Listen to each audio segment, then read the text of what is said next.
The Jeff Meacham Network's Multiverse of Media.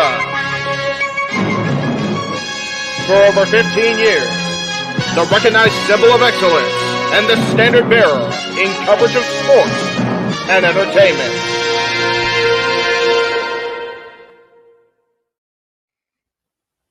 JJ, Jeff, you want to kick this thing off? Because I'm still trying to process everything here. Yeah, it's like,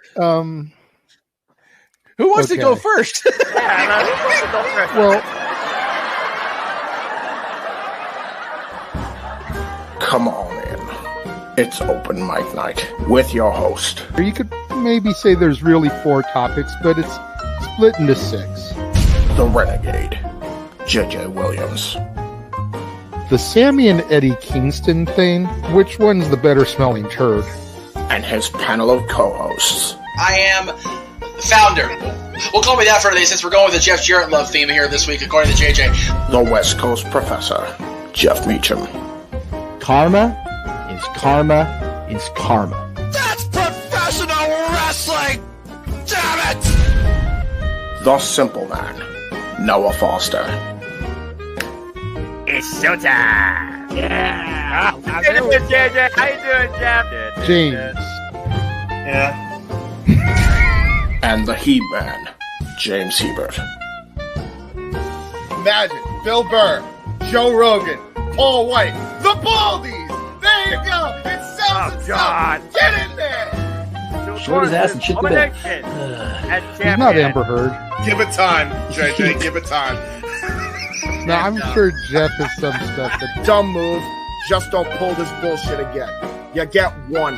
Tony needs to stop caring about the ratings. Bradshaw said as long as the ads are in place, we're not going to lose that third hour. Ring of Honor does not have to be AEW light. They don't necessarily have to coexist with each other. We kind of saw that tonight to a degree. Along with a panel of guests. He's no longer glorious. Don't you bring that up. You want me to rant about what my NXT used to... No, we are done here for the night. I swear, James. Because you never know who may show up for open mic night. I leave our company in the capable hands of an extraordinary group of superstars, employees, and executives. The first thing that came to my mind was, it's about damn time. Amen. I literally touched everybody in the state's trash. So it's horrible, you guys. Peyton's new thing is Dennis the Menace, but it's funny because she calls it Dentist the Medicine. That's great. When Elliot Taylor came out and did Born for Greatness live, I was popping my pussy, having a great time. I didn't care. I was having so much fun. Sit back, relax, and enjoy the show. Fuck Bill Belichick. Oh my God! Go there. How to do the friggin' football thing? We got it on wrestling, and then you bring in that shit. Then just how the thing goes off the damn rails. Brilliant, bloody brilliant.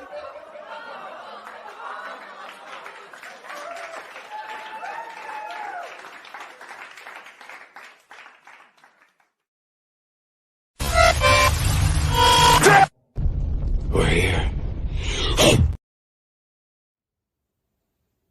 Hey everybody, Adam Pierce here on New Year's Eve, and thank you for giving me a minute of your time to say thank you for a wonderful yet tumultuous 2023.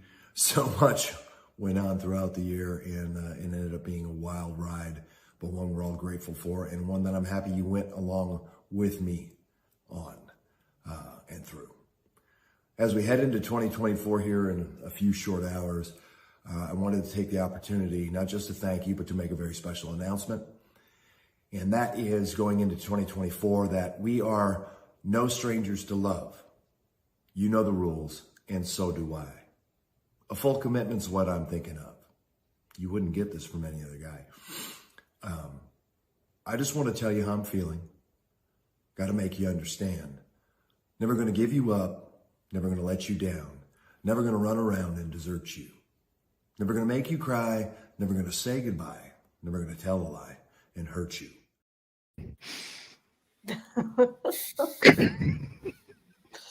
Rick rolled. Damn it, Pierce. Happy New Year, everybody, as we kick off the show here with the infamous Rickroll from the Scrap Daddy himself, Adam Pierce. Asshole. Oh God, I can't stop laughing right now. I can't even with this shit. I know. Oh my God. Welcome everybody. Aaron's Tuning in across the multiverse of media. We've got some old familiar faces and some new ones joining us Yes. today. We've got Aaron and Caitlin Rift on the Yay. show right now. Welcome, you guys. I thought that intro was going to go into 2024. The full video from Adam does. So luckily, I Thank you for that. That was like, Jesus Christ. Whose idea was that? I felt a little uncomfortable with that Adam Pierce one. And then there was a comment during your intro. I had to do a double take. I'm not going to say what it was, but I was like, wait. I know exactly really what that? you're talking about. We know. Again, that's the open mic night. So welcome to the Nerdy Q, Jeff Meacham Network officially, Aaron. There you go. That's what we do on Saturdays. Yep. Oh God. The reason why our intros are so long like that is so that when we come off those intros, if someone just drops an F-bomb right away, it doesn't hurt us because we've already gotten past the 5-minute mark. Oh, that's a good strategy. That's why my F-bombs are empty. The reason there's the longer intro. It's like, okay, get that over with. We had to learn because the young boy can't learn his damn self.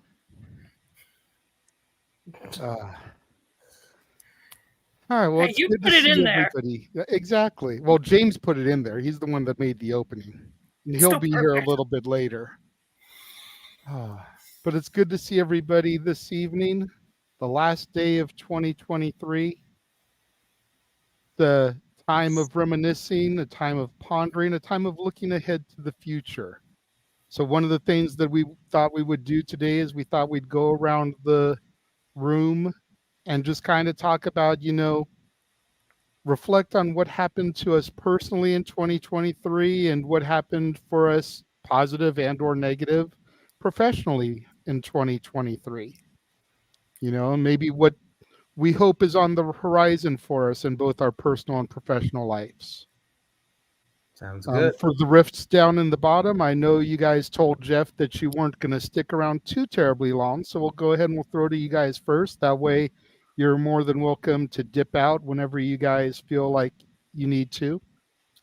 Well, this is already past my bedtime, so you guys are getting me in an off hour here, but it is New Year's Eve, so I made an exception tonight.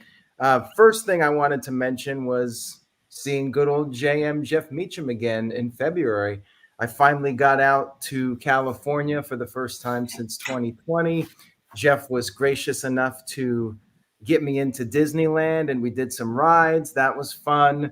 Got to meet up with Brett Buchanan. Shout out to him. If you guys are familiar with him, maybe some of you out there watching this know who he is. He's a great guy. We also saw JJ at that restaurant. What was the name of that restaurant, JJ? I want to say it was the Lazy Dog or the Salty Dog Tavern or something. Yeah, it was pitched as it was a dive bar. Yeah, very much a dive bar. Yeah, if we're being honest. It was the way it was laid out. I swore to God it was going to be I apologize with Caitlin sitting here, but I thought it was going to be more like an adult club the way it was described to us. Yeah. It was going to be like a topless Hooters bar.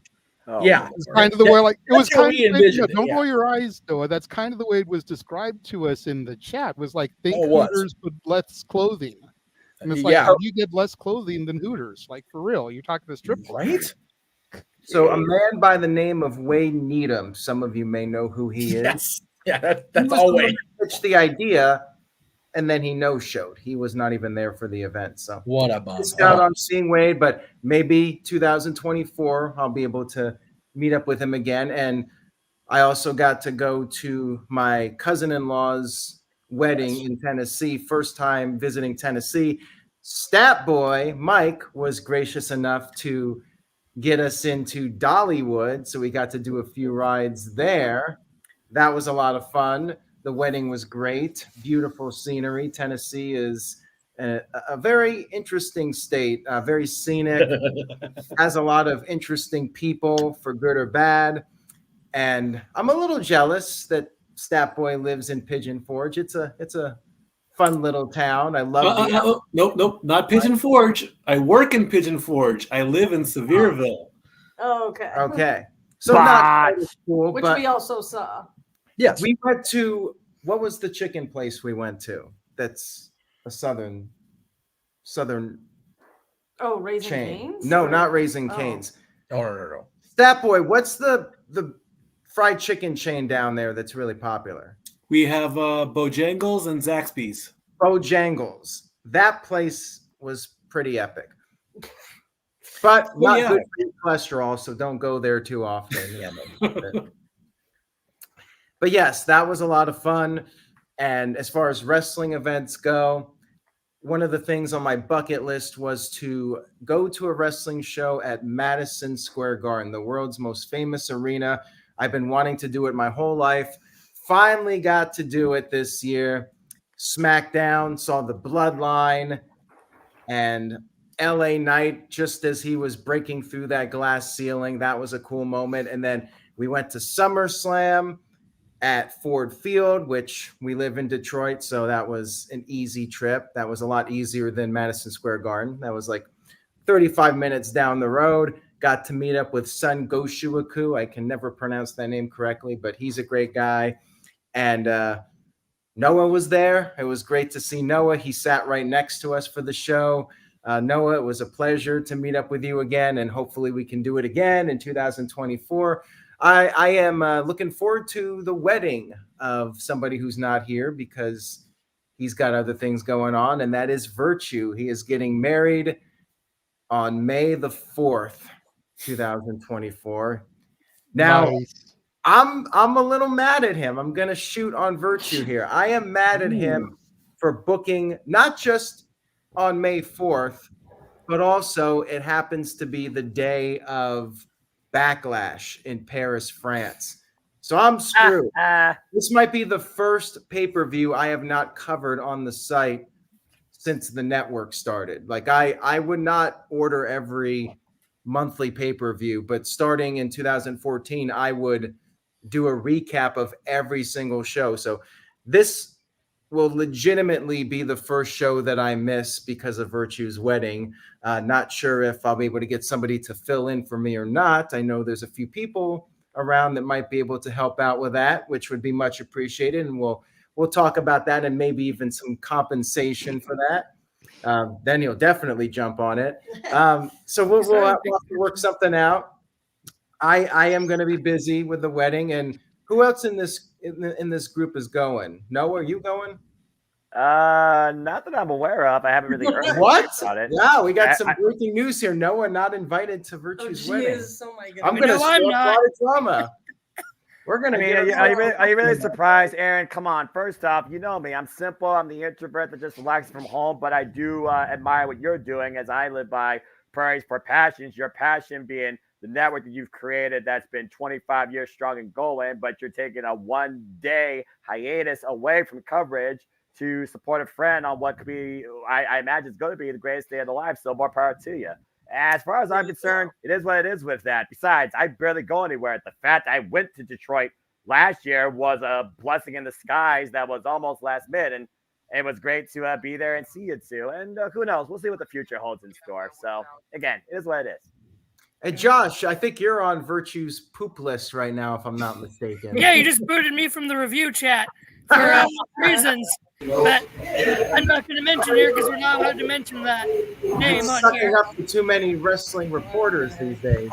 Hey, you and Aaron. I were talking in DMs, and you were respecting the guy, so. Aaron, the $1 million question is, when is Josh not on somebody's poop list? I mean, ever since that Hulk Hogan column, speaking of kissing up to wrestling reporters, we got Greg Cherry in the house. What's that supposed to mean? Oh, they were just giving me You and shit Josh for it. have similar interests and similar admirers. I don't think that's true. No, he's not into Matty Laws, No. so that's a difference. Anyways, Josh, glad to have you on, and it's been a pleasure. And Greg, how are you doing, my friend? Not too bad. I just want to pop on real quick since I'm having a little New Year's get together of my own, and I just wanted to say hi, wish everybody a happy New Year, and hope 2024 is kicks more ass than 2023 did. Greg, are you going to Virtue's wedding in May? I'm planning on it, yeah. All right, good. So we'll see you there at least. I'm not sure about Josh because as we were talking about, Josh got booted out of the No DQ review group by Virtue. Are you surprised at all by this? Depends on what the conversation was. I retweeted surprised that Virtue took them out and called him a confirming of a mark. rumor by someone through a certain wrestling subscription news service. I'm doing my best not to say the name for these guys' sake.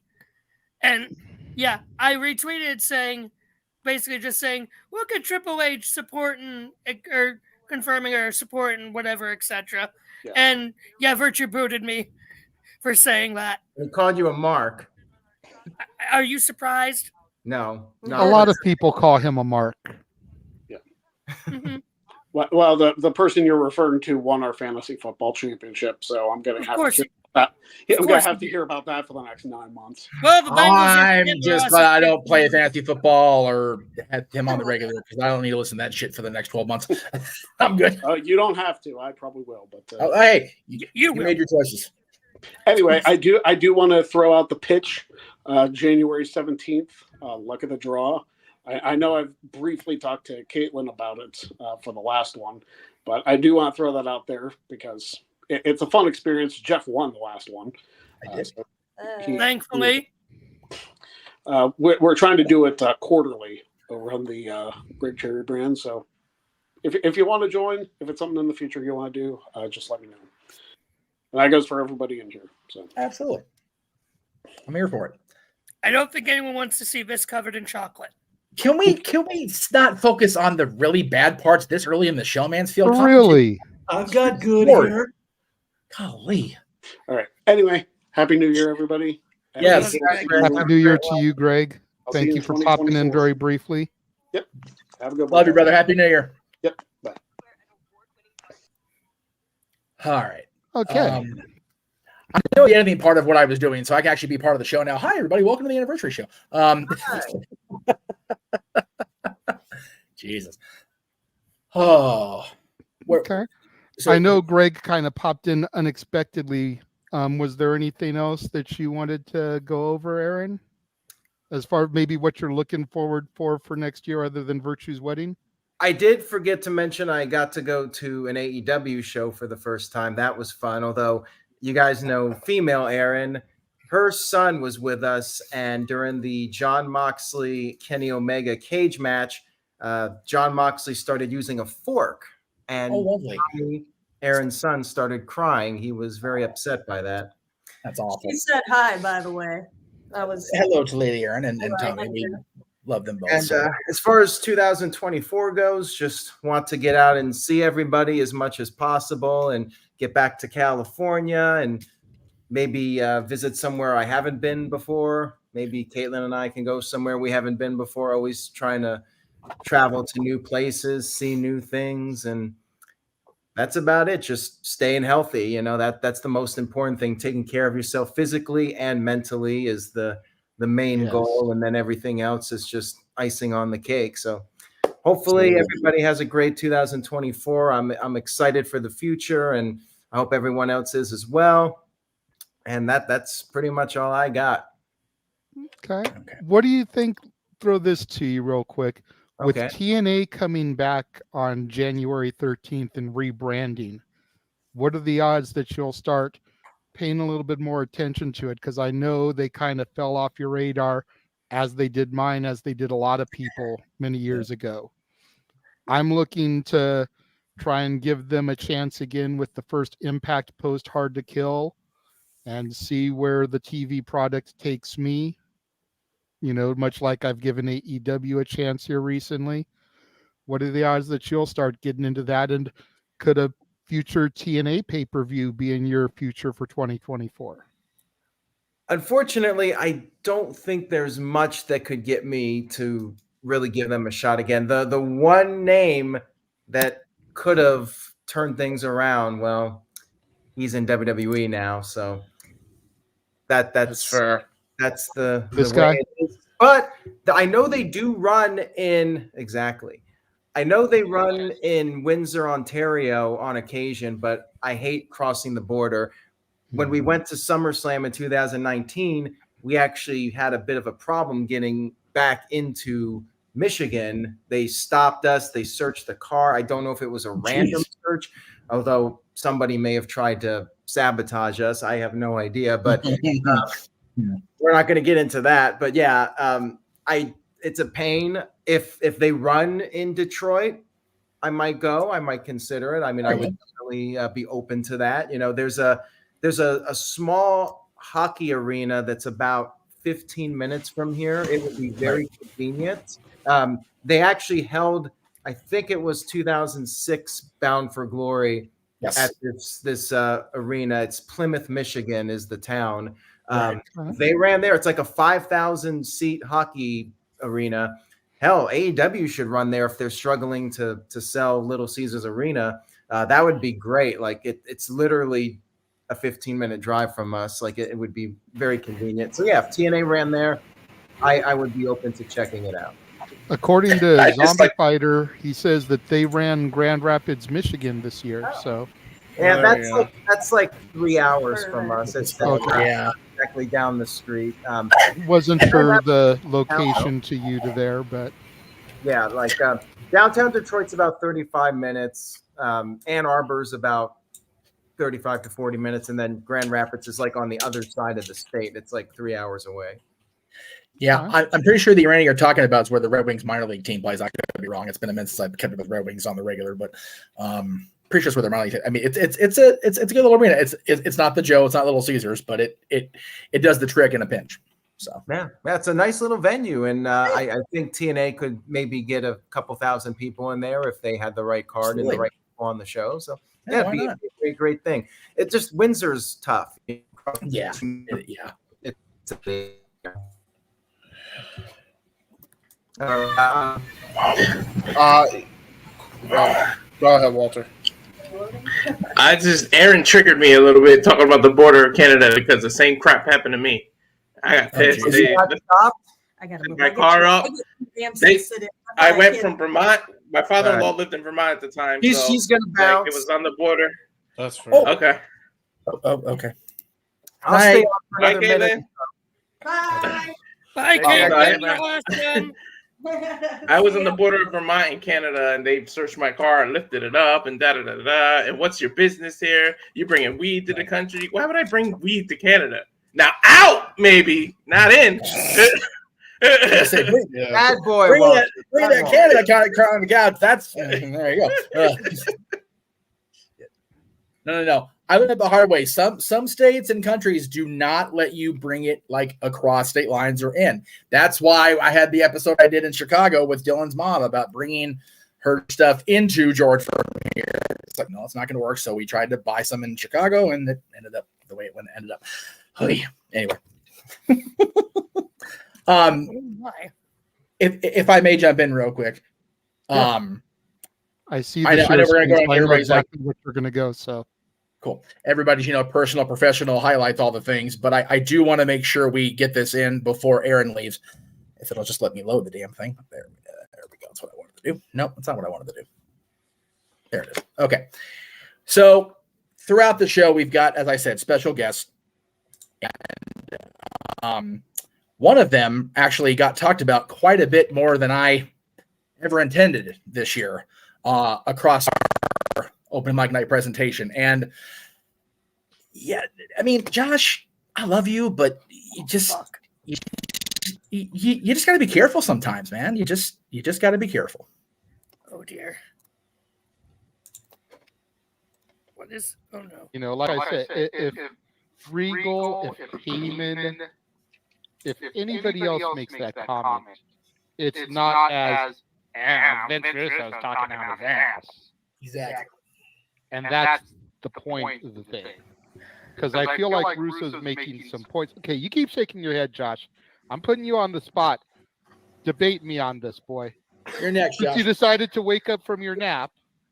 Yes, because it's Vince Russo and I don't give a crap, but because Vince Russo is a out-of-touch old man has-been just as much as Vincent Kennedy McMahon. Oh no. That's it. That's a rough take. Oh no. That's It's harsh. an accurate one. I In your don't know if opinion. it is. Yeah, and again, let him speak. Let him speak. Let him speak. Okay. That's all I got. I could care less about Vince Russo. I could care less about him or Corny. Just put him in a room together finally and just let him. Like Aaron and I always say on comments on posts, no one cares. You care enough to get riled up and okay, I'm awake about it. Yeah, exactly. If you're going to sit there and shake your head in disagreement with the topic, then give me something other than Vince Russo sucks. I think what JJ is looking for is more of an elaboration than just Russo's out of touch like the old man, because we are going to lay into the old man here in about an hour. So let's just not even front about that shit. I was never alive during the territory days, like the rest of y'all were. I mean, Way to make us feel old, man. Right? You're already a freaking fetus. I gave you so much praise, Josh, for being a good boy, and then you want to make that dig, bro? Come on, bro. Don't make me go full Russo, bro. Bro, I'm turning off, bro. Oh, fuck that old jabroni piece of shit who doesn't know how to write worth shit.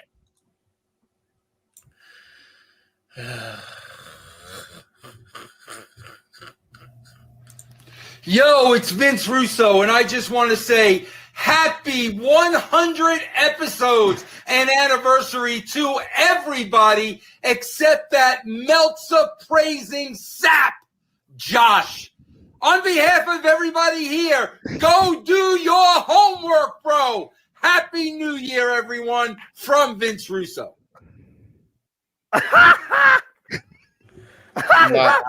Yeah, boy, you just got schooled into oblivion. Yeah. Oh my God. Dang it. Wow. Well, I've heard everything now. Wait, when did I become the center square? What just happened here? All I want to know is who in 2024 is going to rip into Josh. That's the big question. I'm not going to rip into Josh. I'm going to try and top that because nobody pisses off people better than me. That's I will say that. I will say this. We have 4 special guests tonight. That was the first one. Pearson was kind of an unofficial find this morning. I'm like, that's just too cool about to share. He is the only one that, as a writer, surprisingly, stuck to the script to the letter. So thank you, Mr. Russo, for your cameo this year. Happy New Year, Josh. I guess I realize now I'm in the center square. I'm the most composed and cool-headed. First MJF. That's right. Now Vince Russo. That's right. Who the fuck is next, damn it? Do you really want to? You really want to take your chances? I don't think you should. Not really. Josh. Aaron, that's why I wanted you here first and foremost, because I knew you'd appreciate Russo's specific comment wording. So there you go, bro. Oh, I love a good dig on Josh Mansfield. If only you could somehow afford a cameo for Hulk Hogan and have Hulk Hogan read that column and give his critique on it, that would be the greatest thing ever. Okay, Fuck you, Aaron. So for what it's worth, I did make that attempt. Hogan's not on Cameo, but I did make the attempt to reach out to the Hulkster through channels that I have access to, and he is just so swamped with everything he's doing. Plus, once again, finding Jesus. The brother got a little busy this year, so Well, it is what it is. But Josh, we'll go easy on you. Maybe For now. not. We'll have to see how 2024 goes. But anyways, I'm going to head out. It's a pleasure to see everybody, and I wish you all very Seeing you, Aaron. Love you, Aaron. 2024. Love you guys. Peace. Jeff, we'll talk soon. I'll see you tomorrow. Coming on for a little bit, Aaron, and Happy New Year to you and your wife. All right. Yes. Thank See you at the wedding. Much love. Bye. Bye. Of course, we'll see Aaron on Talk Wrestling tomorrow, which also was on NoDQ.com across the multiverse with our official verbalization, if you will, of the NoDQ.com year-end awards for 2023. But hey, good deal. Yeah. So, why is he in the okay. We're all moving. I'm getting motion sickness. So Mansfield, what do you think? Fuck you both. Hey, JJ knew that was the planning of the master of the multiverse. Never forget, Josh. Don't speak out of turn because you will get got, brother. I give you props. I give you props. I did not expect that. I will say you are not the only one that was specifically singled out by one of our special guests. Oh, good. And we'll leave it at that for now. You mean there's hope? I have a chance? No. Mikey, there's been hope for you since about 19. Anyway, yeah. Okay, really quickly, Walter wants to unmute real quick and see if there's feedback. So let him unmute real quick. Hello. I'm not hearing anything on your end, Walter. Talk. Hey guys. Yay! You're good. On your headset, Mike. Yeah. There you go. I think what you were hearing was the echo from Jeff when he started playing the video. And I was about to put in the private chat that somebody is echoing because I was trying to mute Jeff and I couldn't mute him. I figured that's where it was coming from because I knew he was the one sharing that. So I did get a $5 super chat from Nathan saying, any of you guys are welcome. If you would like to come to Minneapolis, go see where Kurt Hennig was born. Appreciate not in the winter. Well, there it was. There. Appreciate the offer and the super chat, Nathan. Thank you very much. Yeah, I've always wanted to get out to Minneapolis and that area and go see where like everybody was born. Henning, Rude, the Road Warriors, all those guys. So absolutely. I mean, I know they're all from Chicago, but they really kept their teeth in Minneapolis. So this year was the year of hashtag thank you, Trish. But like Daniel says, thank you, Vince Russo. Absolutely. Dory Lou would love to go to Minneapolis because the Wild and the Vikings play there. Yeah. The first clip you saw was from a show that there was some comments made about from Vince Russo, I believe, and it's one of those. Aaron and I, well, me in particular, been very hard on Vince Russo because of my affinity for Hogan, but he's not as guilty of stuff as we've made him out to be. JJ's made the point several times. He was brought in to coach in a season that was already under 500 and not getting any better at the end of the day. And he never did complete a full season campaign, if you will, as a coach. It wasn't meant to be on his own. He had to be put through that filter. It doesn't mean every single thing he ever did in the history of his life in wrestling was bad. And yes, that was the clue of former world champion. Yeah. And multi-time winner of a Dave Meltzer Award. I didn't say it was the good awards from Dave Meltzer. Yeah. God, that's fair. I will be honest. I will say this one thing I do like about Russo. He's better than Corny. That's a low bar, to be fair. That's a very low bar. But, I know. But no, the speculation in the chat room was that I had obtained AJ Styles as a former world champion. And unfortunately, I can say for the record, it was not. AJ is not one of the four people tonight. So that's fair. But there is more to come. And I'll gladly turn the mic back over to JJ now that we are actually done with the Russo part. I want to be sure we did it before Aaron left. So yeah. Okay. Well, now that he is here, welcome, James. Hi.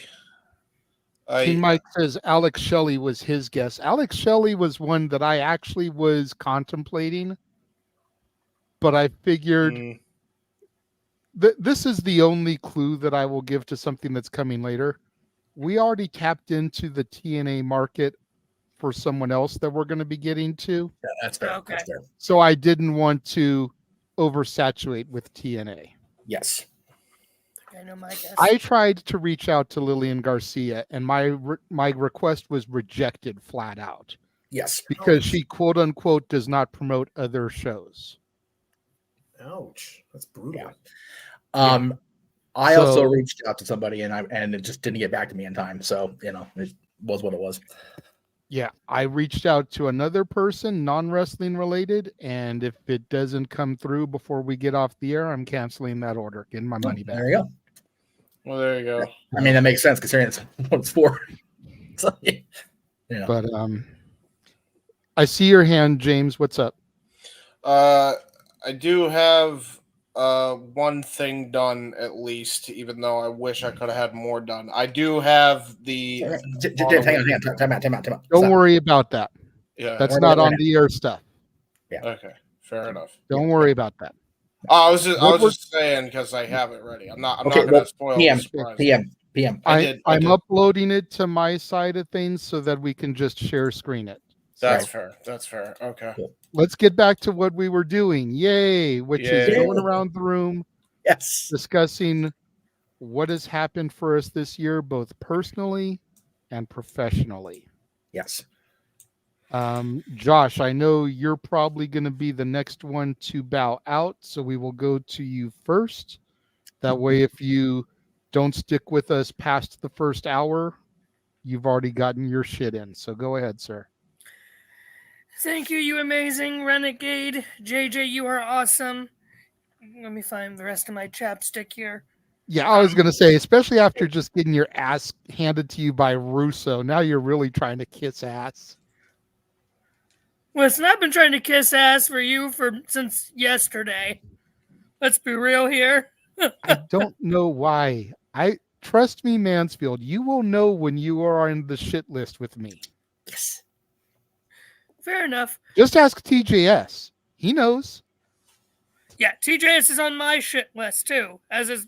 I think he's on most people's fucking shit list, to be honest. Excuse my French.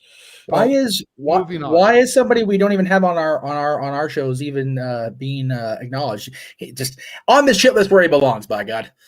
Yeah, that's true. Just making a point. No, you're good. Like it, yeah, absolutely. Yeah. Hell like him. I agree. So read, mother. This year's been fucking crazy. Let's be real. February was absolutely shit because of my constant anxiety attacks, and that was not fun. Finally, I'm on anxiety meds, which I got to take here in a half hour. So that's good. Got a new job as a music director, which also evolved into being a personal assistant to a bishop, an Anglican bishop, having to direct the choir for his Episcopal consecration. My home church here, getting a new pastor who's a dear friend of mine, so I'm doing a lot more working there now. This year's just been crazy in general. Getting to be on with you guys is always amazing. Even when I'm on your guys' shit list for every and all reasons. Seeing the Browns actually make the playoffs was a great way to end 2023. You're welcome. So you're welcome, he says. Who said that? Stat Boy. I was the one that gave you the info, bro. I put it out there. I watched the game where we made the playoffs. I mean, he is a big time Browns fan, to be fair, Stat Boy. This is why I need to get cameos for Mike next year. May I like that. This year? After what I just went through. For fuck's sake, Mikey! Thank It's you. always that, to be fair. I was about to Who request needs a cameo when we have that? That's fair. Thank you. True. I appreciate that. So, even still, this year's been difficult, even with the anxiety, dealing with depression, trying to get stuff done around the house. Finally got the basement clean, though I need to touch it up a bit. But this year's just been crazy in all sorts of ways. But I'm thankful for all of you guys, even when I'm on your shit list. And I've been a bad boy.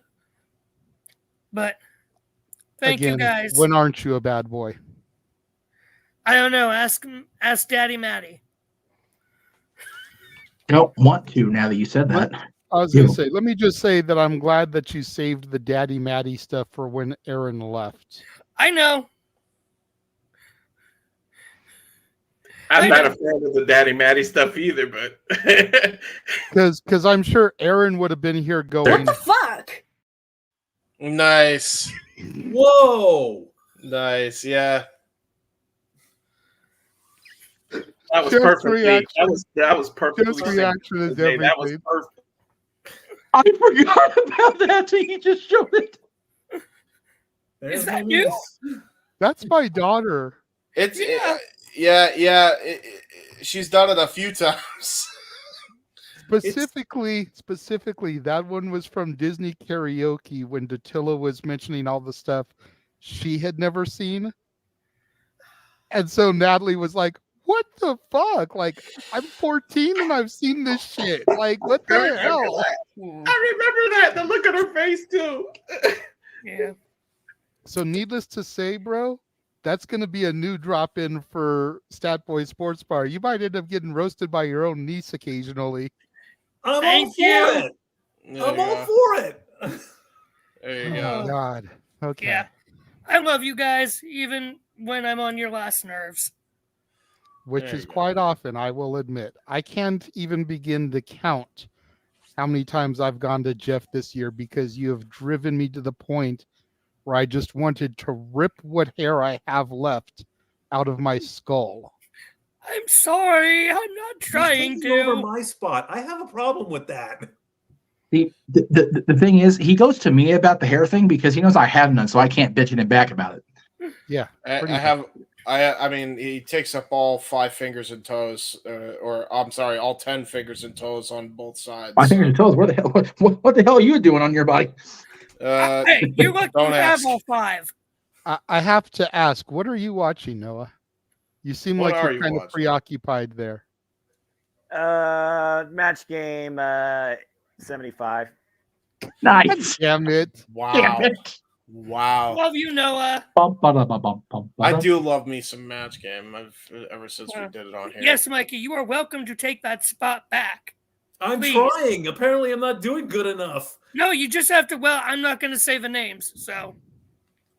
Sam, I don't care. God. No.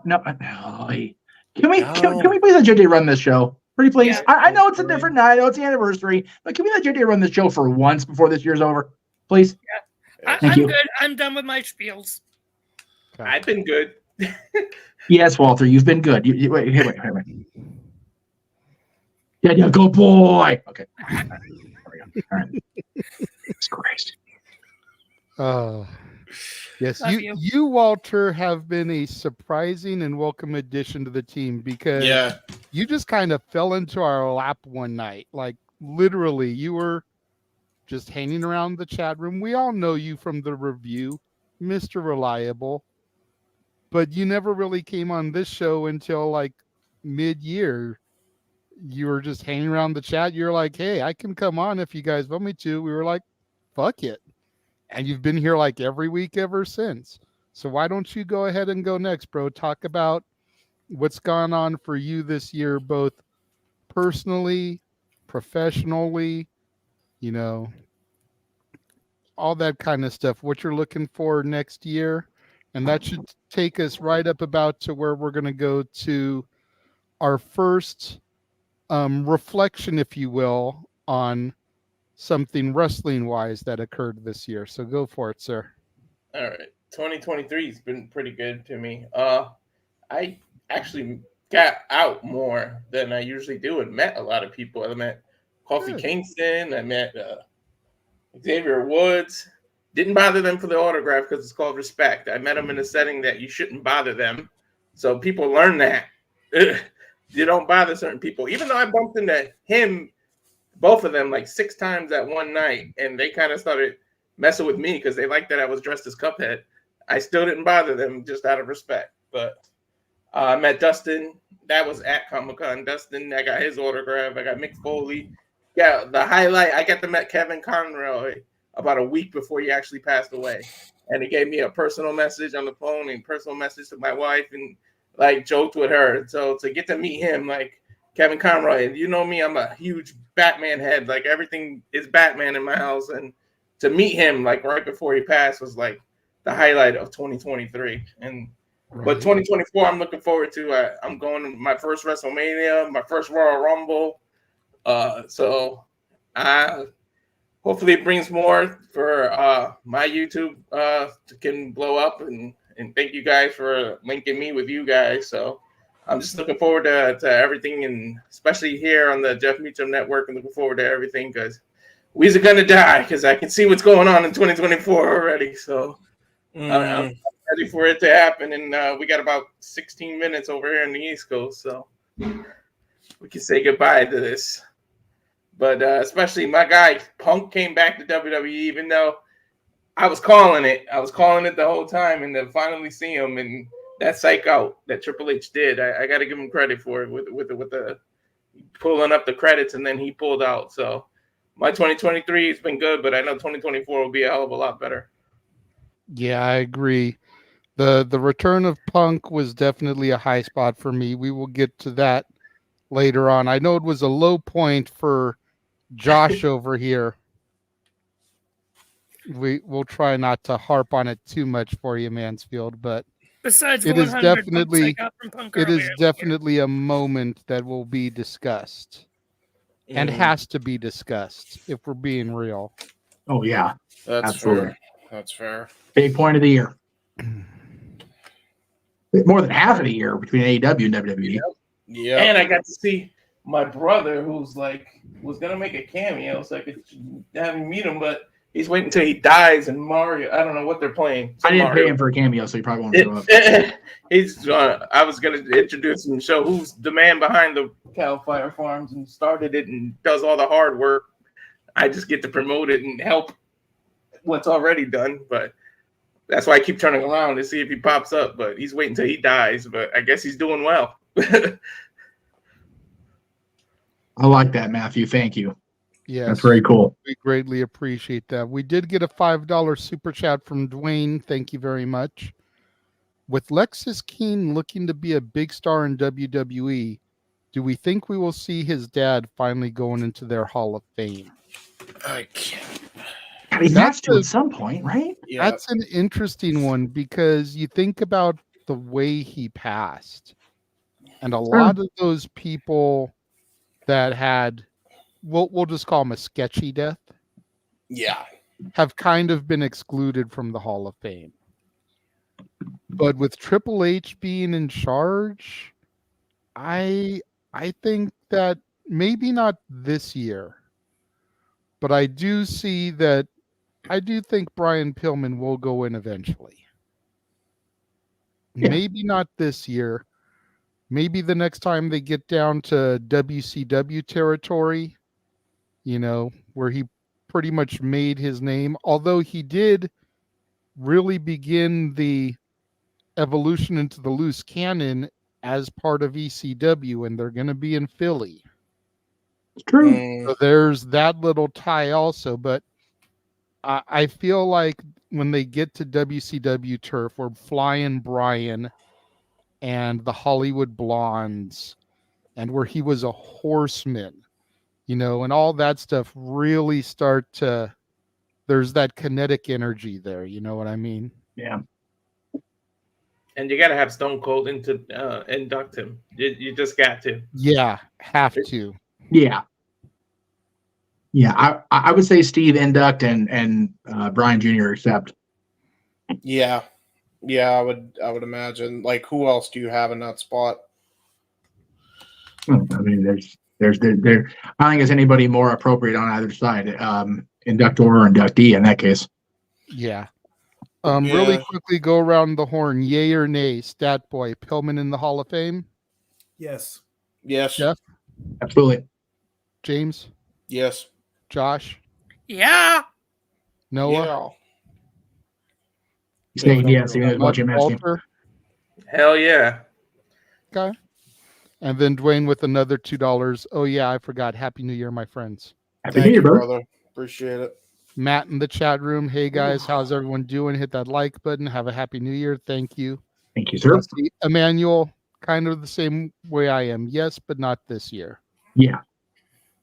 No, I think we've been pretty clear. Pillman is too soon if they're basing on Brian Jr.'s employee, and Bray Wyatt is too soon, but he did go into the WQ Hall of Fame, and it's looking more likely for Bray. So, is what it is. Yeah. I don't disagree with Bray being a worthy talent, period. But I think the jumping the gun stuff just continues, and it's just like, come on, let it breathe for a bit first. Agreed. Anyway. Yes, Josh. My question for that would be, but yeah, you're right. Like when someone guys in their prime, they tend to be canonized pretty quick. Would you say Eddie was too soon, or? Yeah. Okay. I said that when it happened. I said the whole, and again, this is we're going deep into the rabbit holes.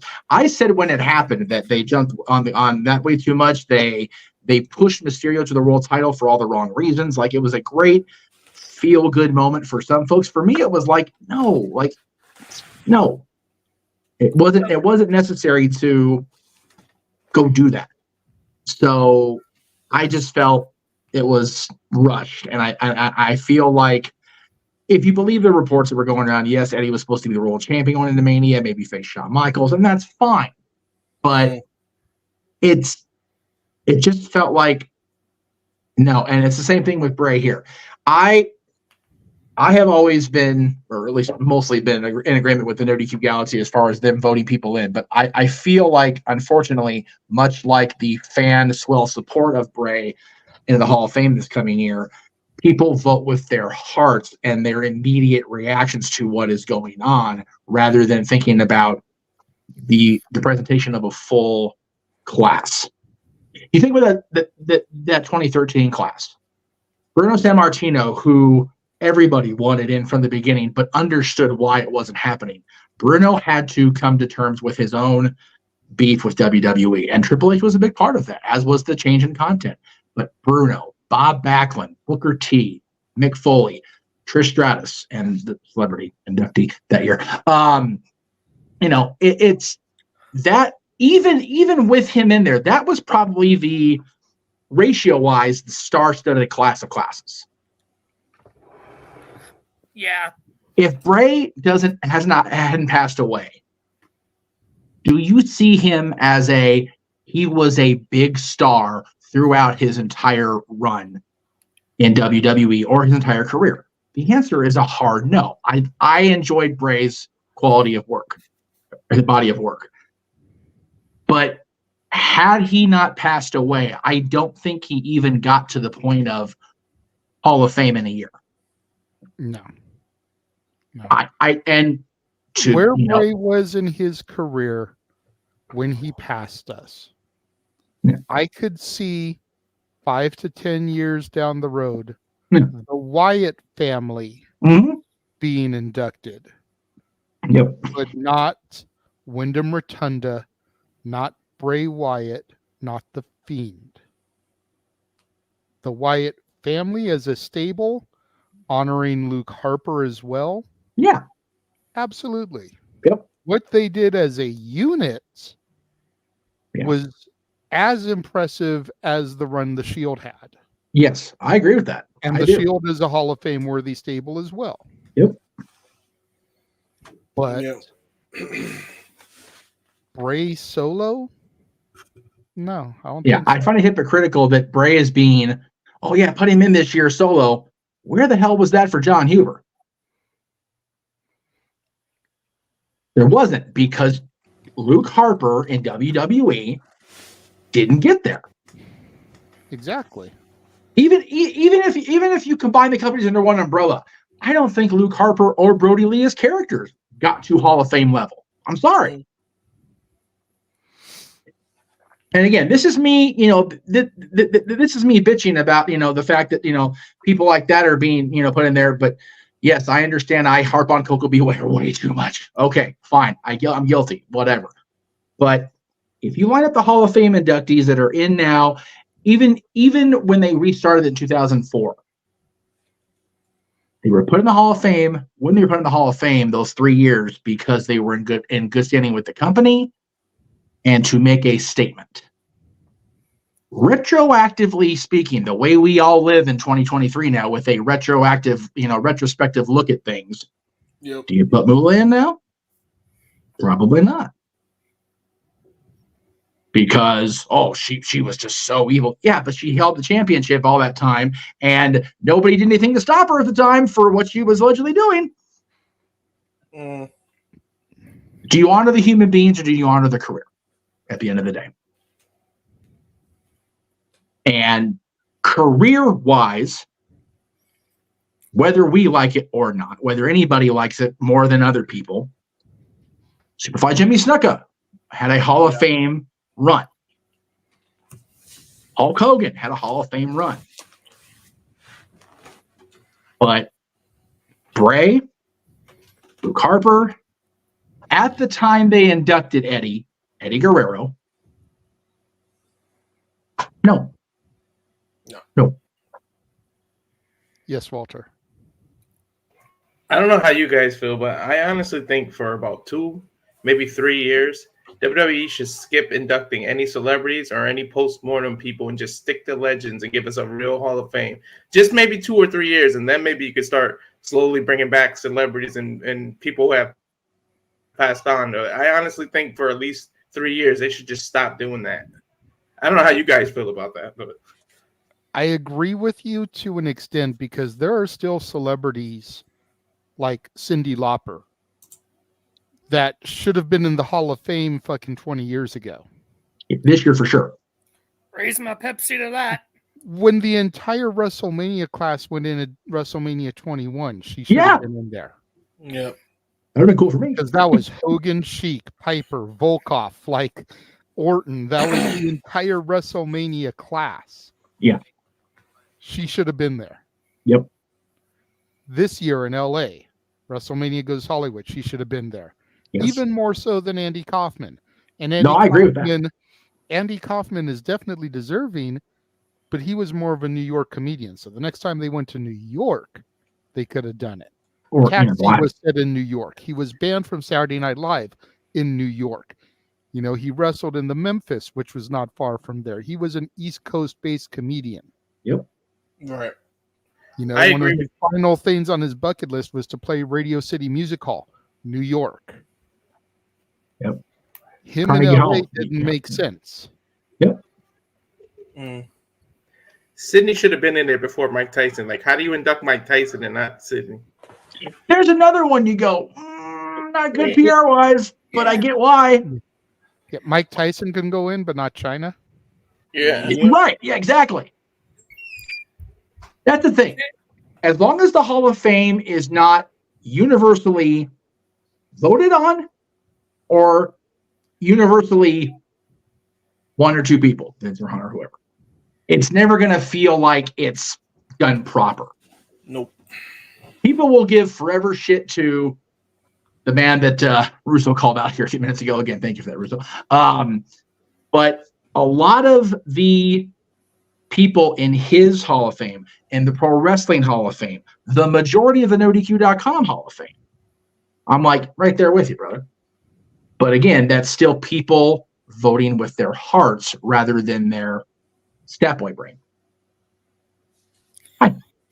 You had to get one last shot into me before. That was not a shot. I was praising you, you shit. Yeah, Jesus. bro. I was praising you. Damn. Making you. If you want me to go off on you on the air legitimately, please release pull my string. I'm trying to be nice. Please. Anyway. Right over my head. Well, three. I don't know what I was saying. I guess we'll sidetracked. I just feel like people are too easily distracted by their feelings to not, put people in that really deserve it rather than just, oh, well, this happened, so we need honor. Look at Edge's career since he's been back. I dare say Edge's career since he's been back has been awesome also. Yep. So, by the way, we're really close to the ball dropping, so. Yeah. That's why I'm raising my hand. To be fair, I can't see your hand because the clock ticking's above you, so I can't see you. There we go. I see it now. I wanted to try to cut the conversation because we are now under a minute away. Yes. Quick. Yeah, they go by way too and quick. I'll see you all after me and my mom welcome in the new year to join whatever the heck y'all doing and see what sort of dignified super chat nonsense you try and come up with tonight. Later. We'll see you in a second, brother. Love you, Noah. That's fair. God damn it, Noah. My dad will probably want to do the same thing, but I'll just do it after we do the countdown here. They're probably going to run in behind me and bother me, so I'll wait. No, you're fine. Trying to get a clock in front of me here so we can do a proper. I think it's 10 seconds now. Is it 10 seconds already? Wow. Jesus. I think mine's on delay. Yeah, it's there. Okay. There it is. Happy New Year. Yeah, Happy New Year. We Happy couldn't even find New the Year! clock. Happy New Year to the East Coast, which is us. Woo! And everybody in the room Yay. except me and Jay. I can finally leave this absolute shit-tastic year for me behind. That's fair. Fucking hell.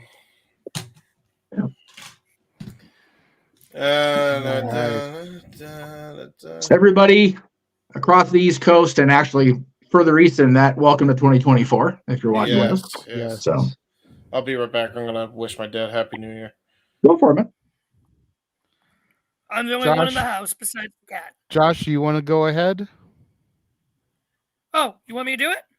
Go for it, bro. Okay. Well, thank you. Should old acquaintance be forgot and never brought to mind? Should old acquaintance be forgot and days of old lang syne? For old lang syne, my dear, for old lang syne, we'll take a cup of kindness yet for old lang syne. Yay! Very well done, Mansfield. I have the people off screen because the blank That's things just fine. look silly. That's fine. Well, we do have teleporting into the command center via the Morphin grid, although we only have an icon for right now. Datilla is here with us. Hey guys, sorry for not being on camera. My dog is all over me because she's like scared of the fireworks. We get it, girl. We get it. I got going on over here too. That was beautiful singing, Josh. Well, thanks, Datilla. You're awesome, my fellow Yu-Gi-Oh nerd. Thank you. I just want to say Happy New Year's to all the East Coasters because it is New Year's on the East Coast. Datilla, were you able to watch when we had our first guest pop in? Aaron, yeah, I was watching a little bit of it. you over there, you shush. I'm proud of myself for that one. Yeah, I bet you We are. will not, and you cannot make us. Yeah, I'm trying to stay in your good graces. Good. Just because of reasons, but yeah. Good. What, Jeff? I could always just go the virtue route and not give you the money just to be that asshole. So, keep that in mind too. Well,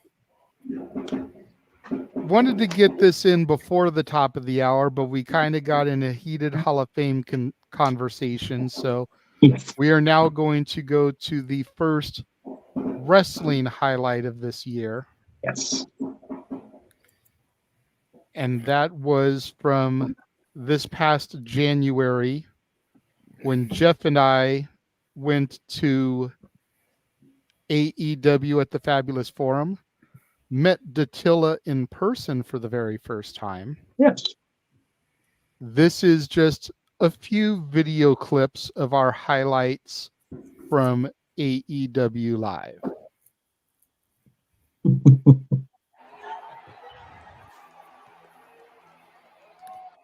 Right on. Keep in mind, this is my first wrestling show in about 4 years and my first televised wrestling product in over a decade. To the Forum, man, which is just home. You know that, brother.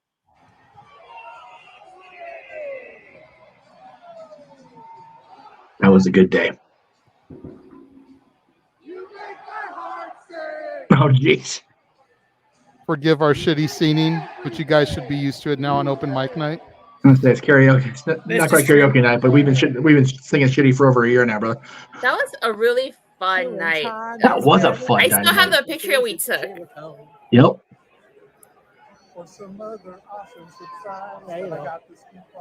God, that red lighting is just the shit.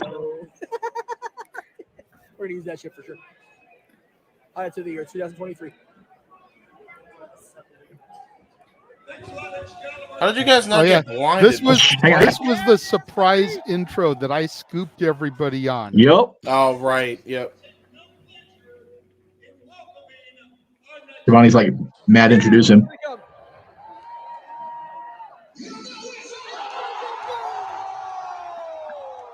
So ironic that man ended up being the devil. yeah, my reaction of surprise was when Shivani was talking about introducing it like somebody didn't like. I thought it was either Max or Jericho. So, and I had called it because Cole had been out injured for a while there coming into that. yep, I remember. Good stuff. Former PWG champion, so the LA crowd was happy to see him too, for sure.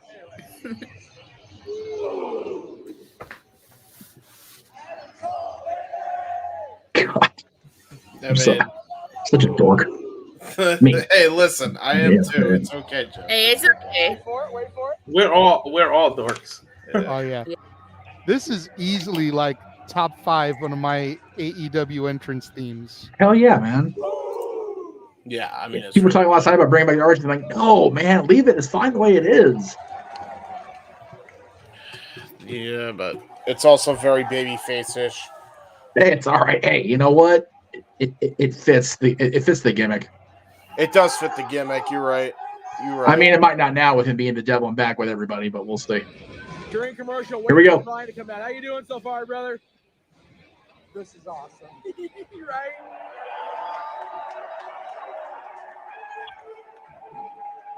And then I didn't see you guys after the show. You guys just like. No, Jesus. no. I forgot she tweeted this too right after. I didn't because it went perfect with the intro that we've got. Dr. will see you now. That's it. God, I want to hear from her after last night. She's a part of this whole debacle. Gotta be, right? Yeah. It's good seeing her, though. It's good seeing her wrestle in person. I hadn't had that happen yet, so that was cool.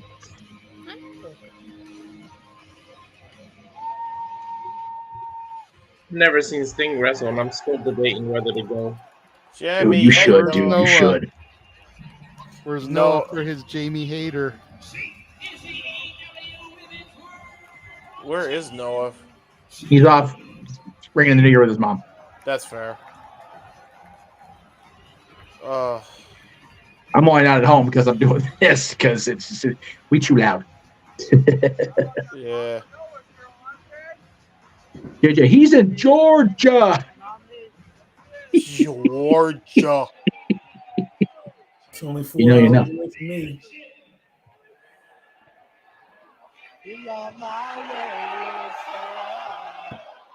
away from me. Oh my god. The man, the myth, the legend. Yeah, the man, the myth, the legend. Not the Young Bucks. Hey, we're still singing along with this song. We may not like the assholes, but you know. We did get the video, but never mind. I'll wait to see if it pops up. Even singing along the song, he's looking at the ring like, oh, fuck these guys. Bro, the face by JJ is just like, the minute you told him, they're still our boys, he's like, the fuck you say? Hands on deck, brother. Here we go. Fucking lie. You a lie, Meacham. I think you a freaking liar. Did we not get the video of us doing Judas? I think we made sure we didn't put it in there because of copyrights. Oh, that's right. But yeah, but yeah, that was really cool because that was the first time I'd seen. There you go. There's Noah. First time I'd seen Judas in a wrestling arena, not just on the damn boat. So that was cool. Whole different capacity. Anyway, hello. That's Happy New Year from the East Coast, everybody, and to my fellow East Coasters, Happy New Year to you. Happy New Year's to you too, Noah. I gotta say that 2 more times. 2 more times for the Central people and for us West Coasters. Two more times.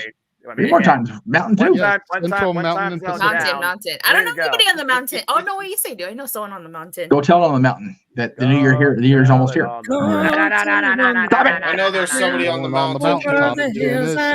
Man, you guys are all gonna be in 2024, and me, Jeff, and JJ still gonna be like waiting. For real. They exist in the future. Jesus Christ. Hey, I like living in the West Coast. Oh, I do too. Mostly. There you go. Come to I the miss East it. Coast. It's more fun. I've been on the East I Coast. miss I've been in Cali. Florida. All right. So now that we've done the first wrestling remembrance, we're gonna throw to a commercial break. When we come back, we'll do our first highlight video. Yes, Josh. Can I do my show real quick before you jump to commercial so I can get going? Yeah, that's fair. Yeah, that's fine. Go ahead. Thank you. Love you, JJ and Jeff. What are you, a fucking piece of shit? The talker of the year, everybody. Michael Jacob Friedman. Especially what Vince Russo said earlier. Yes. That's right. Well, I can't takes laugh one, forever. hey, in fairness, it takes one to know one, right? That is True. So follow me on the Twitter at Walking Hymnal, Instagram at Melomangram. You can find me usually on here and usually pissing off Jeff or JJ with something. Accurate. Or Noah. Depends on the day. Most likely all three. But I love each and every single one of these awesome people on this panel. And hi James, you too, buddy. I was just waving. Don't worry. Yes, but Don't worry about me. love you guys. You guys are amazing. And for those two up top, I will see you in 2024 when you get here. That's funny. Love you guys. I will see you guys next time. Happy New Year, and say it with me. Fuck Bill Belichick. There you go. Go Browns. Fuck Bill Belichick. I'm over Bill Belichick, honest to God.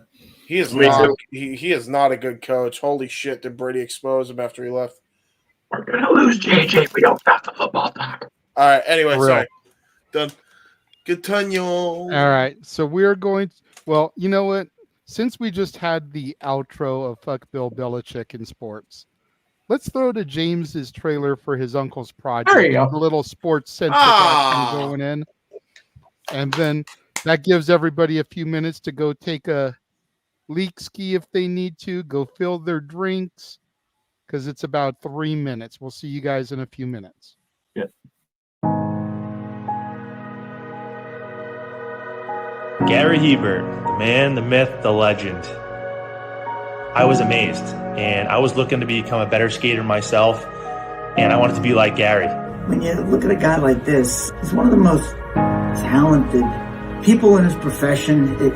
He's been given gifts by God. It can get frustrating at times when you're trying things that maybe don't come as quickly to you as other things. And, you never really felt that sense of frustration with Gary. It was always about improvement and positive reinforcement. Was it really the end? Was that head injury really the end? God has called Gary to continue to be a blessing to others and to be a passionate example.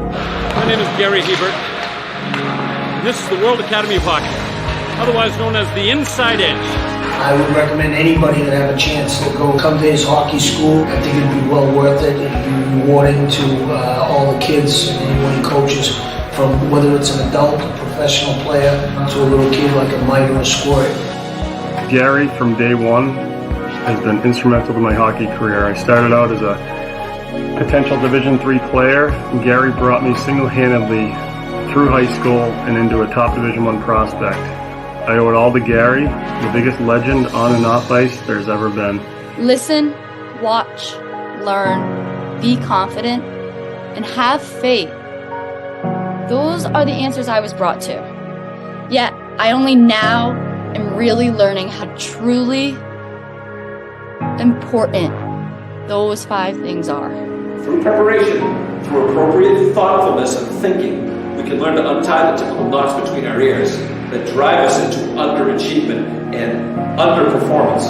And lo and behold, we can learn, I think, to fulfill our God-given potential. Gary has the innate ability to make people not only better players, but better people. The life lessons they learn from Gary are incredible. You can always remember leaving that rink knowing as a player I got better or I had something to improve on to get better. And I think that's what you excelled on as a coach, is giving us the knowledge to know what we needed to do to get better. There's coaches who know the game, but can you communicate and create passion in your kids and in your players? And Gary's able to do that. Gary's got great knowledge and the great hands, but more importantly, his ability to connect with people and care for them. His communication skills, to me, really stand out and separate him, and that's why he's one of the best, in the world. Gary's a legend. He's a special, special man.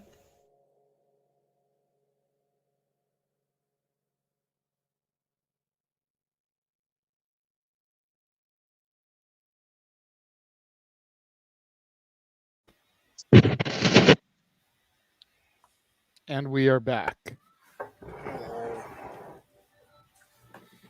I love that, by the way, James. Thank you so much. I appreciate that. At least one thing went right this year. That's how I look at that. Well, some things went right, but kind of back, sort of back. Yeah. What did I glitch out? No, I did. Oh, there you go. Mike, keep your hand up, or you just twirling your pen? I'm just twirling. Okay. Okay. Before I saw what you mentioned, Jeff, before you do that, yes. I do still have this $2 super chat from Nathan to bring up. I was just trying to get to commercial and everything, trying to keep us on track, but I'm being yelled at in the chat room to bring up super chats. So yeah, I guess can't just run a flow of the show, but apparently Jake Roberts was the most emotional for the Hall of Fame. Cool. Yeah. Okay. What is it you wanted to do, Jeff? Go for it. Well, since we just did a hockey promo, I'll go ahead and introduce our second guest. Yeah, that makes perfect sense. Go with the flow of the show. You just kind of keep it moving. So JJ got quasi mad at me for this one, and that's okay. But it is what it is. So the second guest I teased had a run with five different sports franchises, including 3 based right here in Los Angeles. Yes. And is a self-described connoisseur of food as well, foodie, as the kids say. She's a foodie, right? But anyway, I'll let myself do the intro. So the last couple of years, JJ's got the drop on me on this, but with it being the anniversary of the channel, New Year's Eve, and since she's home, Happy New Year and happy anniversary!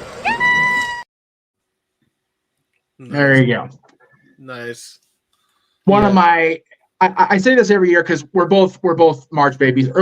First week of March babies, actually, just 10 years apart because I'm an old fuck. She's one of my favorite people I've had the opportunity to meet through the Kings, and she's just such a cool beacon of positive energy, which is so rare especially in LA sports, especially in life. So just want to make sure I got that out there. That is going to be the least promoted, least like ooh-ah moment, because at the end of the day, she's a friend of the channel more than she is a big star, if you will. But she's a star to us because she's our buddy. So anyway. Yeah. And she has appeared quite frequently whenever we do these type of things, whether it's an anniversary celebration or Jeff's birthday. Yes. I always reach out to her because I know how much she's meant to him. Yes. That's why he said that I'm a little bit pissed at him, because he knew that I was more than likely going to message her for this year. And yes, since she just recently came back to LA and he got to see her, he took advantage of that himself. So it was one of those, we were just BSing. Like I spent the entire third period down at I still, I'm like, you know what? Screw it. Let's just do it now since I'm here anyway. That's really fair. what it came down to at the end of the day. That's fair. All right. So Anyway. we've listened to Josh's highlights. We've talked to the Rifts and gotten their highlights. Stat Boy, I know you're going to be the next one to part us. What are your highlights, lowlights, both personally, professionally in 2023? And what are you looking forward to come 2024, good sir? Well, I've still got plenty of time to go, so I'm not. I know, leaving but it. you're the one that we're going to lose next. So we okay, want you to gotcha. get your All right. shit in. Well, I guess the biggest thing that took place in 2023 was the one thing that I thought I would never do in my life, and I'm now a licensed driver in the state of Tennessee. So that's awesome! Congrats. Thank you. That happened back in October, November. It wasn't because I was just anti-driving. I just didn't have the desire to do it. I didn't want to, gas prices, upkeep, insurance. That was one of the things, and just be thankful you're not living out here, bro. I talked to my mom yesterday for her birthday, and she was saying that Chuck filled up his truck with gas that was $1.62 a gallon. Yeah. I told her to shut the fuck up. I'm paying $3.97.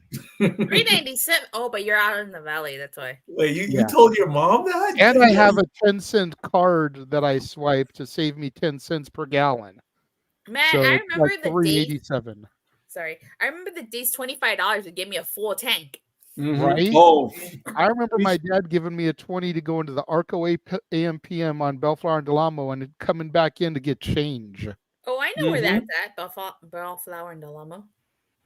Go ahead, Mike. I didn't mean to cut you off, but I just you sit there talking about the cost of gas in Tennessee. Freaking Cece's supposed to be going to Chicago in a couple of weeks. I'm like thinking about going to Dollar Tree and buying some gallon cans of gas for her to fill up with some $2 gas to bring back for us. Hey. Yeah, no, for real. When I was in Texas 3 years ago, the gas was $1, like $1.47, something. I was like, what?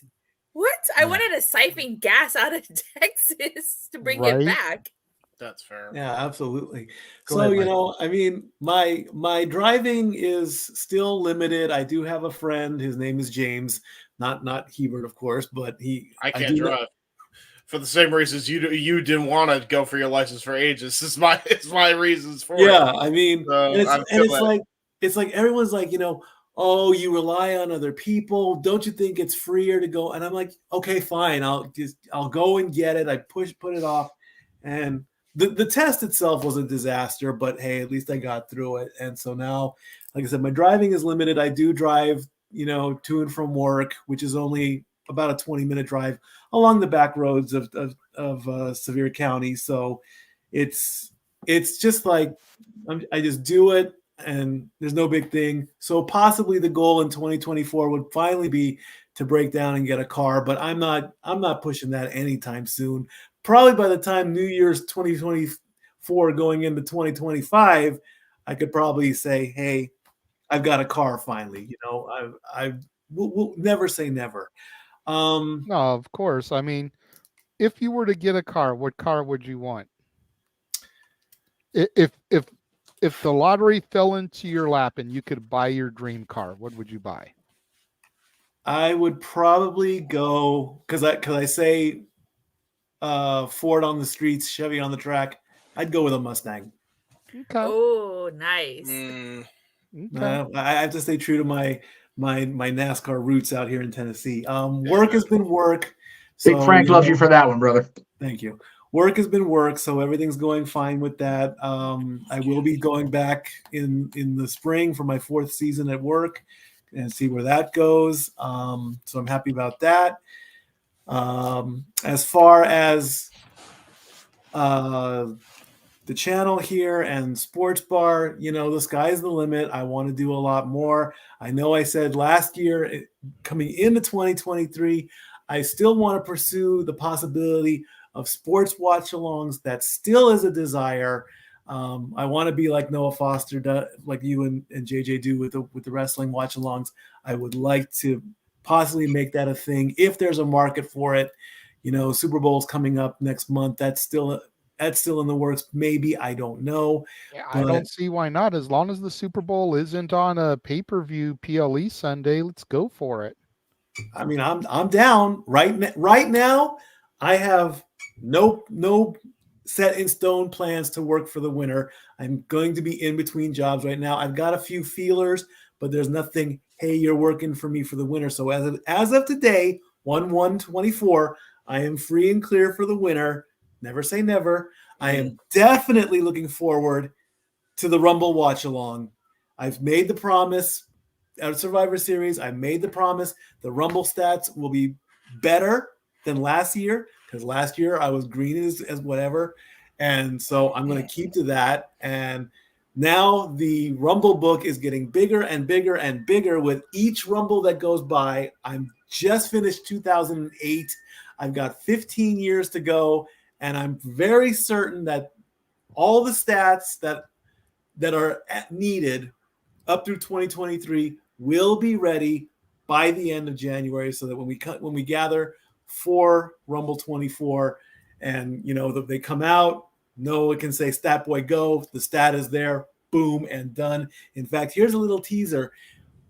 When you watch the 1992 Rumble on your timestamp, if you're watching it on Peacock, go to 139:17 and you will see something that took place that it was a great little foreshadow from 1992 to, I think it was 2018 when one of them retired. So put that little teaser out. Interesting. And I have been trying to stump Greg Cherry. I have failed one right after the other. It's not you. There is not one Rumble question you can ask him. He's got it. He did slip up a couple times, but I haven't truly stumped him yet. And it's just amazing how he can tell. And I'm so obsessed with this. I'm putting off football results. I'm putting off hockey results. Oh my I'm focusing goodness! on the Rumble, and I'll be glad when it's over, but I will be so proud that I finally finished this task. Well, and here is my thing for you, and consider this a challenge, if you will, because I know we're going into 2024. It's technically a new year, but the season of Stat Boy always kicks off in August, September when football season starts. Right. But it is officially January 1st for you now. By this time next year, by December 31st, 2024, I would like to see Stat Boy Sports Bar at least one episode have live coverage from a Grizzlies game. Ooh. Live coverage from a Titans game. Live coverage from a Predators game. And do you guys have a baseball team? Closest one would be the Braves. Okay, so not a pro baseball team. So I'd like for you and Dory to go to a game for each of those teams. Shoot some footage from the fan stands where you are. Titans get a touchdown, get the reaction from the crowd. That way, come the sports bar that Tuesday, you have footage from live at the game that you can present from the Titans, the Grizzlies, the Predators. If WWE or AEW come to town, Nashville is the former TNA stomping grounds. Maybe get to a show for each of them if they come your way. Get some live footage like we just presented the AEW footage, Jeff and I. That way the sports bar can have some live reaction footage of the Stat Boy and Stat Girl at their hometown teams. That is your challenge for next year, good sir. It sounds like a good challenge. I think it will be done. Also, and NASCAR too. You guys like going to the races, so get some Bristol. live footage next time you go to Bristol. Baby. Yeah, Well, I did go to Bristol. We do both still want to go to Bristol real bad because the last 2 races Dory didn't get a chance to go, and I would really love for her and I to go there. I mean, she's Team RCR all the way, and and also for 2024, like I said, I want these 2 to come to Tennessee. So super chat that. Remember, never say never. Get my brothers, Noah Foster. You come out here too. Heck, the almost the entire multiverse. If you come to Tennessee, like Aaron did, you will be welcomed with open arms, especially for me. I'll take you to Waffle House. I'll take you to my place of work. I'll show you all of Bojangles, baby, Bojangles. Oh, wow. Good luck with that challenge. That sounds expensive. If again, if we've learned anything in 2023, it is never say never. Exactly. Yeah. So, so like I said, Okay. But yeah, I mean, there weren't any very many lowlifes. I mean, going in debt, maybe, I don't know, but everyone has that one, so I can't really call that one. Going in debt. That's Going everybody in in debt. 2023. That's everybody every year. Yeah. Yeah. I mean, year after year. Lately. I know, really. How much further in debt can you get? Right. I really don't know. I know in my life I've hit rock bottom many times. I mean, but luckily, again, since moving out here with Dory Lou and just going to work, doing our things, watching sports. Her son Tyler just had his 30th birthday a couple days ago. He's ecstatic that the Ravens are the number 1 seed in the AFC, even though he's not a football guy. We got a lot of new sharp, pointy objects in the house. I don't know if you guys have known this, but I am a knife guy now. I have 8 knives. I've never been a knife guy. Well, Smoky that's Mountain not Knife a Works. knife. That's a knife. I know. That's You a guys come Crocodile out here, Dundee on you. you guys come out here, you'll see the world's, I don't know if it's the world's largest knife store, but it's wow. Wow, Datilla's excited over knives?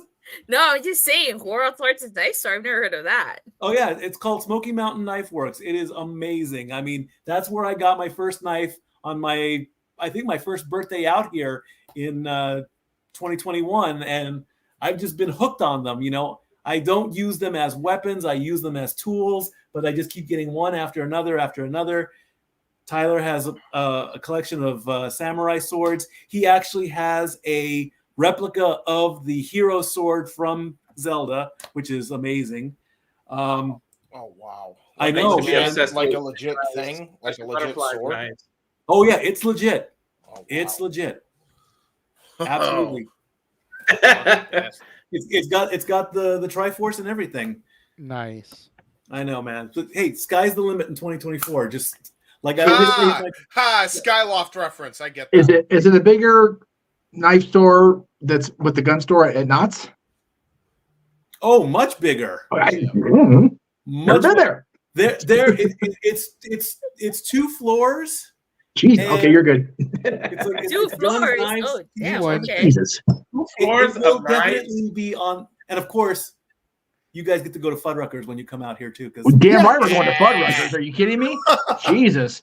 I told that to Dory Lou. I said, if Jeff and JJ come through Knoxville, as soon as we get to the airport, hey Mike, are we going to Fuddruckers? Hell yeah, we're going to Fuddruckers. We'll skip every Waffle House along the 40 and we'll go straight to Fuddruckers. Yeah, I did Waffle House in Georgia. I'm good on that. Or if honestly. you're 8-year-old, or if you're 8-year-old autistic me, it's called Rud Fuckers. That's dyslexic, not autistic, but anyway. Yes, that too. It's fair. Sky's the limit. Stay tuned. Yes. Okay. Yes, Walter. I see your hand very patiently. What's up? I want to give Stat Boy a trivia. Uh-oh. Here we go. What's the first Rumble where everybody had their individual music played? Ooh. Good question. I thought it was actually 1993, but I think it went later than that. I'm going to say it was 1998. No? Go down. 95? Darn. Because I think I remember I know Marty Jannetty was the first one to come out in 93 or 94 or 92. His music came out, and then I guess they decided not to play music after that. So Well, remember the 92 was 89 they played music because Demolition came out to theirs 1 and 2. Right. Same with 90, 91, 92 through 95. 95 they did everybody's. Right. So. And 92 Anyway. was the cowbell. Okay. Can I say something? Sure, Yes, Attila, what's up? I actually saw the 92 Royal Rumble stat boy, so now I'm curious to go back and see that stat that you highlighted. 139.17 is the timestamp. 139.17. Okay, I Mhm. actually watched it. I watched it like this year, actually. So now I'm curious. Not for the first time. Well, Yeah, for the first it's time. 139.17 if you're watching it on Peacock. If you actually have a DVD, I have no idea where it is. I wasn't around for the 92 Rumble. None of us were. I wasn't either. I wasn't. I watched it multiple times. Hey, listen, we all start somewhere. It's okay. I'm an old fuck. It's what it is. Okay, anyway, JJ, go ahead. JJ, you're trying hard to throw to something. I can see it in your eyes, brother. I am, because before you threw to Demi, I had wanted to throw to our first highlight package coming out of the commercial. Yes. And then we threw to Demi, and then we got all kinds of Yes. So I wanted to throw to our first highlight package. Yay! Yay. Oh, Jesus. Oh, man. Look, let's just put it out there. There's no main title on Raw. The Oh my top God, everyone looks so titles different. are merged under one tribal chief, where the WWE titles play an accessory to Well, the except champion. James. Let's James just put still it out looks the there. The same. only thing he hasn't done is drop it in the trash can yet. The friggin' blueberry, strawberry, fucking dimes on the Usos is friggin' holding down whatever existing tag team division you have in this damn company where tag team wrestling is still a non-existent damn thing on the forefront. As far as the women go, okay, you got 14 women on Raw, and how many of them right now focus? Let's see, 1, 2, maybe 3, 4 for the time being. Damage Control. They still have the WWE Women's Tag Titles. It doesn't matter. It's 2007, possibly. That's accurate insane still. to even try to be the damn champion. You might as well merge the freaking women's championships at this point. If any championships need to be merged, it was the fucking women's championships in the fucking first place. Where I can't believe I'm fucking saying this. JJ's crap pool NXT has more freaking capable women than the damn main roster. Yep. And half I'm them still are accurate, by the way. Yep. I just Agreed. want to say that This is the first time I see now Stat Boy without a this hat. whole Mercedes, Monet, Oh, yeah. Sasha Banks coming back thing is over. It's done. We don't have to worry about, is Sasha going to show up at the Rumble? Is she going to come back to WWE with open arms? Is Triple H going to hire? It's over and done. Yeah, right. Japan. And now it's starting all over again. You're saying that she can't be a surprise. What are you guys talking about? For New Japan? Yeah, I was about to say. Mercedes, I don't- Monet. Did AAA wrestlers if that not enter the happens- Royal Rumble in '97? AAA in '97, Impact Wrestlers last year. About to say If the it knockout happens, it championship. happens, you know, but I don't see it. If it Mickey happens, James just the other day. Okay, yeah, but Impact, yes, That was last year. That We was a just thing. mentioned that. That was fine. That was last year. You know, I don't know what kind of business arrangement New Japan has with WWE. I don't know what kind of business Impact had with WWE. If all parties agree to it, I'll just see it as a surprise entrant. I won't see her as a full-time coming back to WWE. No, This is the point in our program where Mikey's stepping in and is trying to not track it through the whole house. As far as surprises, Michelle coming from out of the crowd, I thought was a nice touch. As much as I can take her, leave her, much to Josh's chagrin. Don't give me that shocked look, Josh. She only got as many championships as she did because she was fucking Undertaker. Ooh, wow. Ooh, that was the big That one. may be a hot take, Yep. but it's the truth, damn it. Yep. Damn, JJ on some of tonight. Damn. And it was married bad. till And late it- 2010. I didn't say So- she married him. I said she was fucking him. As spell it sexy as out. Scarlett is, as much as I will like looking at Scarlett, whatever she isn't wearing. Oh, Jesus. Let's be agree. real, Noah. Yes. How True. little of outfits does she wear? You're not You wrong. don't gotta be Stevie Wonder blindfolded asleep to see that. I think Maria Candelas and Scarlett Bordeaux is just a match you're waiting to see happen on a different level. But I mean, hey, you know what? Like I said last night when y'all two were doing the thing, I simp for Jade the way you go off for the buddy. Okay, so don't act like you don't have people that you go Seriously crazy came up for. with simp. Is that an Urban Dictionary thing? Like, seriously, what the fuck is wrong with freaking American You know language? what? The first time I do remember this. Grammatically correct and can't choose for their lives a constructive sentence. Jeff left. Bye, Jeff. Oh, okay. With what he did last Hi, night. Jeff. The first time I ever even heard that word. The first time I even heard that word, my daughter used it. And I was like, "The hell are you talking about, girl?" Bro. But I digress. Buy the shirt. Stop with the blows. You're starting to sound like. I hate that word to this day. Oh, I do too. It's the worst. Simp. The worst. Yes. Me, Eric, and Gang are giving him shit for sipping for the buddy. He's like, "What the hell is sipping?" Goes on this absolute diatribe. James having a moment. But anyway, I was legit in my diatribe. I will send this thing off into the rails in the dark forest if you're not careful, James. You better shut up because I still don't fucking understand what that word means and what jackass came up with that bullshit. Okay. So first of all, I co-sign with Noah because the first time I heard it was out of your daughter's mouth too, and I still don't understand what the fuck. Like, just say what you mean. This damn teenager thing drives me ape shit. It does. Christian Cage was right about one thing when he talked about this generation on AEW. Yeah. Hey, I take offense. Again, it is totally okay to have this. I feel like long 9 months later, distance Noah regrets crushing giving on Christian somebody Cage you props watch on there. TV. Yes, agreed. Yes, accurate. Anybody in the club, the age club that we be in, the four of us, no. Big I no. don't. I like I said, I only understand the lingo because I live with one half the time. Yeah, That's fair. That's fair. The reason I That's like fair. using some of these words is so that the kids turn around, look at me, and say no, and I'll be like, "Now you see how stupid you sound." Yes, James. Yes.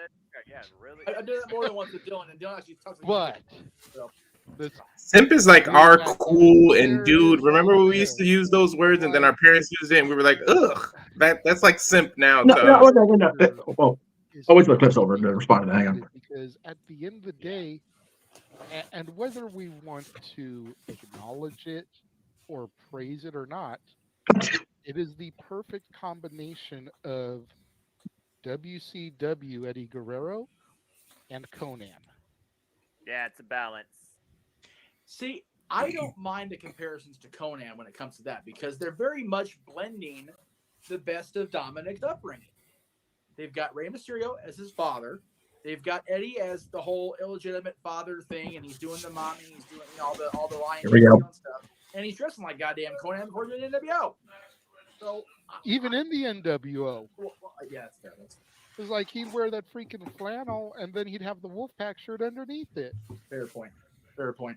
Yeah. So he's the perfect blend right now of those superstars. Yes. Yeah.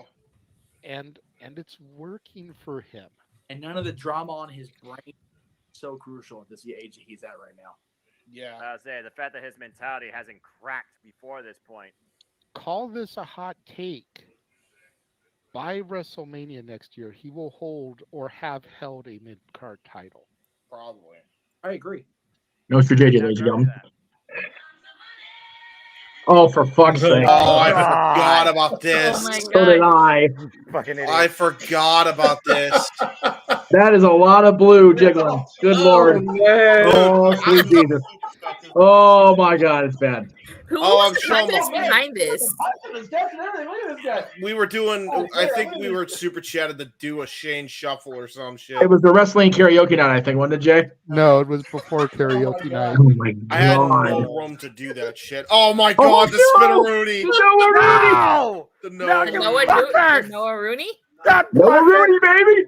Yeah. We did it. Your I super hate you. chats I hate at you. work. Spoiler I alert, hate you Noah. all. This did not go well. I hate you all. You can't shit on the carpet! forgot he bumped again into the chair. Oh my god! Thank God you're skinny, Bro, Noah, you fucking like. I will never forget the Spider-Man. Oh, shirt. hang on, hang on. Dance for a super chat of $30. Oh no! Oh, Oh, God. oh my Three god. women awkwardly shaking their hips. Only on open mic night. Of course. Well, down the wrong way. That's okay. It's all Whatever. good. Take the camera. God. Oh shit! I hate. I don't think he does Dude. it. I have no idea what he does. So I don't know either. I just know the side feint. That's all I know. So That's all I know. The green screen and my big oh my Lord Jesus Christ! Fuck me. The whole, he does the whole little fucking this shit right here. And he My tries fucking to- camera tries to be cool and- freezes. Of course, well, yeah. Yeah, there we go. There we go. Go over, go over commentary over on. William Shatner was that. Nice. What is the William? That was the best I part. forgot Greg was a part of that. Shit. I did too. Oh my god. So full Thank disclosure, God. JJ sent me the what the William Shatner is that. I'm like, what the? I know that was what the fuck was it? That's what it was from. Oh my god. That was Damn from it. Disney Karaoke. Oh, Greg did that after somebody's performance. He was like, Oh, okay. what in the William Shatner was that? And I thought Oh, that was just too great. That needs to be used as like a drop in. oh yeah. God. Boy Flippy. Sports Bar, open mic night, something. That just needs to be a regular drop in now. That is Like, the kind of what the fuck, Mike? The for fuck's sake, Mikey, or shut the fuck up, Josh. Yeah. What in the William Shatner was that? Yeah, that's right. Yes. Do your homework, bro. That one's good. Yeah, I'm sure I can flip that out. Oh, sweet Oh. Jesus. Oh, I'm in God. tears over here. Thank God I I got Kleenex right next to me. I told JJ I can't laugh because I pulled a muscle in my stomach from coughing so much, and now I'm gonna die. I'm literally gonna die right in the air. It's gonna happen now because I'm laughing On so the hard. air? It hurts. On the air. Well, of course, die in the air. It's better for business. All before the We're Gonna Die schedule officially goes into effect for you yahoos on the West God. Coast. Oh. We're still not even remotely close to being midnight here on the West Coast. That's all right. That's all right. We got time, baby. We got time. It's all good. Well, I love how that for most of that clip, I've got a Jack Daniels in my hand, and I've got some sort of ridiculous goofy going on in the same shit. It doesn't change in a year. Before How the hell have I stayed sober? well, you haven't technically. You had Baton Rouge for your birthday, so Yeah, that's fair. That's fair. It was Villa and Russo, but I understand Villa what and you're saying. Russo, It was my just bad, a sample. Question, JJ. I'm gonna help you out here. What do you have next, sir? Well, we're spacing it out, James. We got it. We got That's it. fair. That's fair. Okay. Um, I'm just trying to help. No. You're good. You're good. Jesus. Fireworks music. Man, okay. Damn. He's trying to breathe after the highlight reel. I am because we're about a little less than 15 minutes till the new year on the next coast. Yeah, That's Central. fair. So trying to figure out what to do here. I'm going back to my Walter, can you give us your highlights from 2023 professionally, personally, what you're looking to the next year? I went already. Yeah, you already won. You did? I think, Mhm. Yeah, you did. Just go with Jeff me. didn't go. Yeah, Or go with the other guy with the beard. Well, no, me and Jeff are probably going to be the last ones because Right, because exactly. we're the West Coasters. Yeah, That's exactly. actually, that's actually fair. All right, so go ahead, James. Yeah, well, I have the beard. Yeah, so man, I have like highlights and then there are low lights. Like this year has been such a freaking roller coaster. It's absurd. So I won't get into the low lights too much. If you know, I'm not really gonna get into it here. Mainly because I'm not gonna take the approach that certain people take online. But yeah, other than that, I mean, that's a highlight working with my uncle. I mean, thank you guys so much for airing that trailer every week. It's super cool that, I get to promote that to so many people and just, I'm going to be able to tell my uncle's story by the end of the winter, if not sooner than that. So that's going to be really, really cool when that's all said and done. I don't know about Jeff's shows, but I know that it makes every open mic night, every Stat Boy Sports Bar, and every Throwback Thursday. Yeah. There's at least once on all three of those things. The feedback for those have been tremendous. I've always relayed the messages to my uncle, and he appreciates everybody's feedback, by the way. As far as other things too, I mean, just the fact that I still have you guys as well. The fact that I actually have a platform still to be able to kind of be myself. And really, I don't think I realized, and I don't know if I've ever said this, but like, I'm allowed to be myself. I'm allowed to make mistakes, no matter how big or small. And you guys will be like, listen, we understand and that's just with mistakes. On the other hand, you guys allow me to be myself and be funny, and you guys find me funny. And that doesn't just go in this call, but that goes into the live chat as well. I can't even begin to tell you how much of a confidence booster that was. And especially when I got rid of the toxic ass shit that was always like kind of putting you down, kind of like squishing you down by the thumb. When that was out of my life, I didn't realize how much I needed something like that until I joined this, and then this was all I had pretty much, YouTube wise. And now that it is, it's like, wow, okay, yeah, this is how real life is supposed to be. Pretty much.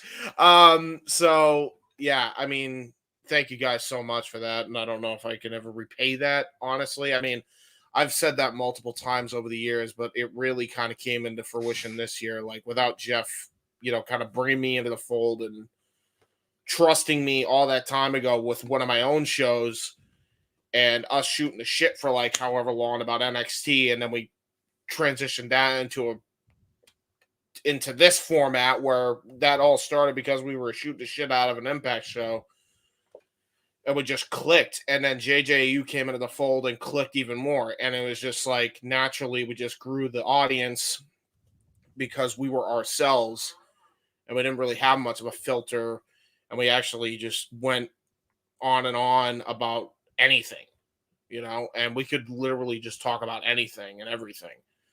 And we have, quite literally, not even just about wrestling, but just in life.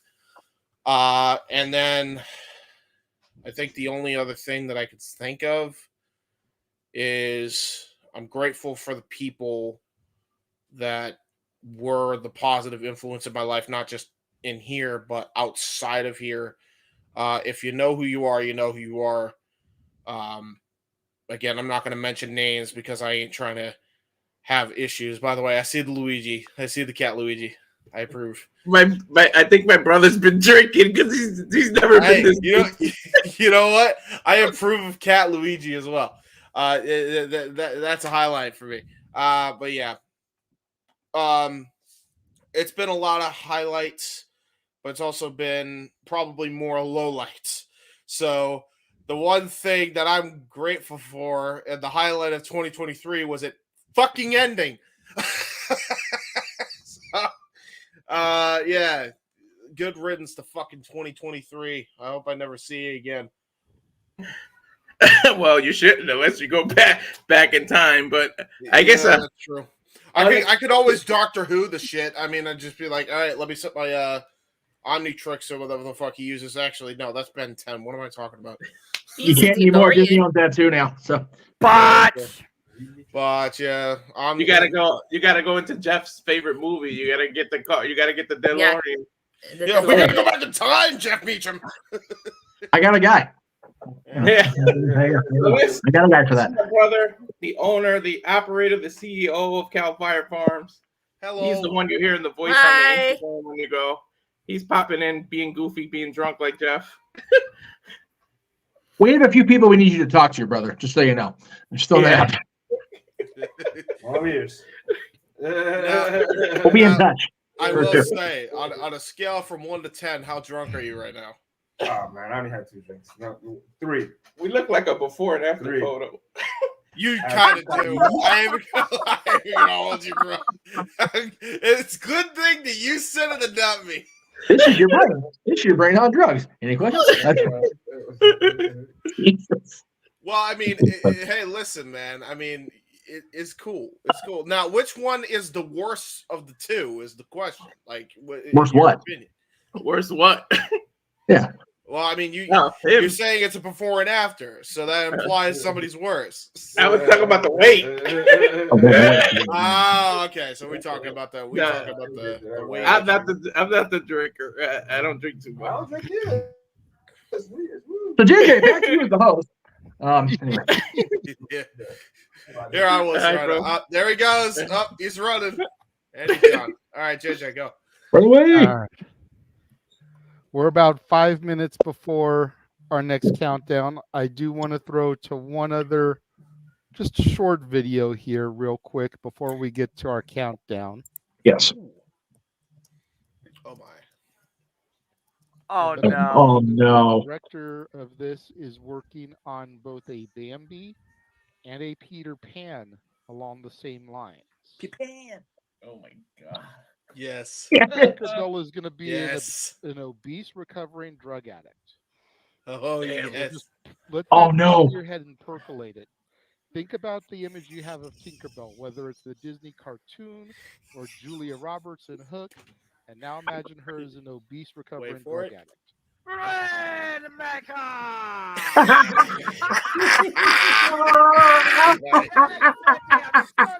The timing of that. That is incredible. That is absolutely. Love you, Noah. By the way. Here, highlight number 1. James, I hope you clip that. What the hell? I clipped it about 17 times, by the way. Little preview. Oh no. And Sean O'Malley's the new lightweight champion. Oh yeah. I knew that was gonna be. Oh god. That's a great cover. There you go. There you go. James, clip that. Oh my god. I guess he listened. That's our quote of the year. James clipped that. Yeah. Oh, trust me. I clipped. You. All week. I know I asked for a clip last week on Sports Bar. Oh my god. Just for the record here. Yeah, go for it. James has been hard at work, but yeah, he didn't get the highlights put together like he wanted to. Yeah. So I had to come in a clutch and put together what I put together.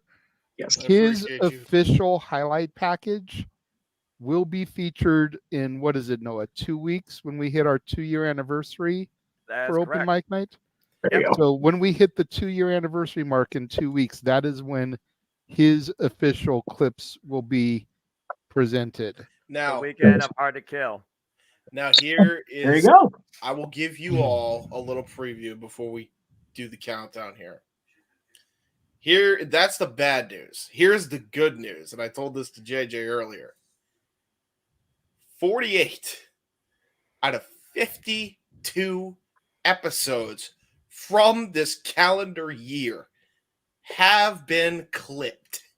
Wow. There you go. Okay. And we're talking some episodes have maybe 1 to 3 highlights. Other episodes have like friggin', I don't know, 7 to 8. Some have gigantic highlights like 13. We did a lot of funny shit. I know we did. And you will get to see that. There was one folder that I had where I had damn near like 20 clips in it, and it wasn't even a karaoke night. Yep. Right. And then there was like a folder I had with like 1 clip in it. Oh, Jesus. So, yeah, I totally get where James is coming from. Dude. Just crazy. Dude, it's a lot. But we have nothing to worry about now, folks. It's clipped. It's in my hard drive. and that shit means I got time. I got 2 weeks to make this shit look good, as Booker T would say. So trust me, you ain't gonna want to miss the anniversary show. And it's gonna be a good one. It's gonna be a good one. Hey, might be some familiar background music. Shh, can't say more. Can't say more. So yeah, be on the lookout for that. Where's my clock at? Where's my clock on this thing? Should be pretty close. Excuse me. Because I've got 59. Hold on. I think I have a second thing on my. Do I? Where's my seconds? Click the clock on your computer. Oh yeah, clock. There we go. I got the second on mine, so wait, what the fuck? let's have JJ go ahead and do it. That way we've got the host actually. I got 10 o'clock on mine, so All happy right. New Year. Happy New Year! We're trying to the find Central. Yes, to all the people in the Central Time Zone, Happy New Year. Yes. That's Mama, right? That's Yes, my mom is in that time zone. Yes. Nice. So Happy New Year, Mama. Happy New Year to. Oh, I started wrong song. Go ahead. Sean Garner put in the comments that MJF has been removed from the roster. That is accurate. He is accurate. Yeah, that's accurate. Uh-oh. Let the speculation begin, folks. Is the bidding war? 2024 could very well be underway. There you go. Oh Jesus! Oh boy. After having him last night, whatever money he gets should go to his hospital bills. Holy shit! Yeah. Well, I was about to say, I mean, is he off the roster page or just making it look like he's not coming back because he's injured to shit? Well, we don't have an internal roster because we don't claim to be insiders because we're actually not. So you know, we don't know. We just go off what we see. Seeing is believing. Believing is seeing, right, JJ? Ding. Yes. What's up, Mikey? I'd like to say excellent call again. Excellent show you guys put on. I did watch some of it. Oh.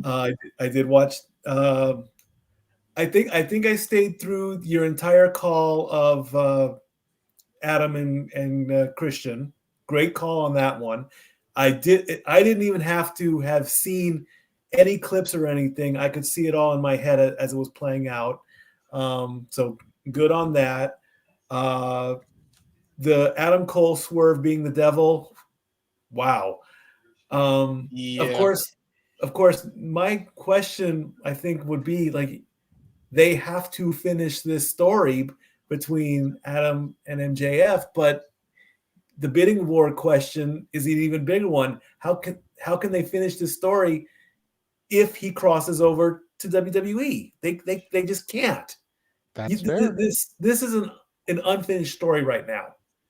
And now this news drops, and I'm not even a follower of AEW, and I don't like it. You know? Yeah, it's not great. Well, again, we're now in at least half the country, or half the lower 48 is in the new year. So happy New Year to everybody in the East and east of that, and in the Central Time Zones. Mountain Time, you're on the bubble. Or you're on the button, however you want to phrase it. All right. So before we go to our next official commercial, Yes. we're going to go to our next professional call that we're going to take a look back and remember. Huh. Ooh. Hopefully we'll get Noah's. Noah, you're definitely going to want to see this. Oh, yeah. What? It's our call sync. Who is the absolute best of the best? Who is the best wrestler in the world? But here we fucking go. Oh my God! Oh my God! No, it's not. Yes, No, it is. no.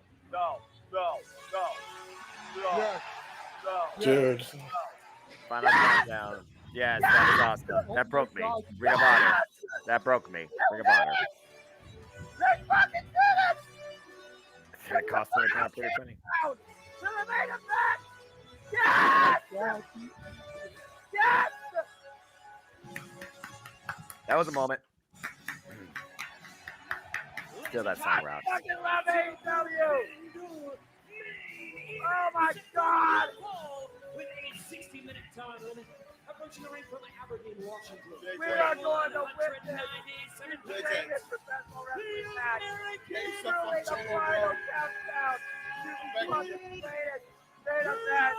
Brian Danielson, the American Dragon, Okada, Simon Now. Thank you, Japanese commentator.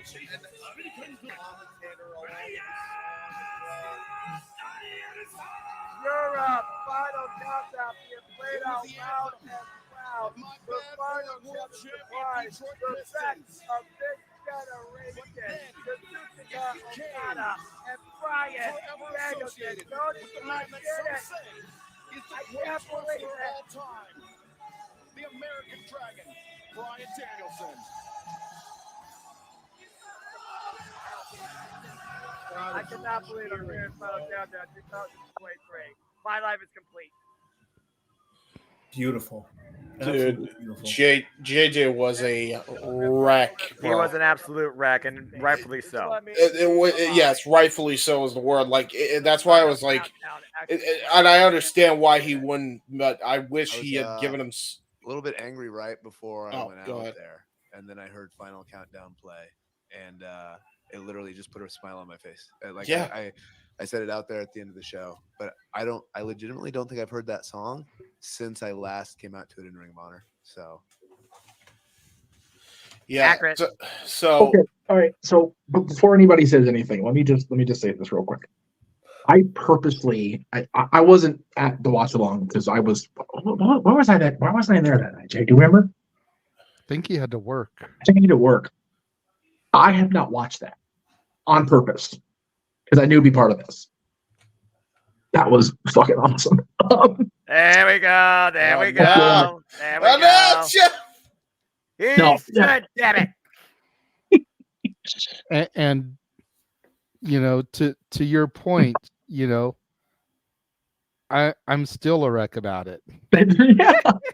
Every time I watch that clip back, I get tears again. It's because just like Brian said, like I listen to Europe's Final Countdown all the time. I fucking love the song. Yeah, it's a great song.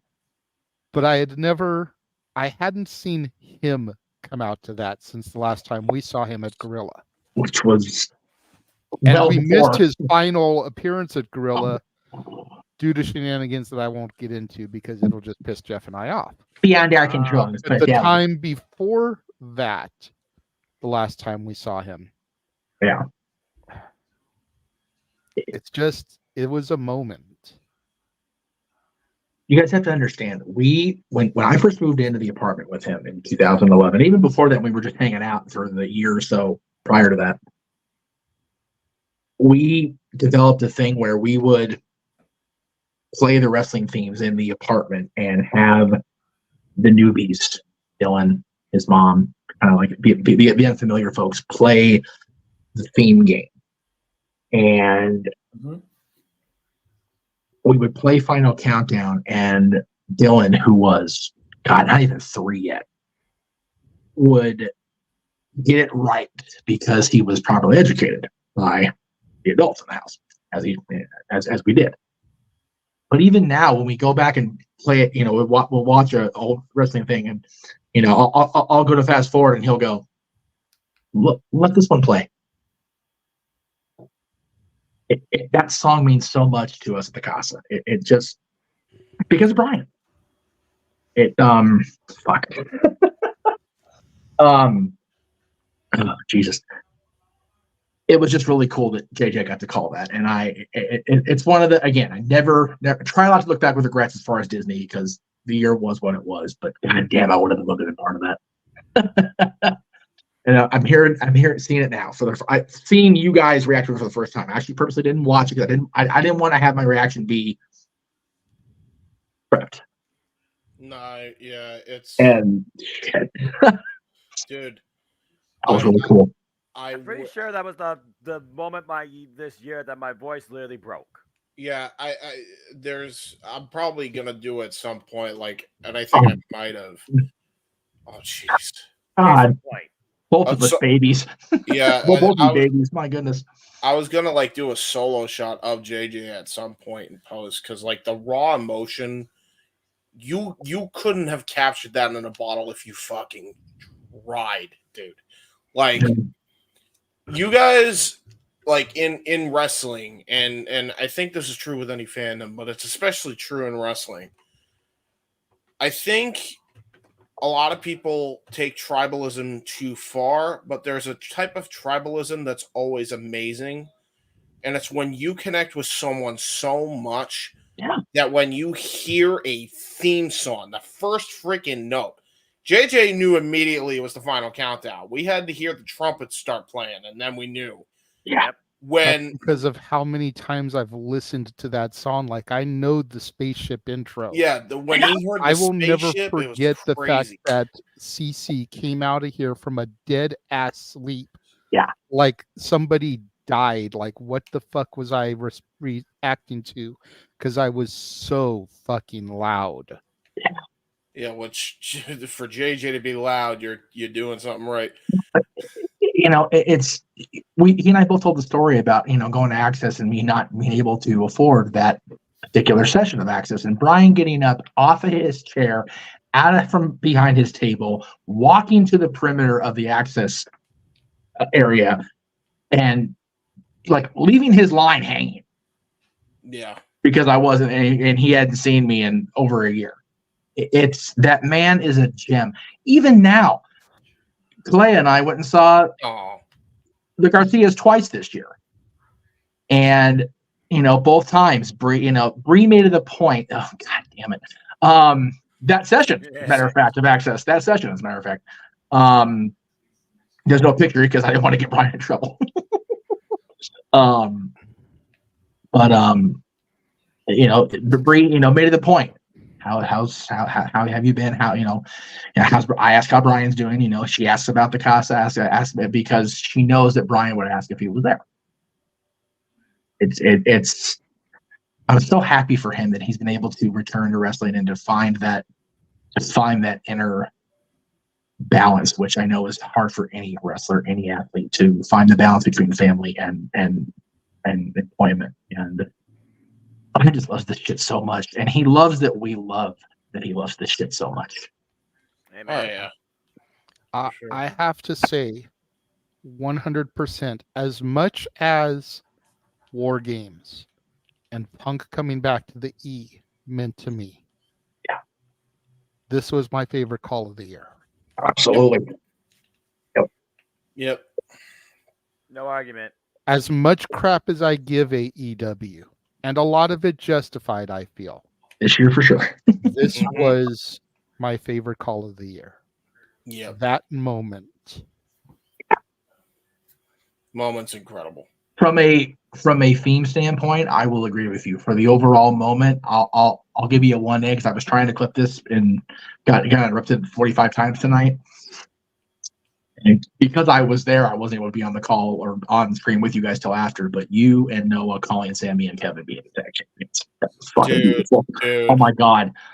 That got to me, but not near as much as this one did. No.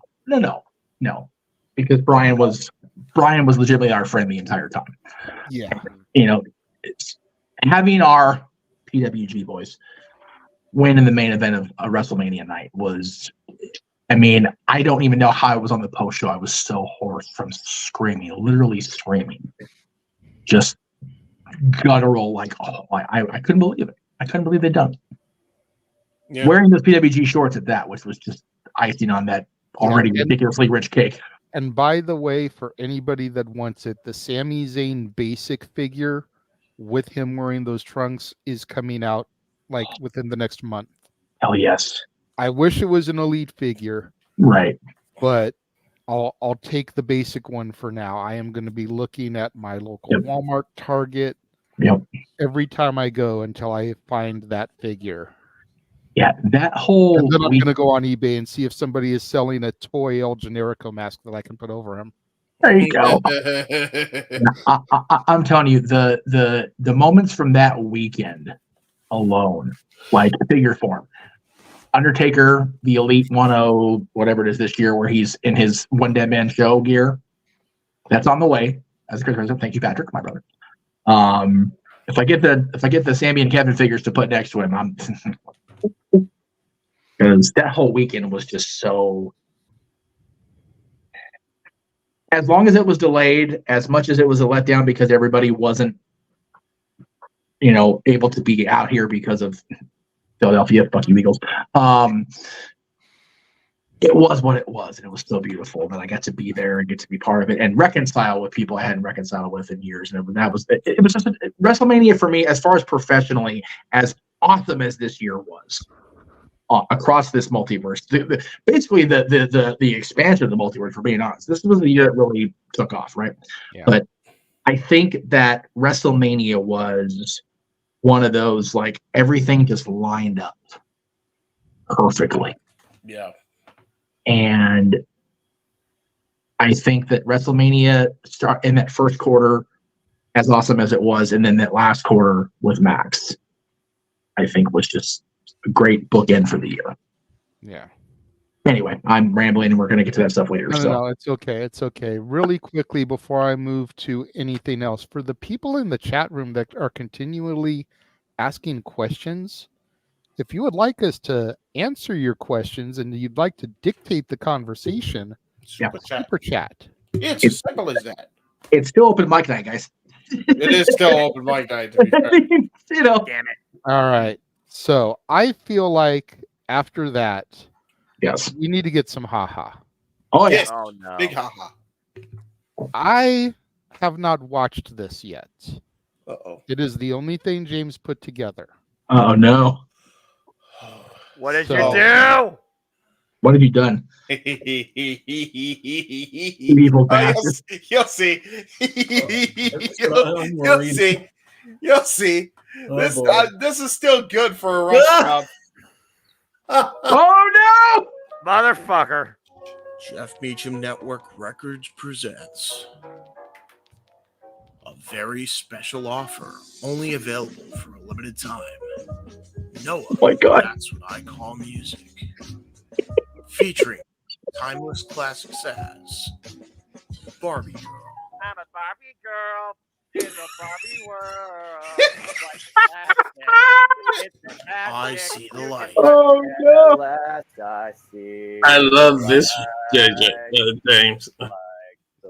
Dude, I did this in like Hang on, radio Let gun. it play. Let it play. Let it play. Let it play. Song at all invaded my Mars. Fuck is this old school shit? You made them laugh, you made them cry. You made us feel like we could fly. What makes you You beautiful? light up my world like nobody else. Oh, fuck that. Without you flip your arm and overwhelmed. I can't do this. One Directions. DuckTales. Woo. Every day they're out there making DuckTales. Woo. Tales of daring. James' reactions to the DuckTales and everything. By the way. I send chills up and down your spine. I'm just a sexy boy. Sexy boy. I'm not your boy, toy. Sex Kingdom. and lights go up a pole. Whoa! My father said when I was younger. I won't say I'm in love. History, been there, done that. Oh, you think God. You didn't? Easy, you're from 7 till you try to keep it getting. Honey, we can see right from no. Dusty Rhodes is the American Yes. dream. clink, clink, clink, clink, clink. He's just a common man. The Emperor's New Groove. There are despots and dictators, political manipulators. There are blue bloods with the intellect of fleece. There are kings and petty tyrants who are so lacking in refinement. They'd be better suited swinging from the trees. Vince McMahon, stand back. I got some advice. I finally have to say, stand back. Stand back. That's a fact. They never understood the kind of man I am. I do my own thinking, got a plan, stand back. We don't talk about We Bruno. don't talk about Bruno. No. Oh my God. We don't talk about Bruno. I ain't gonna lie, I know I bodied this. It was wedding day. And there wasn't a cloud in the sky. No clouds allowed in the sky. I'm responsible for the Bruno. Yes, you are. By the way, you lucky people, you. If you weren't in the show starting right away, The accent's everything. To other people in the tiki Better now. Fuck the tiki room. Friend like me. Now, Semionission is your camp. He randomly ended. Sam, Yahoo, and house. See, all you gotta do is rub that lip, and Right, I'll people are say, doing it. Mr. Aladdin, sir, what will your pleasure be? And much more. One way or another, together's where we both belong. Fuck my life. If we listen to each other's thoughts, we'll find we'll never too far apart. And maybe Oh, love is shit. the I don't reason get paid for why this. for the first time We're going to pay for it now, Jim. Just listen. You're not even at the end yet. And got CM Punk's official theme song as a bonus. What do you see? The cult of personality. Interesting. How does that make I you feel? know your anger. I know your dreams. What the frick? I've been everything you wanna be. Oh, I'm a cult of personality. Noah. That's what I call music. Charity at retail stores. Please do not go looking for this in any retail stores near your area. Go back. Yeah, go back to the outro real quick, JJ. Like a couple seconds. Listen to what is said in this. Interesting. How does that last bit of the outro? Trust me. I know your dreams. Just listen to like how sped up it is. Everything you wanna be. Oh, I'm a cult of personality. Oh my god. Noah. That's what I call music. This is a parody and not available in actual retail stores. Please do not go looking for this in any retail stores near your area.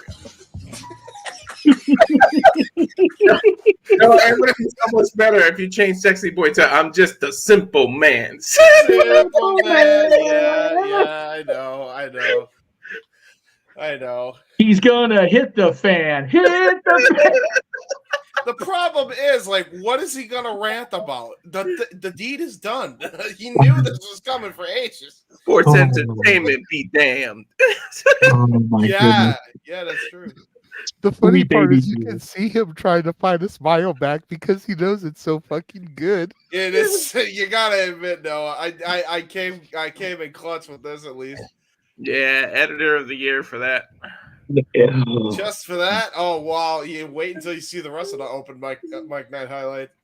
Yeah. So God. The post Hard to Kill open mic night, the anniversary show is going to be just bananas.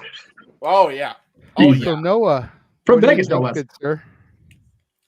What's going through that squash? I'm afraid to ask. I am too. About the copy he has to sign. That's fair. That's fair. He has some shit to sign. How you doing, buddy? Damn it. Damn it. I'm so composed. Damn it. Did I at least edit it good, buddy? You did what was asked of you. That's fair. Good for you. You still fucking suck. Yes, but was it good? Go to commercial. That's a yes, by the way.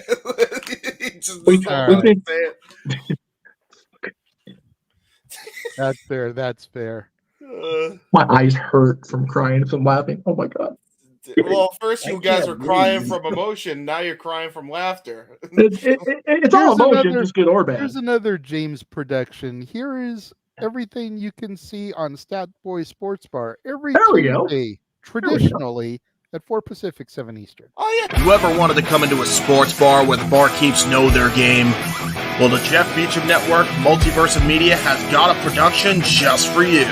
Sit down and relax as the Stat Boy and his partner break down the statistics in all things sports.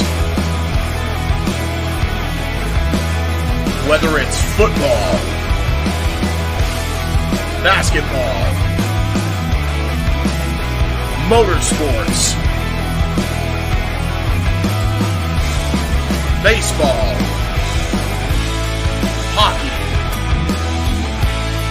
soccer, professional wrestling, mixed martial arts, boxing, and much, much more.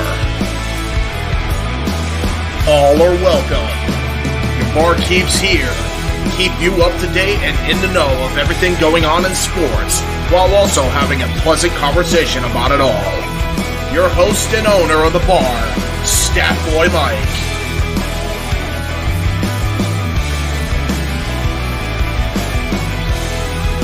His partner in crime, Dory Lou.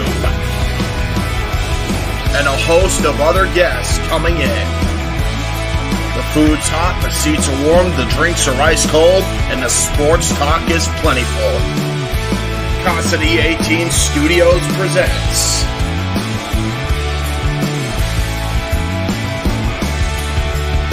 Stat Boy Sports Bar. Take a bar stool and enjoy the show.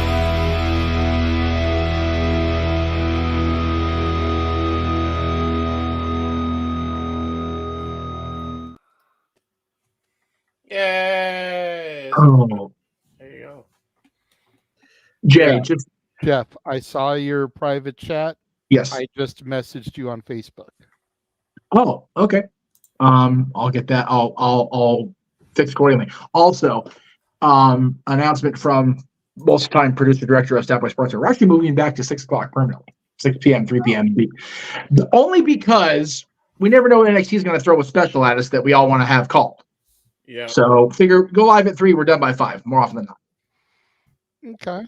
So starting Tuesday, 3 o'clock is the official time. Now, is that with a hamburger today?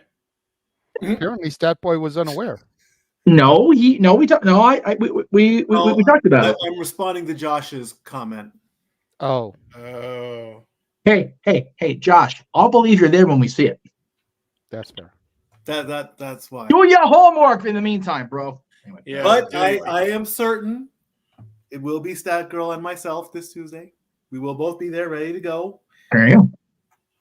After what happened today in football. Great. Hey, Cowboys won. Screw it. I don't give a shit. Cowboys did win, but I did hear there was a bit of The refs fuckery won. with the officiating. Yeah. Now, We'll talk about it on Tuesday. yeah. Yay. Between them and the officials, it was pretty much a shit to bed Saturday. So anyway. Yay. Per usual. All right. Anyway. Oh, sweet baby Jesus. That was a good laugh. I'm still recovering, man. Right? For real. That was all the needed right there. I feel What like do you think, Jeff? Should I do the next highlight video, or should we throw to Noah for his reflections of the past year? I think we should get Noah's thoughts after seeing that beautiful commercial showcasing his amazing karaoke talents. That had no what the William Shatner was that moment at all, because that was sweet chef's kiss stuff. Noah, what are your thoughts on personal life 2023, other than wanting to murder us all in our sleep now, and professionally? Yes. Other than murdering us all in our sleep now. With your AEW buddies, Ron, but he says professionally. Yeah. I'm ready. Come on, Noah, let's go. Just gotta cut our throats with CD cases.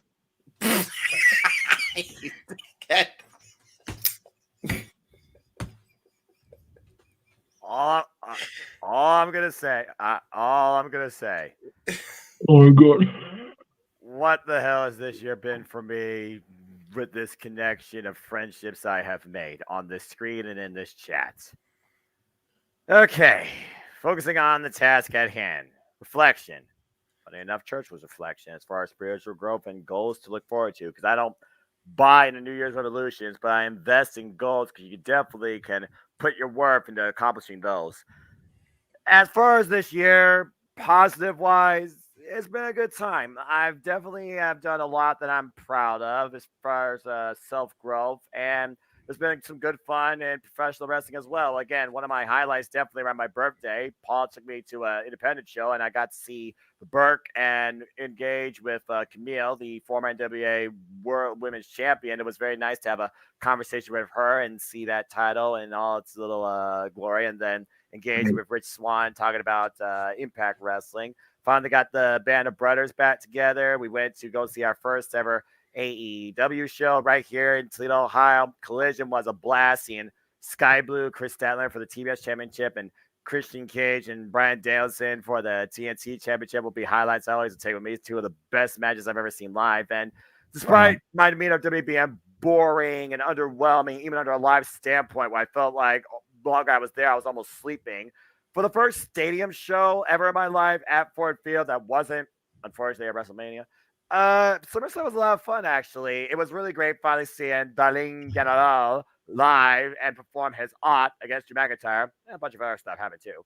And also it was really great engaging once again with Aaron Riff, Caitlin, and Mini-San Gosaku. That's his name, Aaron. Get it right. That dude is energy level, the guy power level of over 9,000. So it was nice to actually get away from, I guess you could say, the proverbial play-by-play chair and engage in reality, where again I'm still very introverted naturally by nature. As far as negatives, there was a couple of decisions that I definitely questioned my morals and if I made the right call, but after looking back on where they led, I have no regrets whatsoever at all. And as far as anything else, I'll say this: as far as this goes, to the chat, particularly Emmanuel and especially Arlene, thank you for your constant continued support and encouragement to try and bring out more personality in me. I am not one to demonstrate such activities, but it's definitely made me, I feel, more comfortable and better as a whole as a human being. So forever I'm indebted to y'all's friendship for that in the chat. And I'm sure these guys are indebted to you for your super chats. As far as you guys all here on the screen, Walter, you came in late, but hey, you recognized Joe Hendry, so I got no but love for you too, brother. We've called literally 40 plus events live this year between JJ, me, Jeff, and James, and Dattila, who came across as of late. It has been one of the absolute greatest joys and the most glorious fandom moments of my life, con everything in and out of sports entertainment and professional wrestling, of course, not included but not limited to WrestleMania 39, freaking my favorite Joe Hendry match ever against Moose at No Surrender. I still laugh at that freaking Sega Dreamcast. That is just going to be a highlight for life, James. You know what I'm talking about, bro. The con, some of it, Jeff, whether it was NWA or whether it was Jeff Cobb versus Moose, freaking con the biggest event in wrestling history, damn it! But I digress with a 3-person booth that flowed very smoothly. That was also a lot of fun too. And matches I will take to the grave: Bryan Danielson, Zack Sabre Jr., Bryan Danielson, MJF Ironman match, Kenny Omega, Will Ospreay, both at Wrestle Kingdom and Forbidden Door. Countless moments that pissed me off and made me with so much joy, and always looking towards what's next and what in store. In general, as a human being, as a professional wrestling fan, as somebody spiritually sound, as somebody that's more naturally shy than maybe not pass on screen, I'm just forever grateful and humble towards everything that's happened in 2023. And I'm looking forward to doing that and more in 2024. And I can't wait to see how things kick off and what's in store. As far as goals, spiritual growth, balance my budget, and hopefully, just be a better human being. Now, whether or not that means you all further use my dignity for your own self-gain, for everyone else's joy and entertainment, it is what it is in that regard. But again, in general, just thank you all, and it's been a great year. I hope to make 2024 even better in our professional wrestling. Dude, the quote of the year is what he said about Emmanuel and Arlene, like getting him out of his, basically getting him out of his shell. I know that's not exactly what he said, but like that is, wow. That I wasn't expecting it to be so emotional. That warmed my heart. Oh, my heart. Oh, awesome, man. That's cool. That's cool. Speaking of the Dominguezes, we have a super chat from Emmanuel. Oh. He wants to know, in our opinion, is Sasha worth more than Charlotte? Oh, this is a fun one for JJ to answer. I'm going to have JJ start in this case, and then he could dictate how the rest of the panel answers. Right? Platform. On the spot, brother.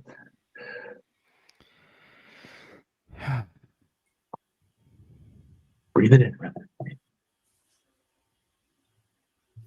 See, I don't know what Charlotte just got for her biggest paying contract that a female has ever signed. Mhm. Right. $2 million. Well, Charlotte's definitely not worth that. Wow. Is Mercedes worth more than that? No. No, I agree. Put it to you like this. Do I feel that in general, Mercedes Moné is worth more money than Charlotte Flair? Yes. Okay. Do I feel that she is worth more than $2 million? No. Do I feel like Charlotte's worth $2 million? No. That's basically the long and the short of it with me. Okay.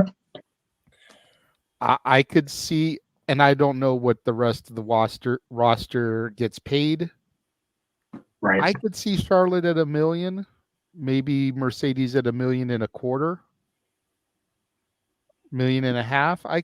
I could see that. $2 million? No. Yeah. Before you send around the horn, for perspective, Stone Cold made $1 million in 2000 and 2001. I think. Maybe 01, because that's what Johnny was asking for before she got released. Was awesome money, which was $1 million at that point. Money also doesn't go as far. Like $1 million in 2001 would probably be akin to 2.5 or 5 today. So right, that's what I'm saying. The biggest star in the company was at $1 million. So figure $2.5 million would be Roman or Randy Orton coming back or CM Punk or whatever. Charlotte Flair is not worth Roman Reigns' money. No, she's not, and I can even concede that.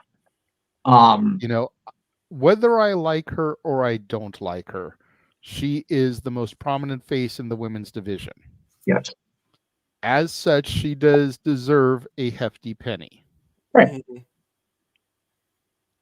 Are there people on the roster that I feel deserve more than her? Abso-fucking-lutely. If for no other reason but tenure alone, there's no reason Charlotte Flair should be making more than Natalya. Yep. After almost a 20-year career with the company. 10-year-wise, you're 100% correct on that. Absolutely. Especially when you consider the fact that I think she's doubled as a coach of recent years now. Yeah. Does Charlotte deserve more than Bianca?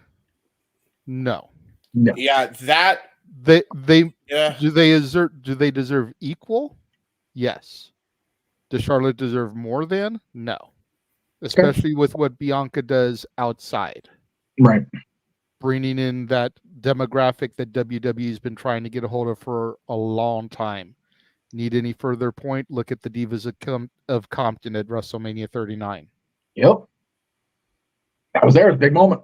So I do feel that Mercedes deserves more than Charlotte, but neither one of them deserve what Charlotte is making right now.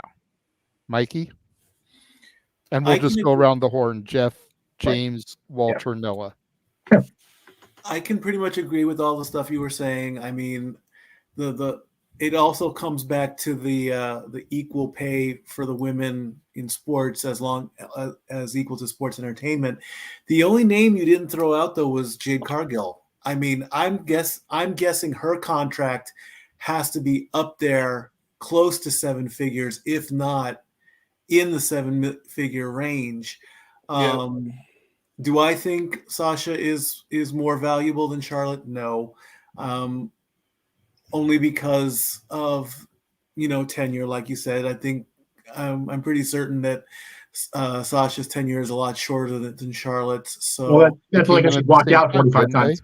Yeah. Well, that too. I mean, that's part of it also. I mean, the walkout could probably decrease her value slightly, and we're aware of the stories. Well, let's get the white elephant out of the room here. There are stories going left and right, and as just whenever you hear those stories, just remember, never say never. You never know what's going to happen. Okay, you don't know. It's the biggest. There are now 2 or 3 big swerves happening in wrestling right now. Don't go crazy with it. Bottom line. Don't go. Okay, MJF's profile gone. Go keep it to yourself. If you're not a professional, keep it to yourself. But as far as the Sasha thing, no. Teleporting back into the command center via the Morphin Grid. Woohoo! Attila is back. What's up? Hey, you guys, sorry about that. I was like, my brother got home and he bought us No, you're In and good. Out. So Good. In and out. Double doubles. Well, at least your God, brother I had suppose. respect. My brother was acting goofy behind me. That's fair. I don't disagree with that comment. I think Sasha Banks as a character in WWE peaked during pandemic. Her and Bailey were on TV, both shows every week, ruling over the women's division roost. And you know what? They needed to at that point because they were kicking ass as characters. Hang on, we're going on the horn to tell us, so we'll get there. Sorry, I promise. sorry. No, you're good. So, is Sasha worth more than Charlotte? Is the question that was posed in the chat while you were off screen. Okay. I don't think Sasha is worth more than Charlotte based on her flip-flopping on staying with the company. Now, if she comes back in this current incarnation, I feel like she, yes, will have to prove herself. And I do believe she will prove herself to be a reliable, for lack of a better terminology, company man. But she's got to do that. That's the thing. Excuse me a second. Bless you. God bless you. Bless you. Golly, that hurt. God, my stomach. Oh, I'm going to the doctor on Tuesday. It sucks. Anyway, I think the unfortunate thing is that Charlotte has been almost Taylor Swifted at us out of the company's necessity, because the ones that have been reliable besides her have been going off and making families. Not disparaging that. Go have your babies. Do your thing. Be a mama. It's awesome. Being a parent's fucking wonderful. But if they're not off going to make the families and raise the families, they're just not there. Like Charlotte, like Sasha, like Becky, who went off and had the baby and came back and became a bigger star than she was when she left. Mm-hmm. Same with Ronda, had the chance to get that star power back, and she just, her mindset checked out well before she left, and didn't really come back when she came back, which is why she's off to an independence now and a Ring of Honor cameo. Good for her. In a dark match, but I digress. No, I'm sorry, Sean TV. Take it back. Which Attila was there for. Yeah. Which I'm so fucking happy for you, by the way. That's really cool. Not gonna lie, I minorly jelly. Just a second, James. Oh, sorry. Yeah. Anyway, with everybody on the roster right now, Rhea having been the prominent female figure, and we'll talk about her on Talk Wrestling tomorrow for No DQ Awards wise, by the way, multiple times, not just for her herself. But let me say that right now.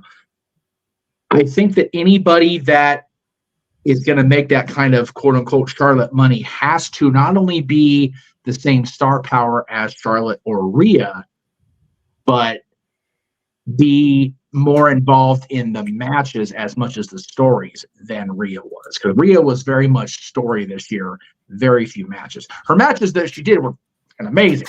WrestleMania, Crown Jewel, whatever. But she wasn't in the ring a hell of a whole lot this year. That 30-second match with Natty notwithstanding. We don't talk about that. Well, no, but it's one of those. I just had to throw it out there because he said her matches in the ring were outstanding. That's fair. Well, for the most counterpoint. Good counterpoint. I think that if Mercedes is going to come back and demand that kind of money, she has to, much like the labor force in California, earn that minimum wage. Earn that $15 an hour. Well, learn how to do your job first. If you're going to come back, do the job for the company that you were supposed to have been doing the first few times you walked out. Fair. Yeah. Go ahead, James. Yeah, I mean, at the end of the day, I think. First off, if what is true and she's demanding to get paid $2 million, I mean, there's no way they're gonna pay her. I mean, I venture to think she will stay in Japan if that is the case, allegedly. I think here's a hot take for you. I think Bianca's worth $2 million. There, I said it. Done. I think you got a lot more mileage on her. I think there's a lot more star power with her. I think there's a lot more upside with her. I think you basically have your next female John Cena in her. And with how prominently they've promoted the women's division, you know, you got Charlotte. Yeah, sure, I guess. You also have Rhea Ripley, mommy for life. But Bianca is the top star to me. Always will be, because she proved that during her women's championship run, which ended this year at Mania, or a little soon after Mania. So to me, it's just that. Charlotte ain't worth the $2 million. And if WWE is giving her the $2 million because of her name or whatever, they ain't giving Mercedes Moné, Sasha Banks that $2 million. No chance. Unless the number one, Barry Bloom somehow swindles them to do so, and number two, CM Punk after a year in the business, after a year back in the company, goes to bat for her. So that's the only way that's happening. Dead ass. Like, that's the only way that's happening. I bet you, and by the way, I think even as abrasive as Phil Brooks has been, especially over the last calendar fucking year, I think he'd even say, you got to prove yourself first. Exactly what Jeff said. I think even Phil Brooks would say that. You got to draw. And she was drawing, and then she got injured. Therein lies the problem. We don't know how good she's going to draw. I think really she owes herself to give Japan one more try before she tries to go anywhere else. That's my personal take on it. You want to prove that you're worth $2 million, and you don't want to do it within the company that thinks that you don't deserve it automatically. All right, prove their ass wrong. Do it over there.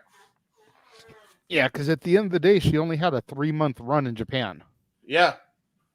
And which, ironically enough, even in those 3 months, I mean, and say what you will about her, she was making freaking headlines in history over there in that short time. In 3 months. Yep. Imagine what she could do in a year, 2 years. Make an effort. Don't just call it quits because you got one untimely injury. Goddamn. Whoa! I got a little echo reverb. Woo-hoo. Sorry about that. I hit the wrong unmute. My bad. No, yeah, you're fine.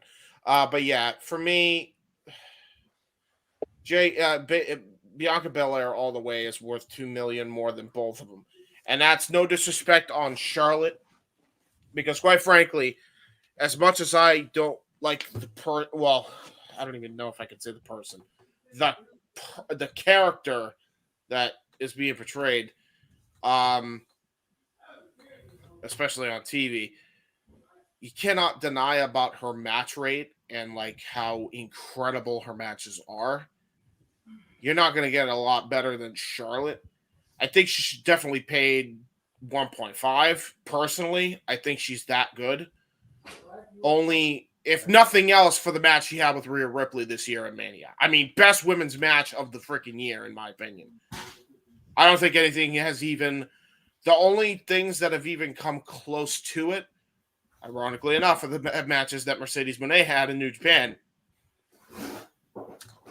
So, what about Becky versus Trish? Yeah, well, if Noah says then I kind of side with them. I can't really comment, though, because I haven't seen them. But the matches I've seen more women's matches than everybody on this panel combined, because I watch Impact and Japanese Pro Wrestling and Ring of Honor. You're really trying to make me dictate this? Well, I mean, you're going to get your take in a minute. I mean... Yeah. What do you think? I'll continue.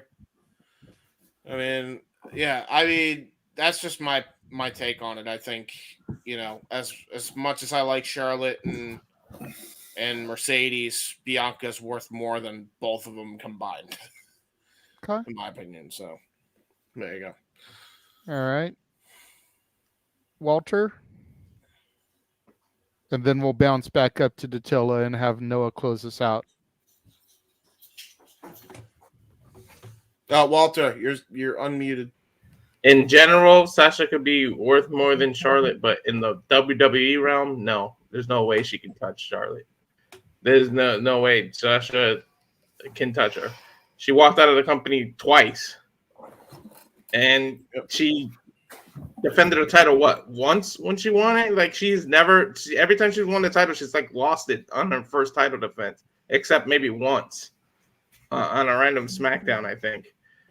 But other than that, and the independent scene, Monet can draw maybe on her own, but I don't think she can make the kind of money Charlotte does. But I'm just looking forward to seeing Jade and what Jade does, because if Jade plays the cards right, like I put in the chat, then she'll be right up there with Bianca.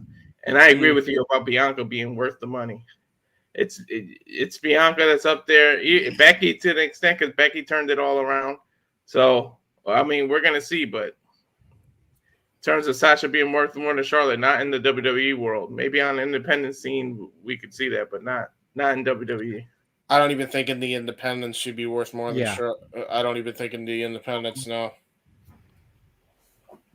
And I'm not a big fan of Charlotte Flair's character. I don't know what it would be like outside of WWE, but I'm not the biggest fan of the character that's presented.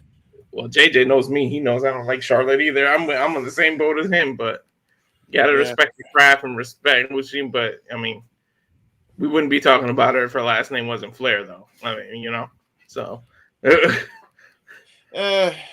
Yeah. I mean, I will say that I feel like a lot of people see that she uses Flair as a crutch and not necessarily as like, we got to remember the whole reason she's even still doing this is because she's doing it for her brother Reed, which I feel like gets lost on a lot of people. Like at the end of the day, this was his dream and he couldn't really live that out. And she even said, I'm living this out for him. I don't care what the scrutiny is. I don't give a shit. I'm doing this for one person and one person only, and he's up in the heavens. So, if not now, she earned my respect just from that alone. But, just food for thought. Anyway, Datilla, you're up. Hold on, James. Hold on, James. Okay. Mikey put in the private chat that he needs to duck out. So I need to just go on private chat more. Yes, you do, James. Sorry. So, family, I love you all very much. I'm looking. Dory Lou and I are both looking to a happy, prosperous, safe, positive 2024. We're both going to be back in the sports bar Tuesday at 6:00 with all the week 18, all the week 17 fallout. Golf and tennis are back. They start their seasons up this weekend. Like I said, the sky's the limit. Stay tuned. I love you all. So long, 2023. Hello, 2024. See you all on Tuesday. Love you, brother. And Stat Bye, Boy. Mike. Good night, Bye. everybody. Hi, Mikey. Bye-bye. Happy New Bye, Year. Mike. And hello, Happy New Dory. Year. Bye-bye. And then there were 6. I feel like Dr. Evil with my dog right here. Aww. I was about to say, oh, he's sleepy. He's sleepy, She. Pupper. Oh, she's sleepy, Pupper. It's not that she's sleepy. She's scared of the all right. fireworks. So go ahead, Datilla. Just trying to rest. All right. So the question was, is Sasha worth more than Charlotte? Yes. Yeah. And I kinda Arlene agree. will get to yours once we're done with Noah and Datilla. Go ahead. I kind of agree with Walter. I feel like outside of WWE, she is, but not in WWE. I just feel like Sasha kind of always came second to Charlotte. Like if they had to choose one, they would always choose Charlotte no matter what. And kind of to what Jeff was saying earlier, the only reason, in my opinion, Bayley and Sasha even held both the women's titles and the tag titles was because you have to remember at that time, Becky was on maternity leave. Charlotte wasn't there. That's the only reason they held those titles in the first place. Otherwise, that would have been a completely different story.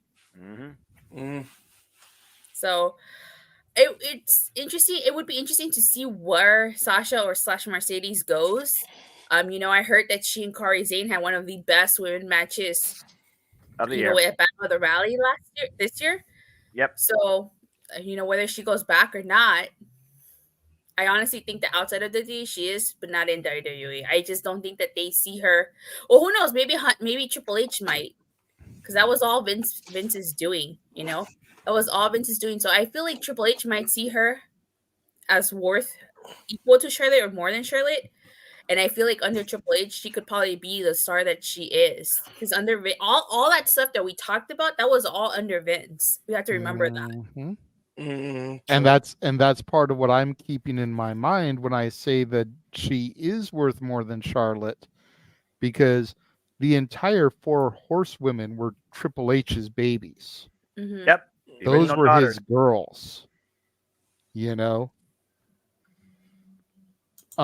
So Sasha, and like you just said, everything that's happened to her, every reason why she walked out was Vince booking decisions. Vince wanted her and Naomi to feud with the Raw and SmackDown champions and lose while being tag team champions. What sense does that make? None. This is Vince McMahon we're talking about. You don't put Logic and WWE in the same sense. Exactly. That's my point, Noah, is that don't make no sense. Would Triple H do that type of shit? No. Nope. Probably not. So, and to Keen Mike's point, Triple H texted Sasha the day she showed up in New Japan to congratulate her. So he's still very much in contact with her. I disagree, Safet. Booking can make anybody look good. Yeah. Yep. And no disrespect to Charlotte, but like, what is her character exactly? Because I feel like one of my biggest gripes with Charlotte is her booking. Like, she'll win the title, she'll do a feud, maybe or 2 feuds, drop it, disappear, come back, and the first thing she does is in the title picture. It's like, why can't she just have a side feud? Why can't she just have Brock Lesnar. Another No, feud that's she's a not player. about? Well, That's not with the title. You get me? It's like everybody has had a side feud. Her character is woo woo woo, miss a moonsault and hurt somebody. Her character is she is the female version of Ric Flair. Well, no, and that's fair, because you think about Ric Flair being the world champion during the 80s. Not so much the 90s, because the 90s was a cluster in WCW. Not even going to go down the rabbit hole today. We only got an hour and a half to go. Or a little over an hour, excuse me. We're getting close again. Yeah. Flair would win the title, drop it to a number 1 contender, and then win it back at the big show. Harley at Starrcade. Dusty. He actually did drop the title at the big show. That was in the 90s. When he was still doing it. Harley at Starrcade, Garvin at Starrcade, Dusty at the Great American Bash. It all revolved around Flair, and then later the Horsemen safeguarding that world championship. Whereas Charlotte, to the point that was made, I believe, by James, I was off trying to take care of bodily business. She's still in the business because of her brother. And I don't know if it's I think the public's opinion of her really doesn't bother her at this point. Otherwise she would have got out a long time ago. No one talks about protecting her mentality every single week. If she were to buy into the public drawback against her, she probably would have ended up in a rubber room by now. As many people hate her guts character wise. It's very much akin to I was listening to, I forget what Pi I was listening to about One Man Gang recently. He enjoyed being around the boys, he enjoyed being around the talent, but it wasn't about the championships for him. It was about making the money and living the dream that he wanted to live. I don't know for sure how much Charlotte has influence on her creative direction, because I don't work in Connecticut, thankfully, because it's too cold. It's cold up here as it is now. California cold. I'm a wuss. I can handle Connecticut cold. Hell no. I'm good on that shit. But I know we Californians. Welcome to my world. We'll see boys up here at the top level with the cold. Like, nope, ain't having that shit. I just don't think that, at least not now, she's not worth it. Mercedes worth more money, but 2024 is going to be a big, hard reset year. I've been talking about it all week, guys. So we'll see. Got that time. Yes. Got a little bit less than a minute, and then we'll get to Noah's thoughts on the topic. Oh, it's going to be Years on Mountain time, people. Yes. Mountain time. Yeah, For those of exactly. you up in the boonies, 30 seconds to go. Woo-woo. Wait, that's Utah, Colorado. Let's see. Nevada, I think. No, Nevada? Or is that No, borderline? Nevada's on the Anywhere same on the side. right, anywhere on the left side of Yellowstone. I mean, yeah. Someone give me a map. I got Colorado, Montana, New Mexico, Utah, Wyoming, Arizona, some parts of it. We are down to the final. Oh, Happy New Year, everybody in the Mountain Time Zone. Happy New Year, Mountain. Central. Happy New Year to Central people as well. Yes, it's right here. Oh yeah, because you weren't there for that. All right. We are 1 hour to go in the lower 48. And Yeah, we got 1 hour. Hopefully for us on the air, too. Yes. Well, we're probably going to go a little bit past midnight, but we were figuring that. Noah, go ahead and give your thoughts on this. Is Mercedes worth more than Charlotte? It really does come down to context, okay? And I'm not talking about the contract itself that you try and negotiate with, this being the biggest season of free agency, possibility and variety for the longest time in the professional wrestling industry and sports entertainment industry. Up being perfectly honest, but I digress. I look at track record, I look at longevity, I look at not necessarily the amount of championships, but the importance of championships. You got to remember, in 2016, they were playing hot potato with the Raw Women's Championship for the better part with these two in the early half of the self-proclaimed brand split, LOL. When I look at things right now, and I look at the fact that I literally just spent today going back across all 40-plus events we covered here, that was not a not a TV special, and I look at how many women matches did I choose outside of Impact Wrestling? Right. Okay, so I did choose a couple from WWE, and JJ hit the nail on the head. The only WWE women's match I actually cared about that wasn't in JJ's NXT was Charlotte Flair and Rhea Ripley, because Rhea Ripley needed to finish the story, and that's really the only other reason. As far as value goes, I look at it like this. Charlotte Flair is always the constant, but she's the constant same blueprint. I haven't seen no evolution.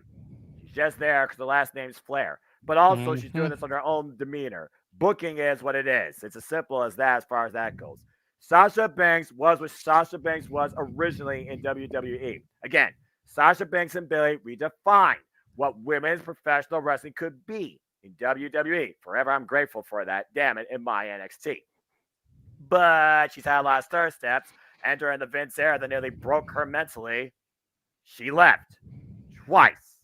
While Trinity found her glow in Impact Wrestling, Mercedes Moné found money in Japan Pro Wrestling and gave a couple of the best matches I've seen all year out of Japanese wrestling that wasn't Joshi Pro. And she hung with the likes of Sume Hazuki.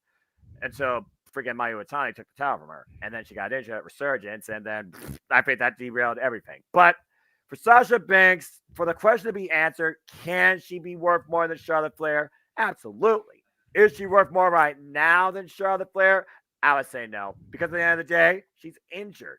Now, if she goes the way like Cody Rhodes did to redefine his value, where he's pretty much one of the top stars in the entire WWE, let's just call it as it is, on a weekly basis, then it's absolutely possible. But as of right now, I have to say no, but there's definitely potential. And as far as who can be worth more than Charlotte Flair right now, in the current WWE ecosystem, Jade Cargill is the biggest X factor, but I think the biggest definite right now is Bianca Belair, especially how much they've been branding and endorsing her. Hell, she came out of SummerSlam I was there live for, drinking a damn C4 that SummerSlam was brought to you by in that women's triple threat match. And she won the title and got injured. But either way, you still talk about Bianca Belair and Charlotte Flair, and right now they are coexisting in a feud against Damage Control. So, hey, it looks like they're keeping Charlotte Flair away from the title for the time being, which is a nice change. But I'm just waiting to see what Mercedes Moné can actually do when she gets back inside the ring under a WWE led by Triple H with no Vince McMahon influence in sight. Mm-hmm. Okay. Really quickly, to piggyback off of that, we had a super chat from Arlene come in saying, should people who say that talks with Sasha are no longer being held be considered credible if she comes back? Nope. 100% no. Yeah, I mean, I think this is unanimous with everybody in this damn room right now. Hey, we want to do a barbershop Yeah. quartet. Everyone just says no in a different pitch. I'll just start I'll- saying no. Hey.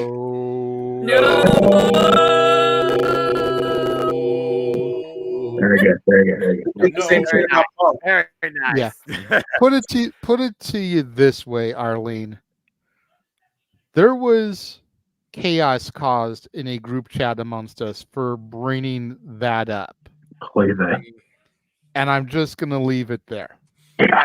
Like that the topic of that was so toxic and polarizing that it caused rufflings. It did. So there, but I firmly feel no. Yeah. Any internet reporter that is saying that talks with Mercedes have ceased and that WWE is no longer interested, yeah, I mean, come should be completely driven out of the business if she comes back. Yep. Because this will be the second time they've done that. Because to Walter's point, they said the same thing about Punk. And what happened?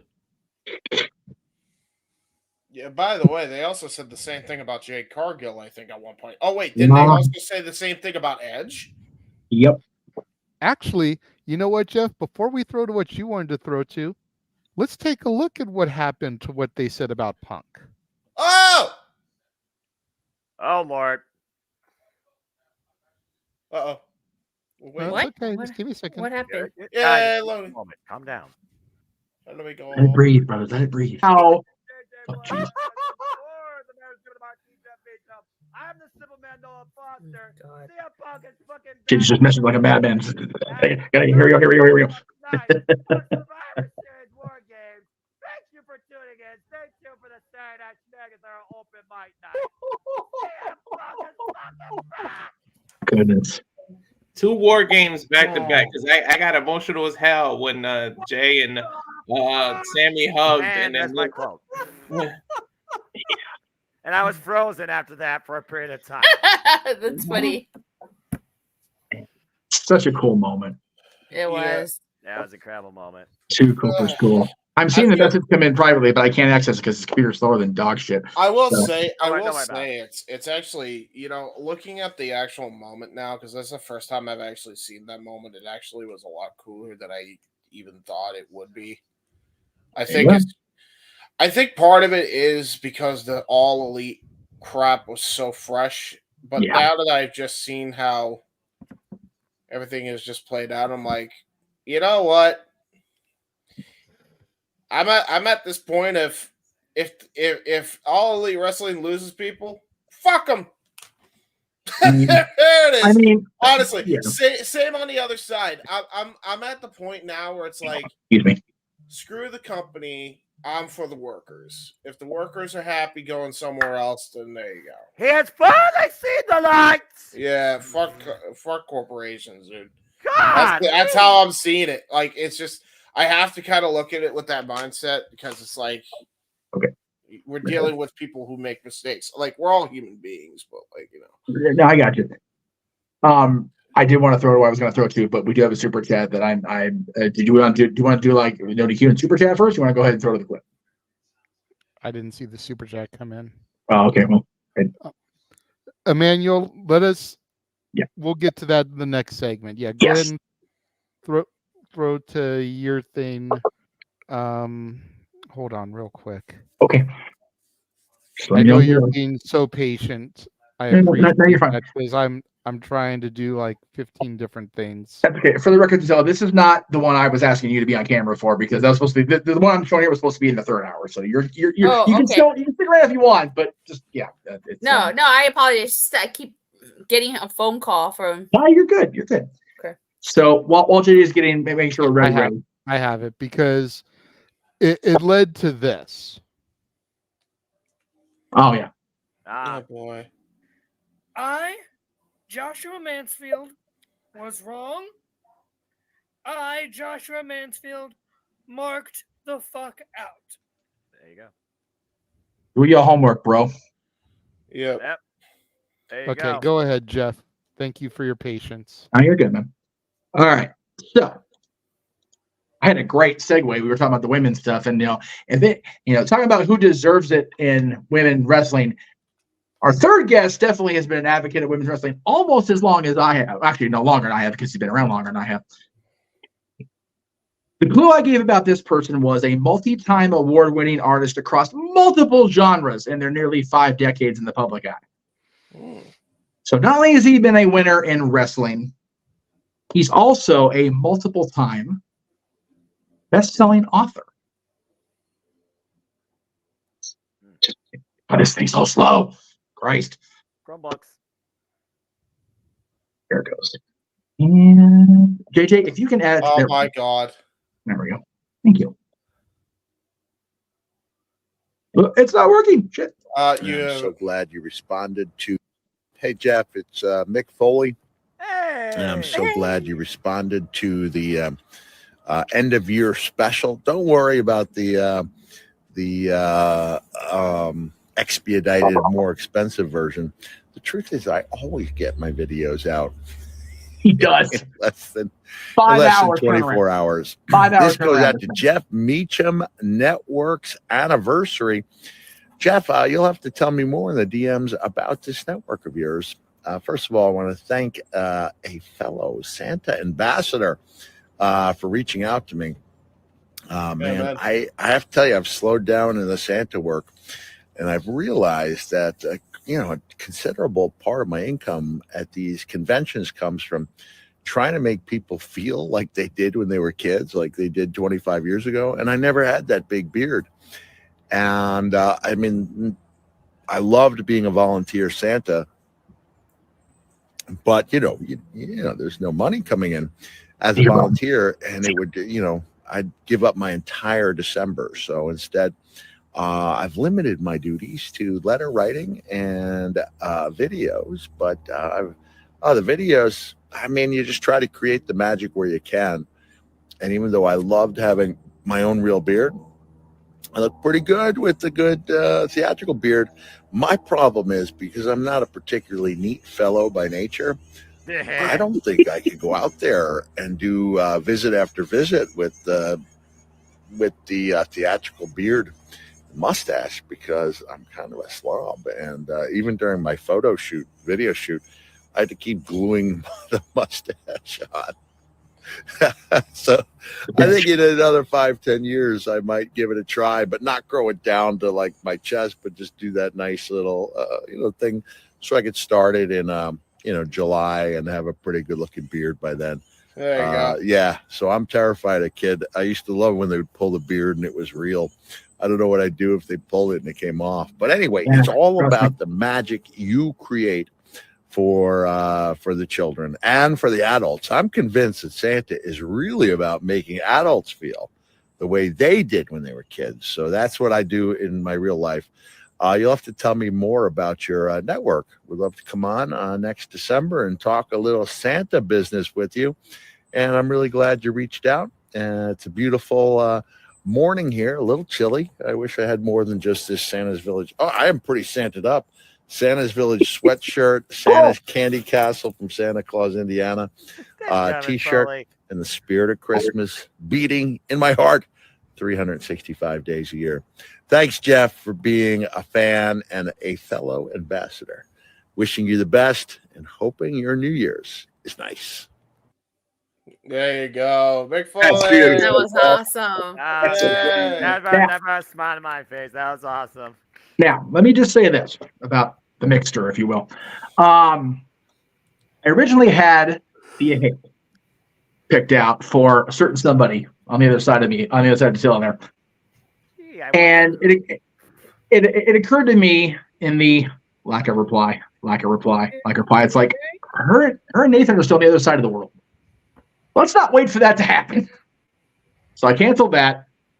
Saw that Mick, full disclosure, I'm a cheap bastard, whatever. He's the king of cheap. He's Mick Foley, for Christ's sakes. So he was running the sale. I'm like, shit. Okay. And then I realized, I didn't mention that the show was going to be like soon. So I DM'd him for another whatever they charge on Cameo. I'm like, I forgot to mention it's the anniversary.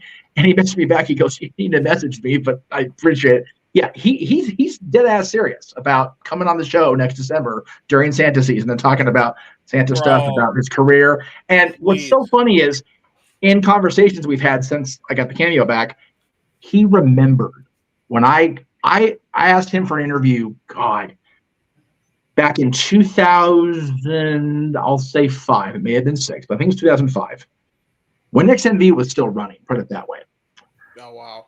And he called Dylan's mom's answering machine, that's how old my ass is, and left a deep, like about as long as that Cameo. By the way, 5-hour turnaround, he gives me 3 minutes. God bless that man.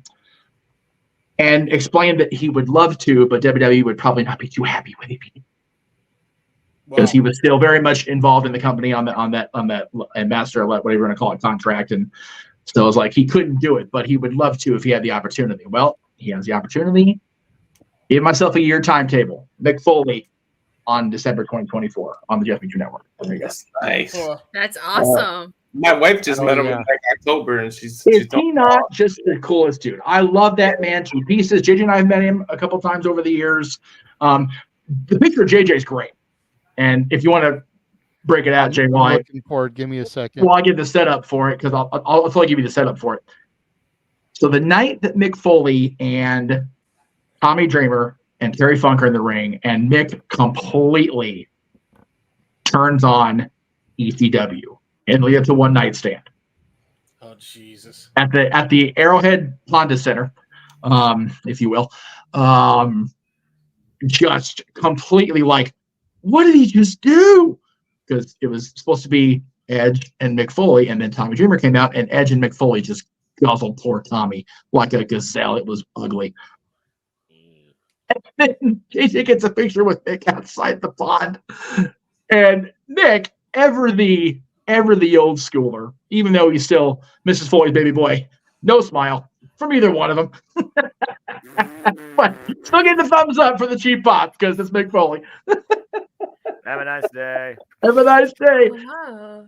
I had the great fortune. JJ and I ran into him. I think it was at Frankenson's that time I first met Mick.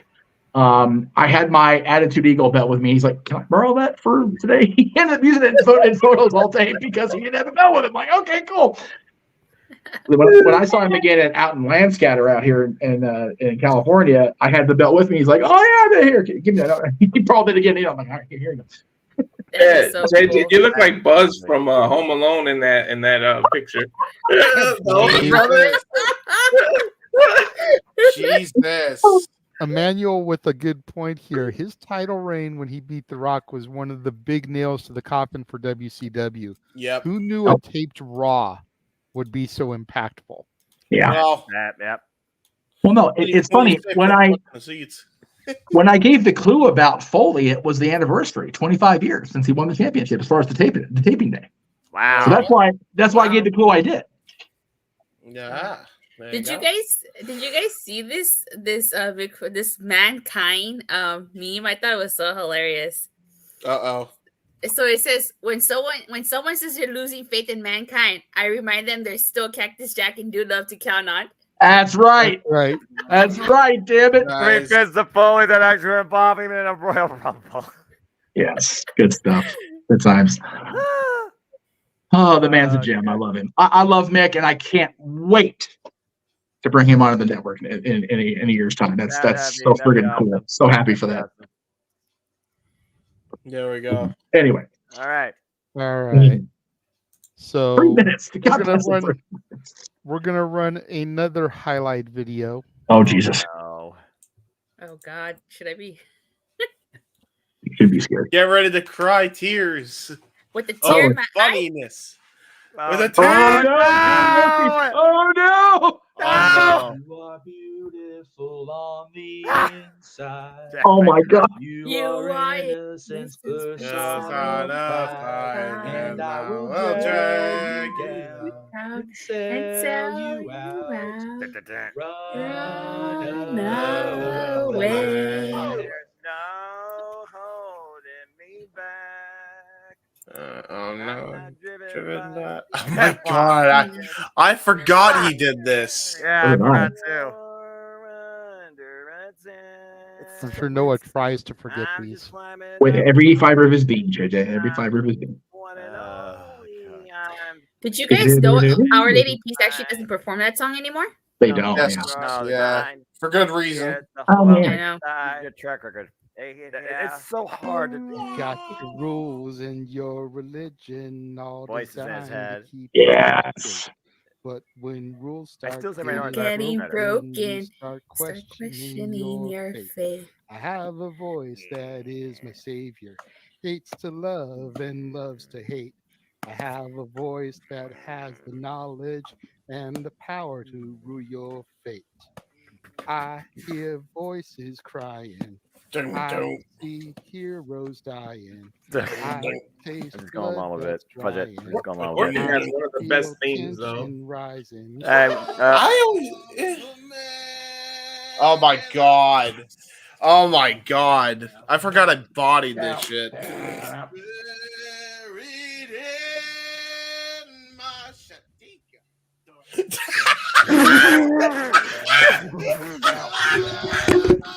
Oh fuck my headphones. You fucking idiot. Oh god. In the sand. Oh, Lordy. Evolution. Find out who I am. Looking back to see With my shirt on. Kiss some more ass. evolution. Evolution is an injury. Full of pain and no one breathes. You really think I wasn't gonna forget about that, did you? Yeah, no kidding. No. I figured you weren't. We broke Jeff. I am the game and I make the rules. Die like a fool. Try to figure out what my move's gonna be. Come on, We're over, idiots. sucker, We're why fucking don't you idiots. ask me?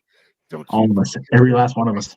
Yep. Because I am the game and I want to play. This is still better than. Please tell me you did the whole the water spit thing, Yeah, hang on. JJ. Hang on.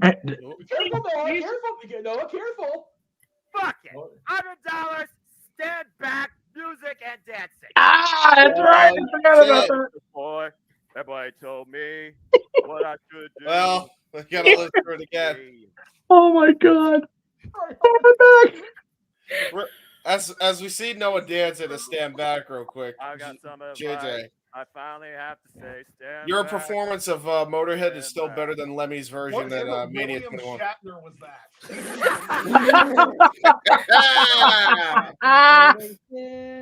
My precious time.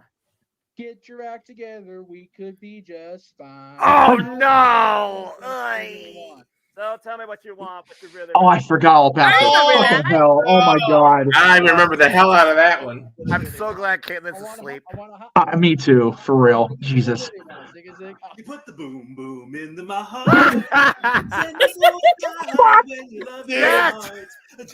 That boy thinks he's actually in the studio. Look, he's holding the laptop. He's doing this shit. Put me in the solo box. I'll do it with him. What do you think he's missing is the microphone? Put me side by side. Put me side by side with him.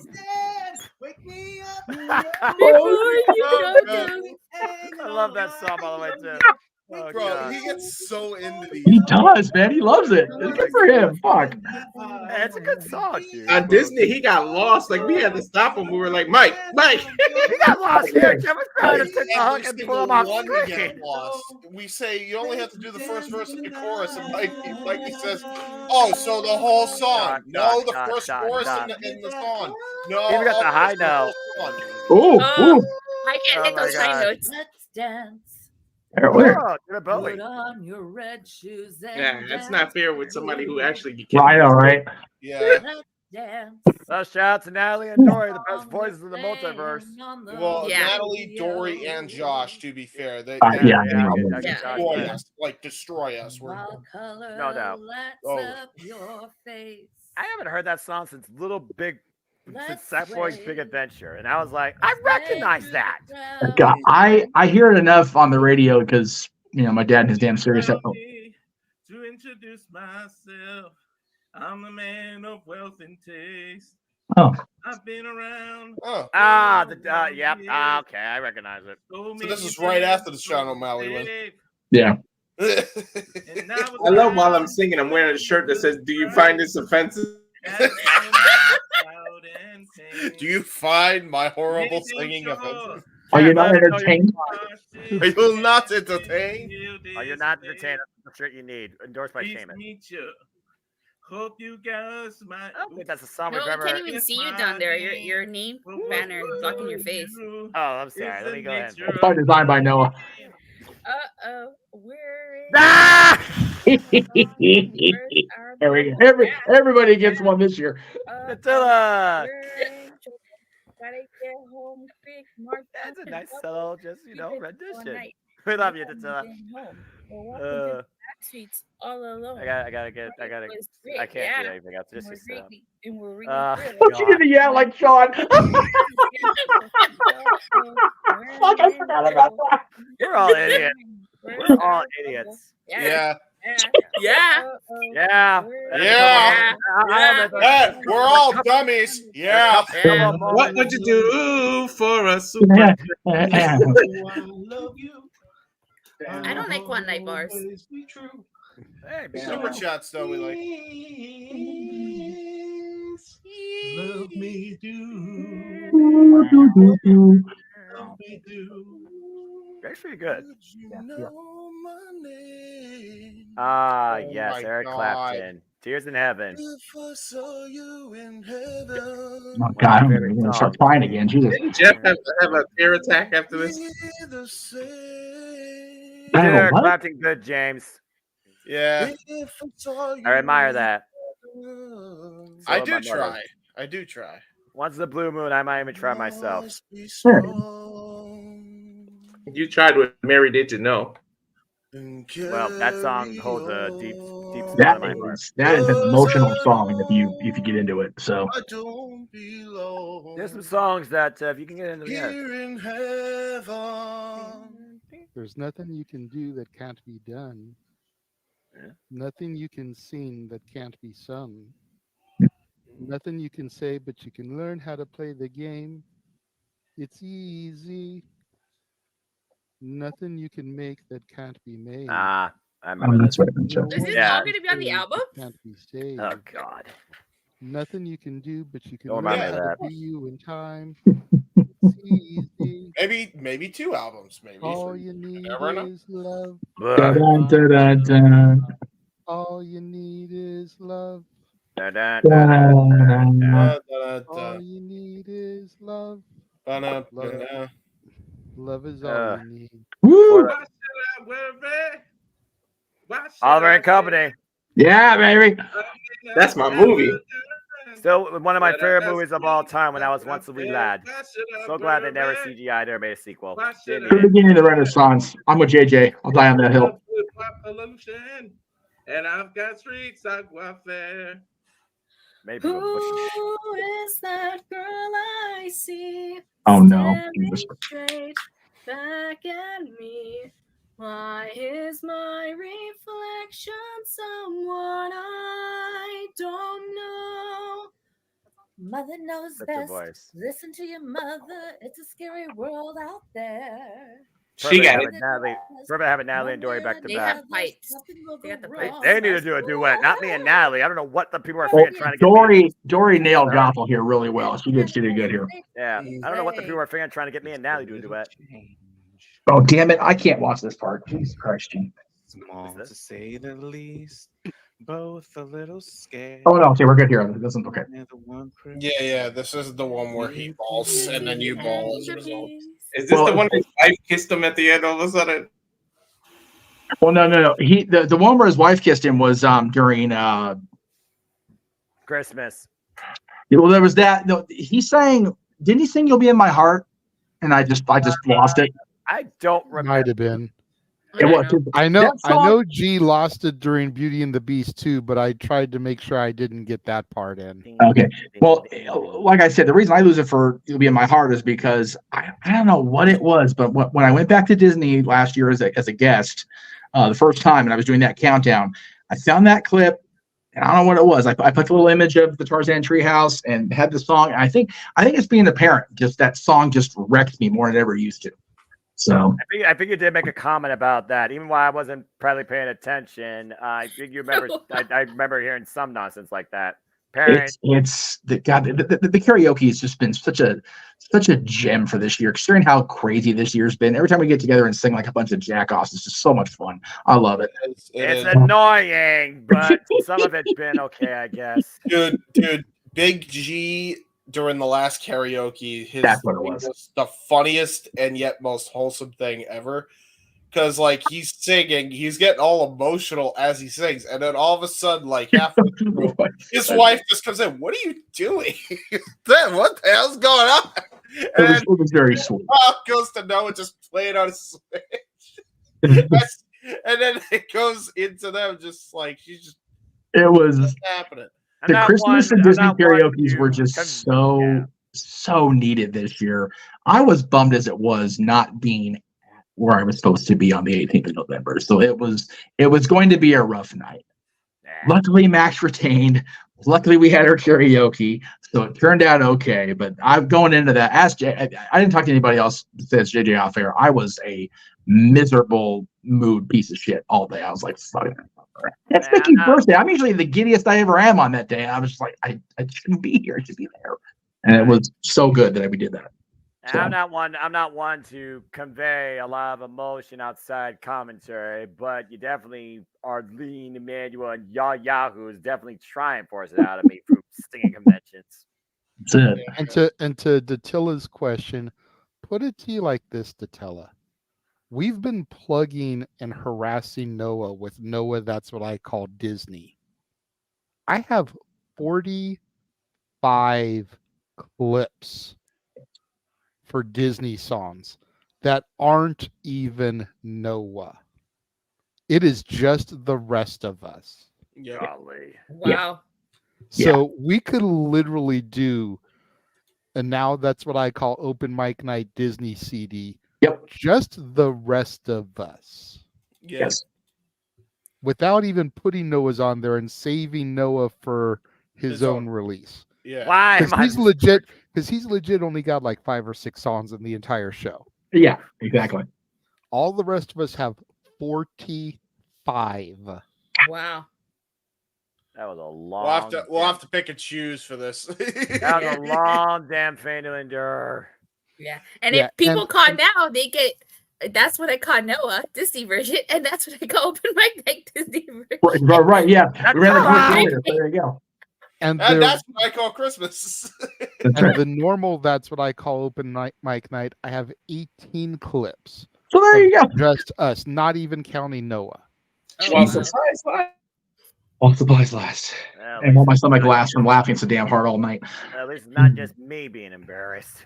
3 separate payments of no. $19.95 plus No, shipping it's and handling. definitely all of us making asses of ourselves, Noah. Absolutely. So it is not just you. The thing is that people just love picking on you because you're the one that fights it the most. You do. Yeah. You do very You much. do. Yes. So because you fight it the most, the people are like, oh, okay. $2 super chat from Emmanuel James. Clip Noah doing the jitterbug dancing with Mikey for the best of for the 2 weeks. Right. God, he did. That was good shit. I forgot about that. The jitterbug. I think that is done. No, right now. Yeah. Remember, when I was playing Mikey's clip, I cut to Noah as a solo dancing along with it. So on tonight's episode, he's talking about. Okay, clip. Oh, I got you. Use that clip of Noah dancing to Mikey for the best of that we're going to show in 2 weeks. Got it. How some songs actually convey a positiveness out of me. By the way, Emmanuel sent another $2. I don't know. He did. He did. I know, and he told me to get to it when we can, James. We will. Oh, okay. We got James. We got it under control, I brother. got It's it. okay. But before we get too much lost in the sauce, yes, you know, you mentioned the positivity. Yes. I have a quick clip that I'm going to throw to. And while I'm throwing to that, Jeff, if you want to load up our final special guest. Oh, yes. That we can then go to immediately coming out of this. Can do that. You know, like we talked about, I didn't start out as a Star Wars fan, but I am very much a believer in all things the Force, and I am grateful to have been included in your journey as the saga continues to unfold even now, because as you and I both know, as long as the mouse has his hands in something, it will never, ever die, truly. So absolutely. You've got to believe in the Force. Yes. You know, believe in the positivity that is Positively Page. Believe in Mustafa Ali. Yes. But God damn it, I do not believe in Joe Hendry. No. Neither of us do. Damn that Joe Hendry. How dare you? Oh my God. Say his name and he appeared. He shall appear. This is Joe Hendry wishing you a happy anniversary. A happy anniversary specifically to the Jeff Meacham Network. And a special thank you to Noah and, of course, Datilla. I have been told someone said my name, so I had to appear. So here I am. This message is from Jeff and JJ, and they wanted to ask Joe Hendry. Look, Joe, they got in touch. They said, you got to get in touch. I got two amazing people, Noah and Datilla. Who can we get? They went through Cameo, and Cameo said, listen. Fuck! What about me? One person to deliver this message is, of I believe in Joe Hendry. Joe Hendry. And Joe Jeff Hendry and JJ wanted Noah and Datilla to know that they believe in you. And also, I believe in Noah. I believe in Datilla. So there you go. You got your own custom song from Joe Hendry. You can't be that. And look, there's Joe Hendry's dog. That's beautiful. That's awesome. Oh my God. JJ! Hang on. You got Joe Hendry's dog in a cameo as well. That's very rare indeed. But anyway, hope you enjoy the holidays and happy anniversary once again. Hope you have an amazing holiday season and hopefully see you all at TNA Wrestling Show sometime soon. Take care, my friends. What the fuck? You got Joe Hendry! Oh my God, that's awesome! Jeff, before I heat the positivity, that's what it's about. After all, we had Joe Hendry. We were not sure about your attendance because if you've taken the break, I got that shit a long time ago. I got it a long time ago. That's fair. Hey, no one, I did the dance. Yeah, and you I know. Now, to be fair, and also Noah and Attila were singled out because of their status as NOLA, our Impact / TNA commentary team. That's fair. All right. But yeah, JJ and I were going through the horn. There you go, baby. There it is. Say his name and he shall appear. And by God, on that Star Wars show, I said we will say his name. I even said damn him, so how much I paid attention. And he did appear. That's now, awesome. so there you go. Yeah, did you ever go around the horn? Sung for you. Oh, That's beautiful. That brought a tear to my eye. That was weirdly awesome. I'm never. Yes. What was, by the way? Oh my God! If I see him at Hard to Kill, I have to let him know about that. You have to let him know who you are, for real. Please do. I'm dead ass serious. Let him know who you are, because he'll get a kick out of it. Oh my God, that's I'm the Jeff Meacham Network. I'm gonna go And meet Jeff Meacham. Come say it right now. I'm gonna screen record that, and if I meet him in the Hard to Kill, I'd be like, "Oh my God!" I will send you the video by itself so you have it to show him. Like, oh yeah. I'm just gonna say, like, I feel like he did that to you on purpose only because he has to know you guys have been shitting on him. I feel like that's probably. Well, again, the Jeff Meacham Network. Well, I mean, again, blasphemy on you. Yeah, well. JJ, if that doesn't make you believe just a little tiny bit, I don't know what will make you believe. Believe, JJ. Come on, JJ. I Come on. We just need you to believe. JJ, you know for a fact that Dark Side has cookies. Come on over. It's okay. Yeah. Oh wow. Now Jeff believes. See, you're the only one. You're the odd man Oh, out. King Mug doesn't believe yet either. All right. All right. I'll tell you what. I'll tell you what. We told Josh to do his homework, bro. Here's your homework assignment, Attila. Get Joe Hendry on the show for Hard to Kill. Yeah. Make it happen. Find a way. I'll bro. try. Hell yeah. All right. Hey, If I was going, I would do it, but I got big actually trips at the end of the working, all month. right? So we gotta be careful here, but TNA returning, all right? So- It's that's not fucking a awesome. guarantee, but I'll try. If I see him, I'll definitely will. So that's what I was alluding to when I said we were already going to have a TNA presence, and that's why I didn't go for Alex Shelley, because I knew that Jeff had Joe Hendry for you guys. No, that's awesome. As soon as he got the video, he shared it with me. I was like, dude, he fucking sang their name. That's crazy. I believe in Noah.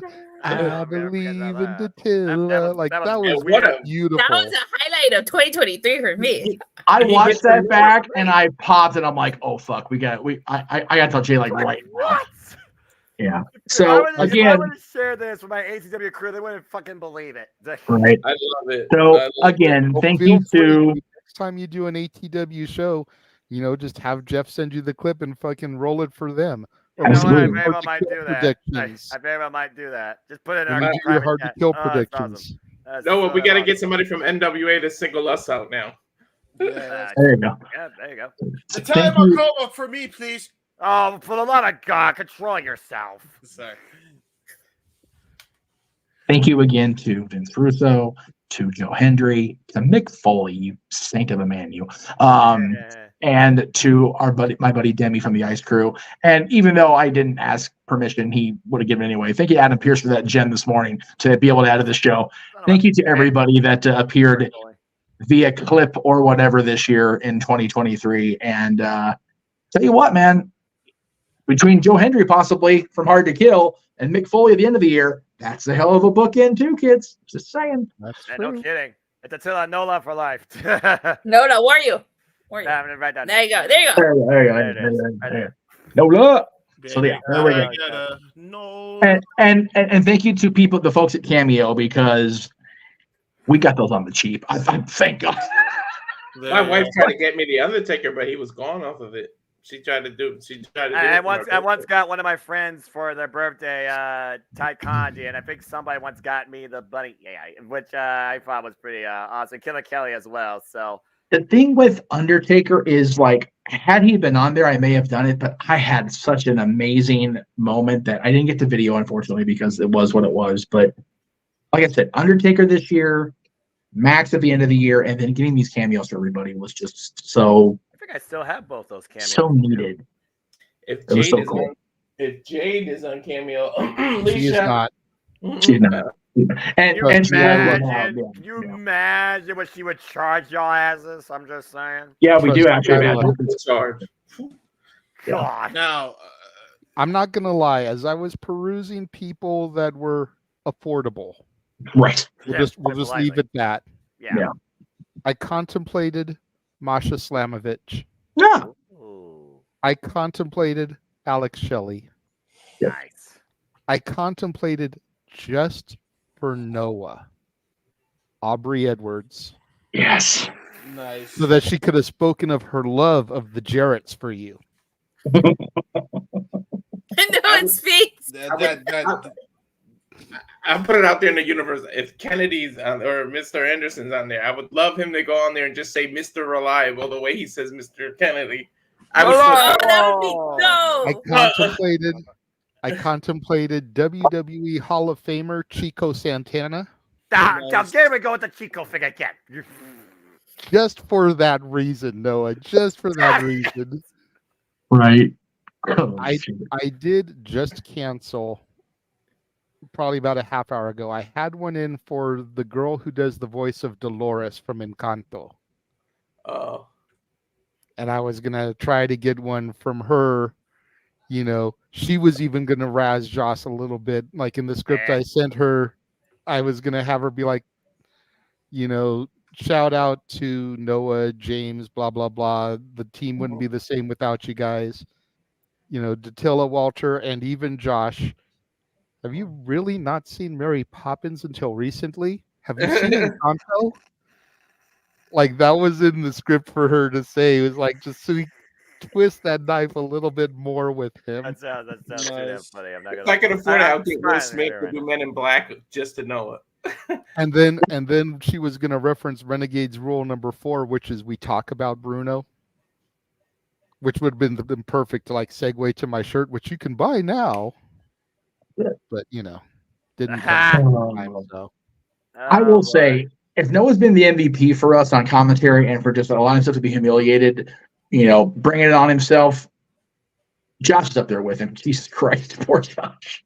Jeff's gonna get on Cameo. Jeff's going to get on Cameo when there's actually a market for that besides this chat room. I love you folks in the chat room, but I wouldn't know what to charge for that because I have a very low-balled market value on myself. And I know I get shit for that because I do have people tell me I'm worth more than I make myself out to be. I have people tell me I'm worth less than I make myself out to be, if I'm being honest. But everybody's a critic.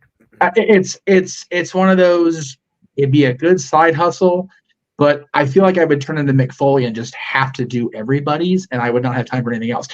He was not kidding.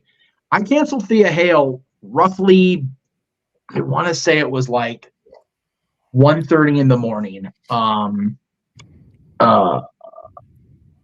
Tuesday.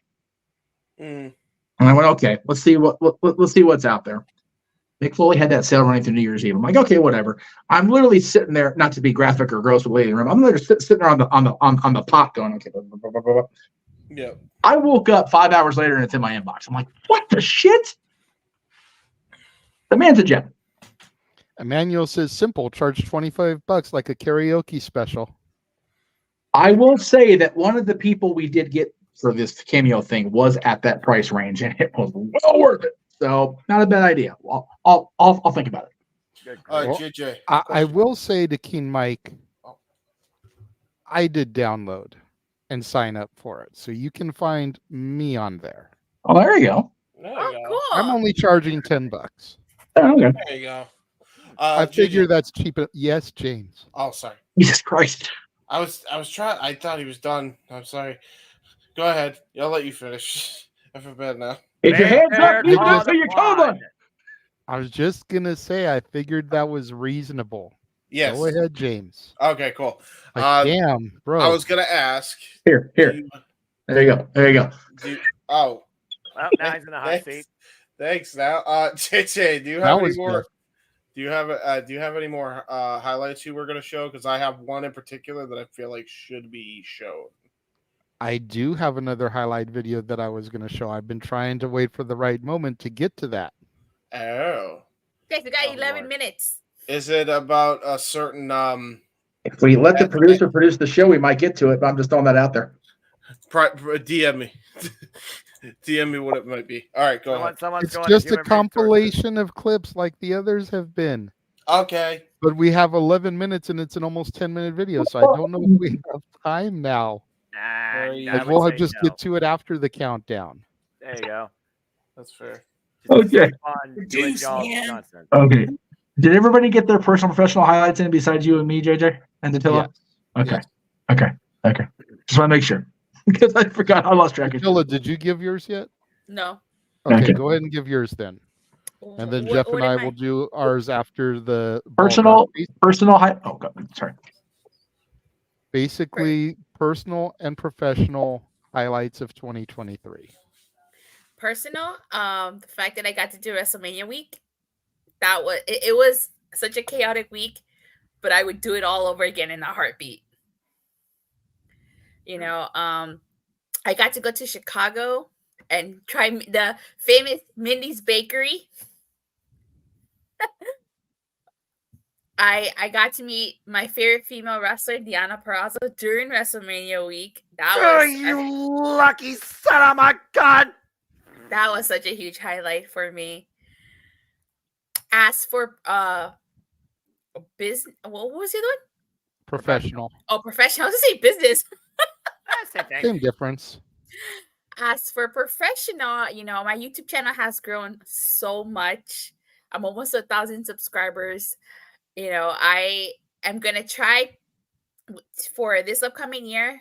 Power Morphicon's coming around. I'm gonna try to get the press pass. I got rejected last year, and that just motivated me to work so much harder to grow my channel so that I can get that press pass. Good on you. Okay. Are you working to get monetized? Is that a goal for you? Yes, but I'm nowhere near that right now. Well, I So think right now, 1,000 subscribers is like one of the first of 4 things you've got to scratch off. yeah, one, and then it's the watch Yeah, there's time. like 4 things. Yeah, the watch hours is the killer. Yeah, But the 1,000 subscribers, that's a big one too. yeah, I'm almost It's a there. big almost hurdle. Almost there. So all the Akeem content, Mike's all the saying content. 500 is the limit now with the new update. Okay, cool. Oh, nice. That makes things easier. I know it's not something that Noah is really looking towards, but I would like to, if not by the end of 2024, then by the end of 2025, get Noah to the point where he is monetized. Yeah. He does so much stuff with his Simply Predicting, Simple Takes, his ATW views, his watch along coverage that we use him for. I mean, he is literally, as he calls himself, the voice of the JMN. The watch alongs go across his channel, the open mic nights go across his channel. I would love to, by the end of 2025, have this man be monetized. Oh, nice. And Emmanuel's even saying he wants to donate money for his simple voice. You've seen how gracious Emmanuel and Arlene are. Imagine if your channel was monetized, Arlene could just super chat your channel directly all the to super chats get would you go to to Noah. embarrass yourself. Oh Lord, I guess that's a potential possibility. I guess with this YouTube stuff. I mean, You make more than enough money. You're making comfortable money anyways with your day job, so it definitely would just be side hustle for you. But if you can, like me and Jeff have been, which I'll go ahead and say it now. I'll get to more of my professional stuff after the ball drop, but getting monetized this year was huge for me because I have literally had a payout every single month since getting monetized in March. That's awesome, brother. $150 traditionally or more, with my biggest payout having been this month with the November money that we got doing Disney. I shit you not, y'all. I got like a $385 payout this month because of all the money thrown our way during Disney karaoke. That's bonkers. And again, we say it all the time. I'm not saying it to brag, but it's because of our fans. It's because of the viewers like Emmanuel, Arlene, Daniel. Trying to think of some of the other donors all the time. Catherine, yes. My dad, who pops in here and there. Richard Morales, I know he's donated a couple of times. I'm trying to think of another. What's his name? He's been on the Simply Predicting a few times. Dwayne Atkinson. Dwayne Atkinson, yeah, Dwayne Atkinson. Yeah, he's super chatted greatly a few times.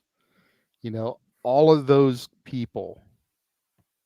Yeah. And then the others that come in with just the couple bucks here and there, that all matters too. But one of my goals in my 5-year plan was to make this a sustainable income. And the fact that I have been paid out every month since being monetized, I'm not there yet, but I'm working on it. It's a big step toward that. That's awesome. So to get you monetized, to get Datilla monetized, if James is going to be back in this stuff full time, to get James monetized so that we can all be successful and thriving and getting $100+ payouts every month from our hobbies at the end of the day. Right. I see what you mean. That's what I would that is my goal for us as a multiverse by 2025. The only issue with that for me is just I have so much third-party content. It's ridiculous because of how I got my start on YouTube. You know what I mean? I know. You just have to try to be mindful of that, going forward. Yeah. But yeah, for sure. Go ahead, Datil. I didn't mean to cut you off, but you made a point there with the subscribers that you had, and I wanted to piggyback off of that. Ended up going on a tangent. No, it's okay. It's okay, JJ. I totally get it. No, but that's basically my personal highlights. Oh, and I got to meet Rakishi again and Johnny Young Bosch. If you don't know who Johnny Young Bosch is, he played Adam Park. I do. Well, for those who don't know, he played Adam Park, the second Black Ranger, Green Zeo. There you go. Yeah, and he He's gave also me a the CD voice of the title character in Bleach, right? Yes, he does voice acting too in Bleach. I met him again after a 7-year hiatus, so that was fun. Yeah, so those are all the things that were personal and professional for me. There you go. Good on you, pal. And again, been an absolute pleasure. Let's keep the fun going. Agreed. Yeah. All right. Well, You we got guys are about literally 3 just- minutes. Yeah, you guys are right underneath that 3-minute mark, the same timer for the Legends of the Hidden Temple final round at this point. So Throw back. Goodness gracious. We're hanging in there. The shrine of the silver monkey. Classic. I heard they're bringing that back, but I didn't see anything ever come of it. So I never heard of the reboot, nor do I know if it ever was brought to existence. So, besides, I'm pretty sure Olmec has been buried in the deepest pyramid. He should be. Creepy bastard. Emmanuel says his highlight was finally going to Mania. A boyhood dream has come true. Meeting Undertaker and meeting Jeff motherfucking Meacham. I didn't even know you guys back then when we met. So, but that was still a highlight for me too. Yeah, it's fair. All things to you, Noah. Yeah. That's a Yes, goal I- of mine for next year to meet you guys in person. Mania was a good weekend for sure. I definitely have more travel in mind, but again, price for passions and financing is always a factor. Yeah, my wallet was hurting at the end of WrestleMania week, but totally Sure. worth it. Did it ever recover? Yeah, it did eventually. Oh, well, good to- Eventually. I mean, enough that she was able to go to Full Gear and Rampage Collision the night before. And go and go meet Max the week of. yeah, you know what? That's fair. And so That was super cool meeting Max and having him see me behind the fill in line and start the chaos of the night. Speaking of chaos, get ready for chaos on your side. Of the 1 coast. minute. You guys are literally counting down seconds away. Mm-hmm. Well, I was just gonna say, it was really awesome that I got to share that moment with Jeff. Yeah. I tried really hard to not laugh because I didn't want to ruin the video with my laughter, but it was worth it though. It was part of it. It was great because he just went off. He's a talker of the year for a reason, folks. Yep. Yep. But that's tomorrow because we're under 35 seconds. My goodness. Yes. 2023. DeLorean? Prevent yourself from purchasing it? What's up? I don't know, I was just reading what Emmanuel was saying to me, but I don't get what he's talking about. You attended the Raw After Mania. Oh, Alright. yeah, except for Raw After Mania. The rest Here we of go. WrestleMania week. We're going to is- go in 10, 10, 9, 8, 7, 6, 5, 4, 3, 2, 1. Everybody out there in California. And West so Coast. the 48 continental states have officially entered 2024. It's a new year, baby. Woo! Oh, Welcome, no, every- Hawaii's like 3 hours behind. True. And I think Alaska's only 2. Welcome everybody to the 5th year of the Jeff Meacham Network Multiverse of Media.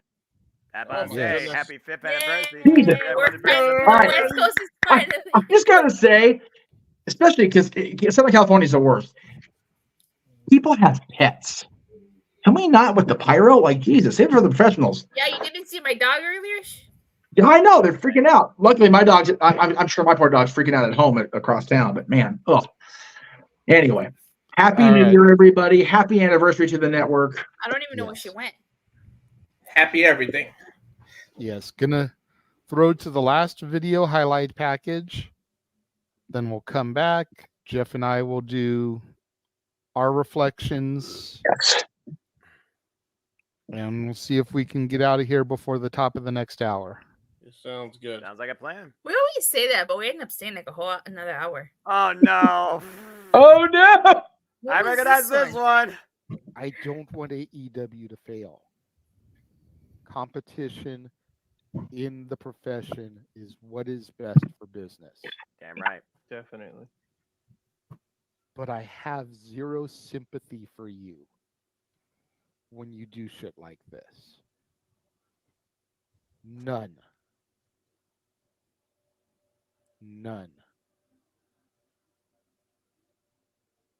Adam Copeland, in his first main event for your company, barely cracked 600,000 views because of your petty, immature, childish bullshit. And then we get pissed at the shit that Omega and the Bucks do at Brawl Out last year. It starts with the fucking management. No wonder they get away with it. TK does the stupid, petty bullshit. No wonder Jack Perry is still employed. TK does this stupid, petty bullshit. No wonder Hangman is still a thing. TK does this stupid, petty bullshit. When you know you can get away with something, you're gonna do it. I'm tired. I'm sore. I work with fucking children. Who knew that when those words were uttered at Brawl Out, that CM Punk was talking about Tony fucking Khan himself? Mm-hmm. To further Josh's point here, and it's one thing that I didn't say in my dissertation that I did mean to, but Josh saying his piece reminded me of, if Tony Khan put the energy into booking and running his company that he put into all those tweets that I shared, they'd get over 1 million viewers each week. Mm-hmm. Oh yeah. I'm just saying. The part that I didn't see get touched too much throughout the entire week, AEW got skunked by a show that featured Brian Pillman Jr., Jade Cargill, and Cody Rhodes. Mm-hmm. It was just a sad state of affairs, and you watch TK unravel like this. You watch him complain about WWE stacking his roster to compete against him for a Tuesday Night Dynamite. You watch him complain when WWE runs a PLE the same night as him. You know, you watch him bitch and moan and complain about how WWE supposedly tampered with contracts and how WWE is out for him. And then you add Battle of the Belts to the Collision the same fucking night as Bound for Glory. You hypocritical son of a bitch. That's not the first time it happens either. I know, it's the fourth time in 2 years that they've competed with a Impact Wrestling pay-per-view. It'll always be TNA to me. And now it's Me too. TNA again. Yeah. It's the fourth Yeah. time in 2 years Yeah. they've done that. to Yeah. me. Nostradamus. You hypocritical son of a bitch. This was unnecessary from the owner of the company, the president of the company, whatever Tony's job title is. Unnecessary, uncalled for, unwarranted. I can understand to a certain extent putting a few of those out there to just try and drum up some publicity, try to get a little bit of, water cooler talk going into the show. Cool. You know, there's no such thing as bad publicity. And Eric Bischoff called his book Controversy Creates Cash. I can give TK a pass on some of that. Mm-hmm. But there came a point where he crossed the line. And it just wasn't necessary. And personally, yeah, I wish I had the ticker going across right now. You know, the views and opinions shared by the panelists don't necessarily reflect that of Jeff Meacham or the Jeff Meacham Network Multiverse of Media. Personally, I feel like it was Tony Khan's tweets that killed his ratings that night. I think been that way for a while. Out because of what he was putting on Twitter. Oh, excuse me. I do have that graphic loaded in. Let me go. Me and my damn steel claps. Past it. There we go. The Twix. Jeff popping for the Twix graphic. I think TK shot himself in the foot. Oh, yeah. This year's PLEs have been better WPLEs in a long damn time. They don't feel like one match write-offs that I regret watching a lot of the time because they bore me. Calling this stuff with Jada this year has been absolutely fun. The longest time in a long time in WWE since I feel Triple H influence has taken over. Now, this whole idea of brand supremacy, brand split, LOL, kiss my ass on that shit. I don't believe that for one damn second until you get rid of the strawberry and blueberry straps. I wonder if we're ever gonna get any tag belts. I mean, Rhea Ripley got a new belt. Oh, Asuka, God! when she was Get rid champion, of got a fucking new belt. quarters and dimes made out of less precious metal than the sink made of pennies. Fucking make chat wrestling matter. There we go. With actual I like those Rollins tangents. got Got it. it. Rollins got his belt. Roman got a new belt, so the only belt Nuclear Noah. title, so.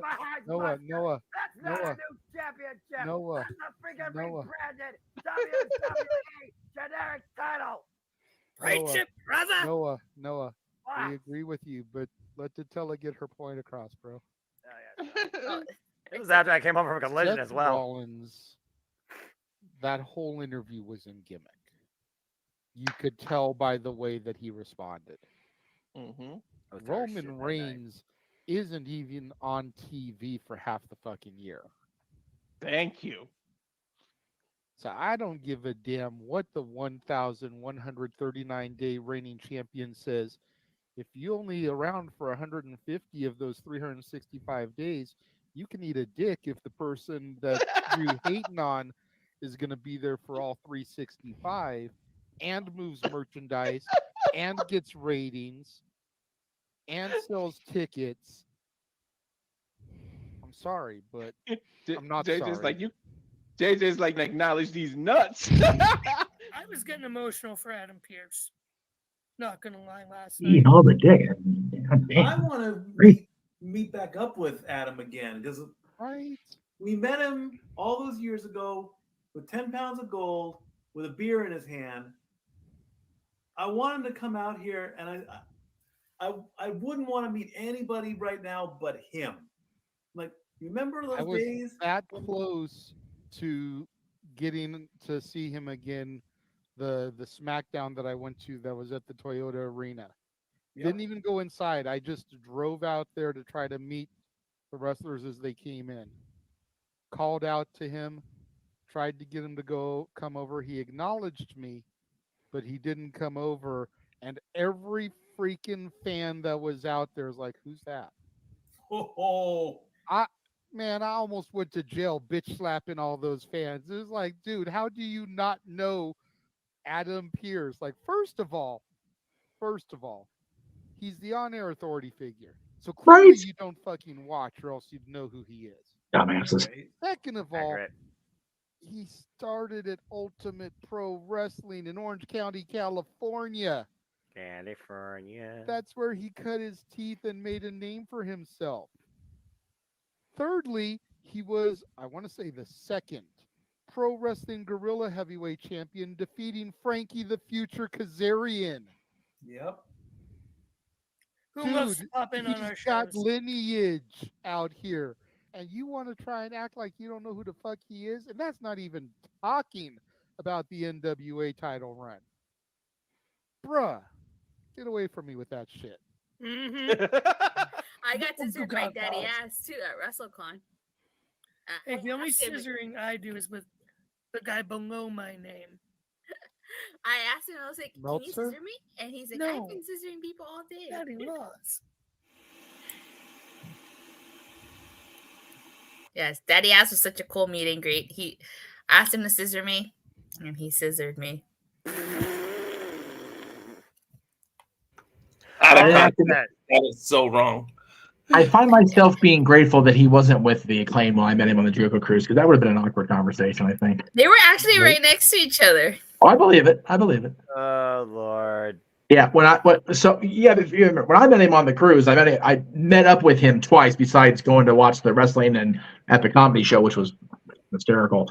Then I met him coming off the boat because my dad woke me up far too damn early. Yeah, if you're watching, Dad, it's more than 1 hour in the digit column. No, you're wrong for that on a vacation.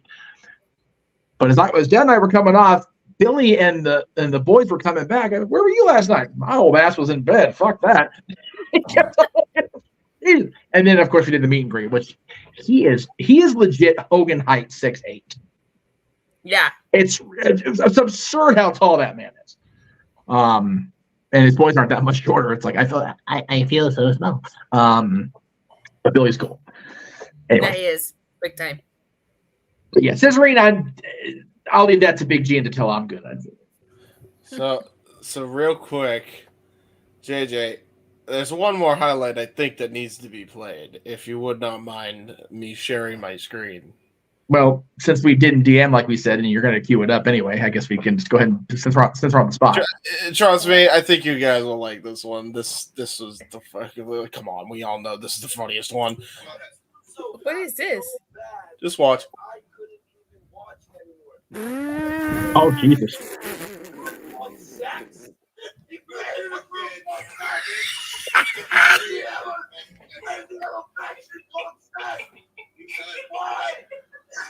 What?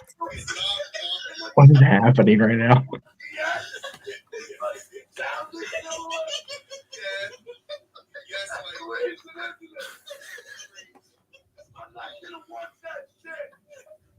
He is losing his mind. Like, it is gone. Mikey It T is was gone. losing his damn mind talking about a group called sex. It's what? Is the thing Russo created. Oh my gosh, I couldn't handle this madness.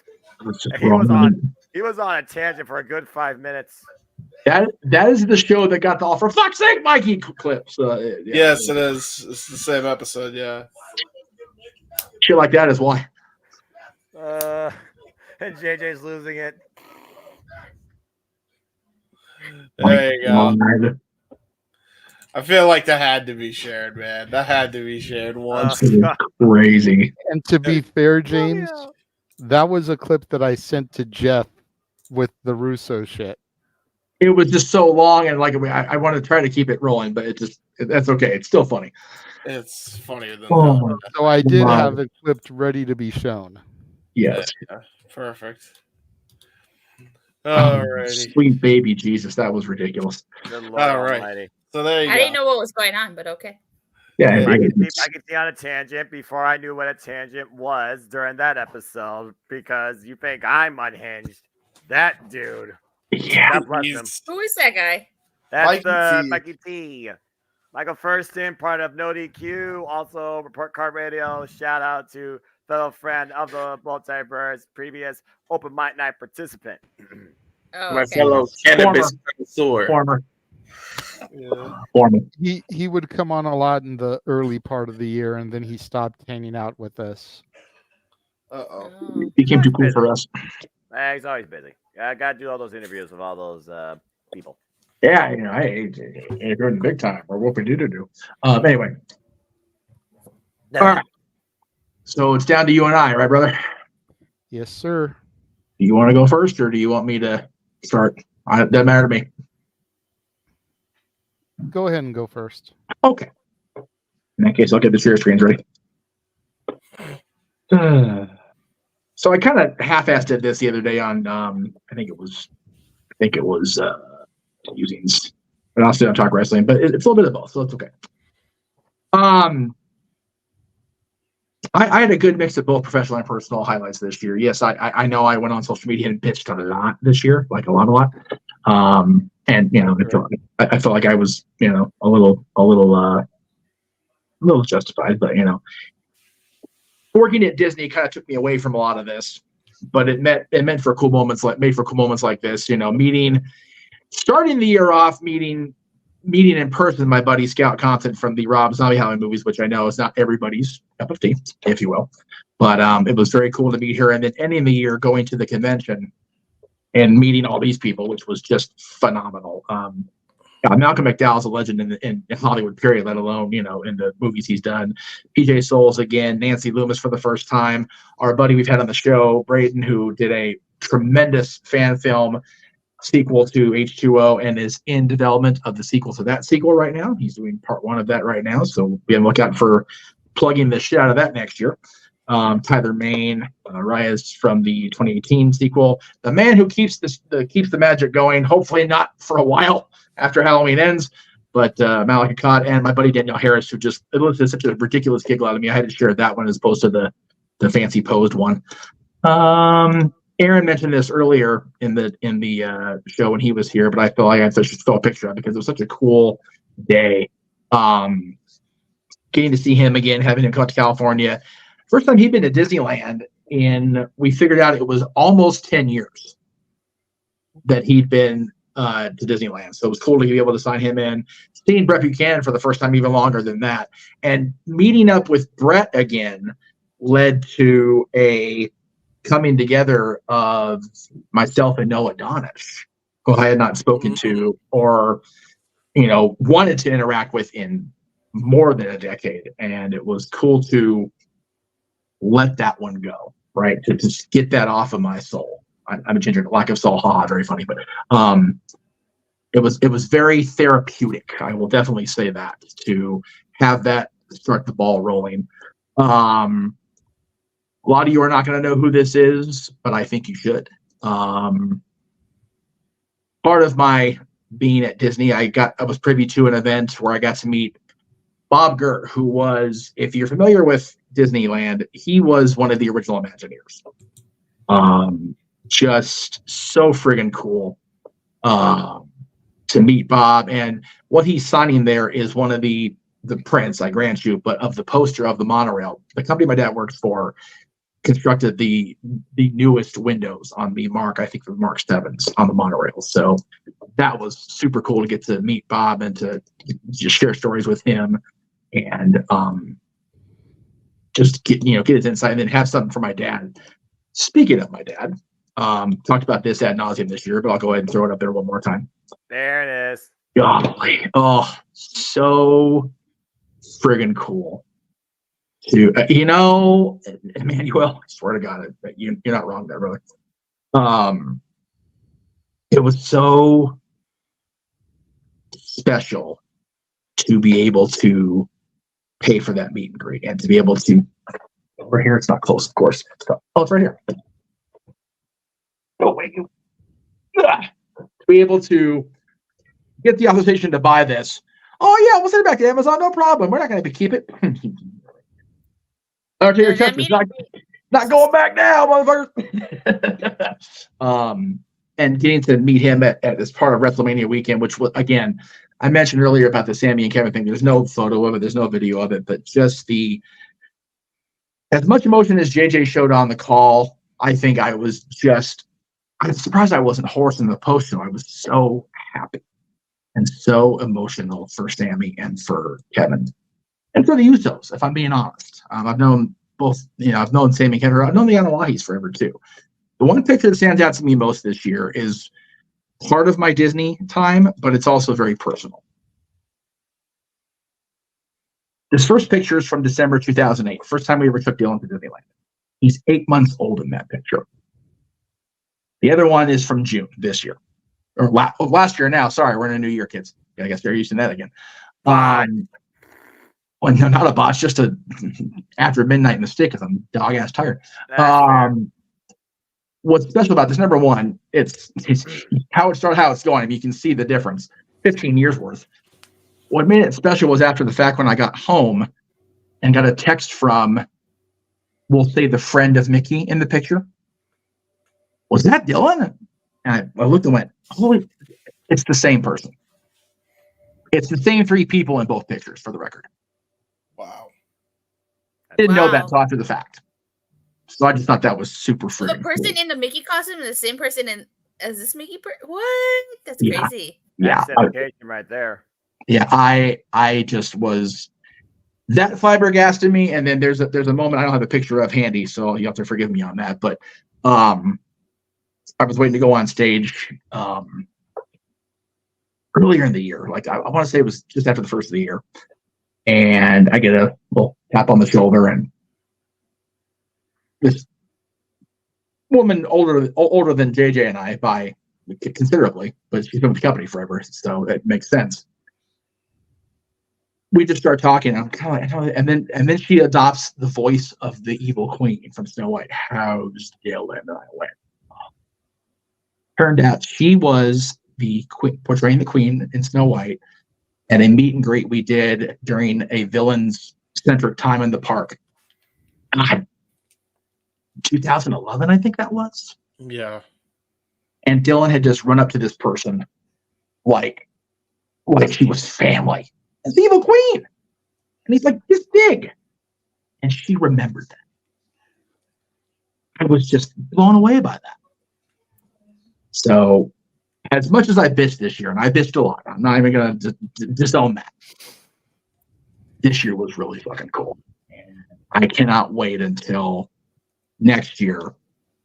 I can't wait till next week, but we'll get to that in the shills, because goodness sakes, we're gonna die is in full effect. Next week, you mean in a couple hours when day one kicks? It's already January 1st. What time is it? Okay, so in let's see, just under 16 hours. How about that? Oh boy. Jesus Christ. Who's math? Who's doing the math? Anyway. I want to do math. I like math. Math is fine. Math is fine. Just not in wrestling if it's Steiner math. That I agree with. We don't talk about that. Go ahead. We can talk about Bruno. It's not about Steiner math. That's it. Oh, all right. Guys, did you guys I was just checking. I don't know if you guys checked the DMs on We the did. chat. We did say we were just trying to not get on it just yet, but Yeah, that's fun. That's rough. yeah, shout out to everybody we know that's there. Like, God, holy moly. Yeah. Anyway. All right. Well, I am trying to get some pictures out of a zipped folder. Oh, okay.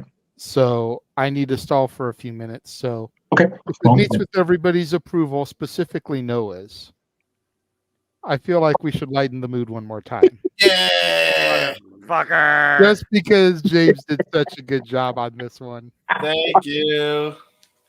Oh my God. Jeff Meacham Network Records presents fucking voice, dude. A very special offer, only available for a limited time. No, Is that you talking, Jinx? Yeah. Oh, yes, such a sweet Featuring voice. such timeless classics as Well, thank you. Barbie Girl, I'm a Barbie girl in the Barbie world. Life in plastic. plastic. It's I See the Light, And at last I see the light. And it's like the fog is lifted. Radio You Gaga, know, this works. I don't know this song at all. Invaded my Radio bars. Gaga. Fuck is this old school shit? You made them laugh. You made them One of my cry. favorite Queen songs, and he insulted I can't like believe you don't know it, Noah. What Makes You Beautiful, At least I got to fuck One Direction over because fuck that band. I can't do that. DuckTales. Woo. Every day they're out there making DuckTales. That's me, by the way. Yeah. No, it's totally you. You're almost the best part of this song. I send Yeah, you bills Woo! up you in drowned the everybody out. Fine. I'm just a sexy boy. Sexy Eh, I'm not Just your a boy. simple man. I'm vital. He's feeling that hit the fan. Remember this commercial? Lights go up above. Whoa! My father said when I was younger, I won't that say I'm in isn't love. history. Been there, done that. Who you think you're kidding? He's the earth in heaven. Do you try to keep it hidden? Honey, we can see right from now. Dusty Rhodes is the American dream. clink, clink, clink, clink, clink. He's just a common man. The I'm a cowman. There are despots and dictators, political manipulators. There are I've never seen that movie since friggin' when it was released. There are kings and I saw that Mickey McGill in the corner just sitting there randomly filing all kind of copyright and trademark laws, and nobody gave a fuck. It's beautiful. Non-copyright, right? All the copyright, all the copyright. Hey, doesn't Steamboat Willie enter the free domain this year? It is official as of now, as of 26 minutes ago. Yeah. Stand back. Yep. Steamboat Willie's free. never understood. Free Willie. Next year. A lot of big plans. Stand back. Stand back. We don't talk about Bruno. We don't talk about Bruno. No, no, no. Thanks, Walter. We don't talk about Bruno. You're welcome. But there's a wedding What can he say except you're welcome? Nice. Thank you. Appreciate that. As you did live, but he's busy up there. It's like, yeah, we're jumping while he's doing the pictures. The enchanted tiki. Welcome to a tropical hideaway. You lucky people. The fucking accents, everything in this part. Especially Oh, if yeah. it's accurate. Now. Oh, he's doing it in Danhausen, isn't he? In this? No, he's doing it in the tiki accent. You got some punch to Sam. Actually, you had me all do it in Danhausen, so whether or not it was the actual Danhausen or that thing, I have no damn clue because I never heard it in my life. What will your pleasure be? And much, much more. One way or another. Then the freaking $100 nonsense where my computer crashed, but I fulfilled the commitment because people paid the damn money. I would, God. I can only imagine That's a nice ass moves, Noah. I can only imagine what madness awaits for me in 2024. God Well, help me. luckily, no Disney karaoke because we're saving that for Disney's Disneyland 70th anniversary. So Pre-order now. And get July 17th, 2025. official theme song as a bonus. Implement CM Punk's theme as a bonus. It's a bonus. It's a bonus track if you act now. I know your anger. Bonus headache. I know your dreams. CM Punk theme in the MJF scarf. That's the best part. Yeah. Yeah, one of these things doesn't belong here. That's good shit, pal. Noah. That's what I call music. This is a That was Korean awesome. Retail stores. Please do not go looking for this in any retail stores near your area. The fucking disclaimer at the end. Like, oh, wait, no. That was awesome. Oh, Thank God. you. Oh, Awesome fun. job. I did get. That took me an hour to do, by the way. I'm probably freaking gonna believe do it. an updated version of that, just because I know I can do better. But Right. for a rush job, it ain't half bad. No. Yeah, people really Yeah, liked no. it. Oh my God, my stomach is just gonna hurt like such a sumbitch in the morning. Damn it. But it's worth it. I don't care. Uh, Let's get us back where we need to be here. There we go. are we all set, JJ? Yeah, I think so. Okay. Couldn't find one of the things I was looking for, but it's okay. Do you want to DM me? I think I can find it while you're going through your spiel. No, it's okay. Oh, okay, fine. I need to find the still graphics anyway, so you can go and do your thing while I do my thing. Yeah. Oh, we're putting it up on the wall here. Okay. No, I'm gonna do the share screen. Okay. Give me a second. I just Like saw I your said, clip. little bit last minute trying to throw stuff together. Since Jeff had to have freaking presentation and everything. I asked if you wanted me to go first. I know, but you also just said follow that, so I did certainly not mean to. Well, It I mean, is my name, what it is. my name is usually on the marquee, so I think That's fair. That's fair. Well, yeah. Bazay. Well, a phrase though is say the best for last. personally, you know, it's been a rough year for me, as it has been for a lot of people. Right. Back in August, somebody filed a complaint about me doing Lyft that basically got me kicked off of the Lyft platform. Not for any like personal conduct or anything. It wasn't anything like that, but they were complaining about my car, which kind of is what it is up here, you know. They're complaining about my shocks, but Jeff knows from coming up here, the roads are shit up here. it's not his shock; it's the damn road. Yeah. And then they complained about the fact that my back window had been broken because, you know, somebody actually tried to steal my car this year. Yeah. They weren't successful, but, you know, trying to replace a car window isn't exactly cheap. No. So Even I know that. I don't own a vehicle. Or a car. it was just one of those things. So ended up having to try to figure out something else, and too much time went by before getting the Uber Eats gig up and working, and it's working, but not paying as good as Lyft did. Yeah. You know, I basically make about half of what I would make doing Lyft on a good day. So instead of making about $100 a day, I'm making like 30 to 40 if I'm lucky. Wow. So that's why this coming through in March was just like so imperative. Because even though it's not a shit ton of money, it does help to offset it a little bit. And then again, the super chats, the karaoke shows, like, really help to make things better. Yes. On a positive note, it's been a full year now with my new family, essentially.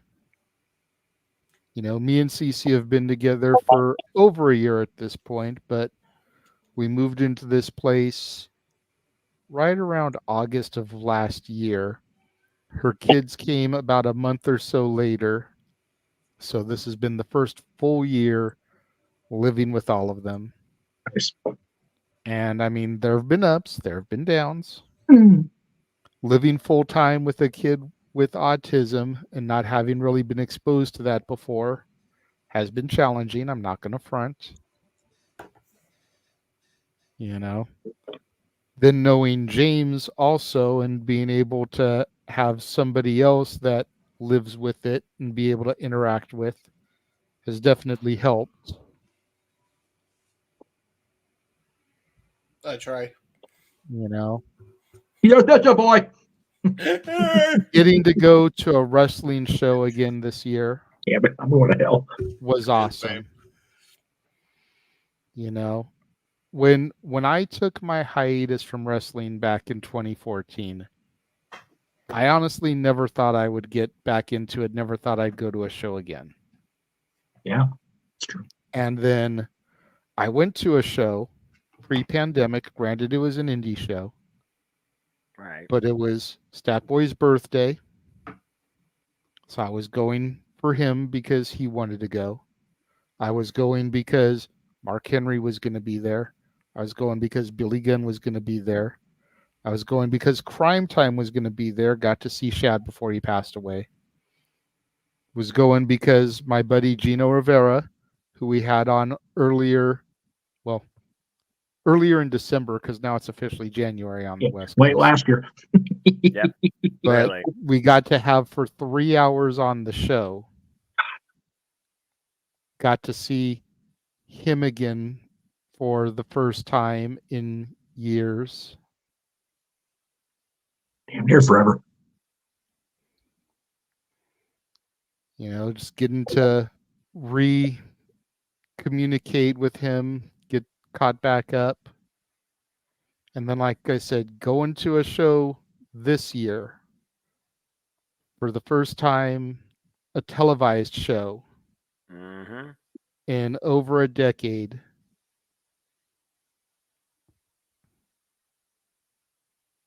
Just an awesome experience.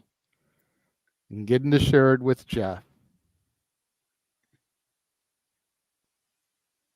Getting to meet Datilla. Hey.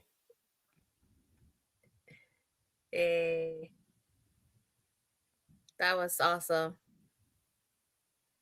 By the way, I like your Wolfman shirt from that pic with Gino. Thank you. Thank you. It was October 5th, so I decided I wasn't going to wear anything wrestling because I wasn't back into it yet. Wore something Halloween. Nice. That's cool. That's And a the cool Wolfman, that's my dude. Like, I love Wolfman. I've read about the Wolfman. I haven't seen the movie, but I read of it. I've read it. You should see the movie. You should see the original Lon Chaney Jr. 1941 one because I know I'm biased because that's the guy I connect to the most, but I just feel like he's the easiest one to relate to out of all those monsters because at the end of the day, all he wants to do is find a way to rid himself of this curse. He's very much like an Incredible Hulk. Like, he has this curse about him and he doesn't want to hurt people. What the It's fuck? just a part of his genetic makeup now, and he wants to do whatever he can to put himself out of his own misery so that he doesn't harm anybody anymore. And just watching the whole saga of his story unfold across like 5 movies. Oh wow, there was 5. I only know about the first one. Well, the first one's just him. Yeah.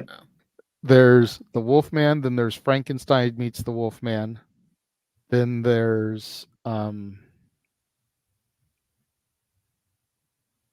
House of Frankenstein, House of Dracula, and Abbott and Costello meet Frankenstein. I've heard of Abbott and Costello meet Frankenstein. It's supposed to be a comedy, but it still very much stays true to the gimmick, if you will. Yeah. Yeah. Yeah. Anyway, back to our regularly scheduled programming. Like I said, professionally, getting to work with you guys on a consistent basis, getting, we talk about it all the time, how all of us look forward to Saturday nights during our week. Like, our week could just be the crappiest week in the world. And we know once we sit down here on Saturday night, 8 o'clock Pacific, 11 Eastern, we're going to have fun for 3, 4, 5, however many hours we're all together. And it's just going to be an insane blast. Amen to that. It's stress relief. It's therapy. Yeah. Yes. It really is. And Yeah. it seems It is. funny to say it, but it is. Yep. Because once we're done, all that pressure seems to be off our shoulders. Oh, yeah. Yeah. And then we go into the following week. Yep. I thought it was so hilarious last time that it was just you and Noah that was doing open mic night, and then I pop in, and then Walter pops in, and you guys ended up going another 2-3 hours, and you guys were just about to finish. It happens like that sometimes. It I does. mean, Yeah. the last few weeks have been challenging because there were a couple weeks there where it was just 2-man shows. There was a week where it was just me and Jeff. Yep. And then there was a week where it was just me and Noah. It happens. And then people came in at the last minute there, and it was like, we'll just keep the party rolling. Either way, the show must go on as it does on a weekly basis. The only one I've ever missed, by the way, was literally because I was at church on Sunday. Mm-hmm.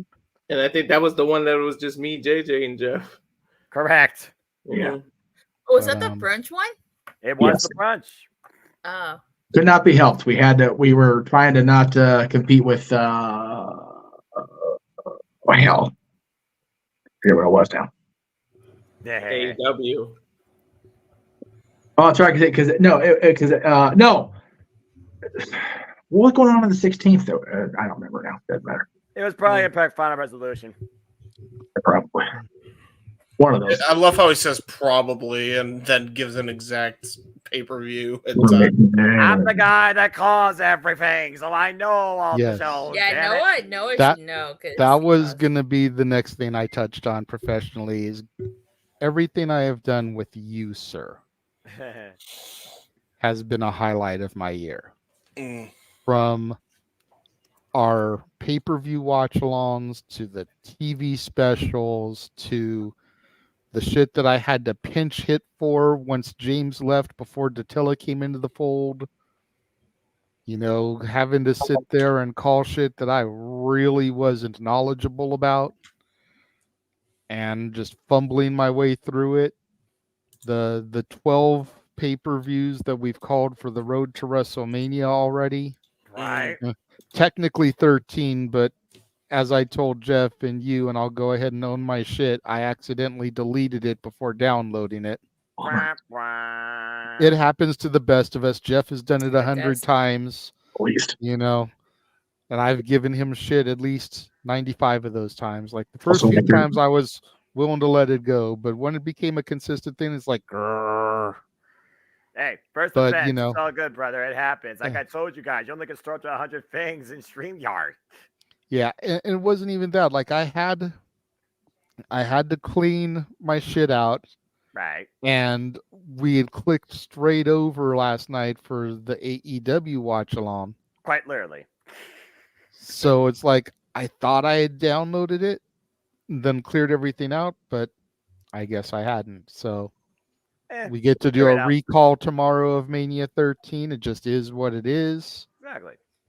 But getting to do those with you and getting to call Flair and Steamboat with you watching those matches through virgin eyes. Yeah. As big of a fan of pure technical wrestling as you are, and you had never seen those matches, that definitely was a highlight for me because, like, I knew what was coming in at least two of those matches, if not all three. And to sit there and watch them with you. And the same thing with some of the old WrestleManias.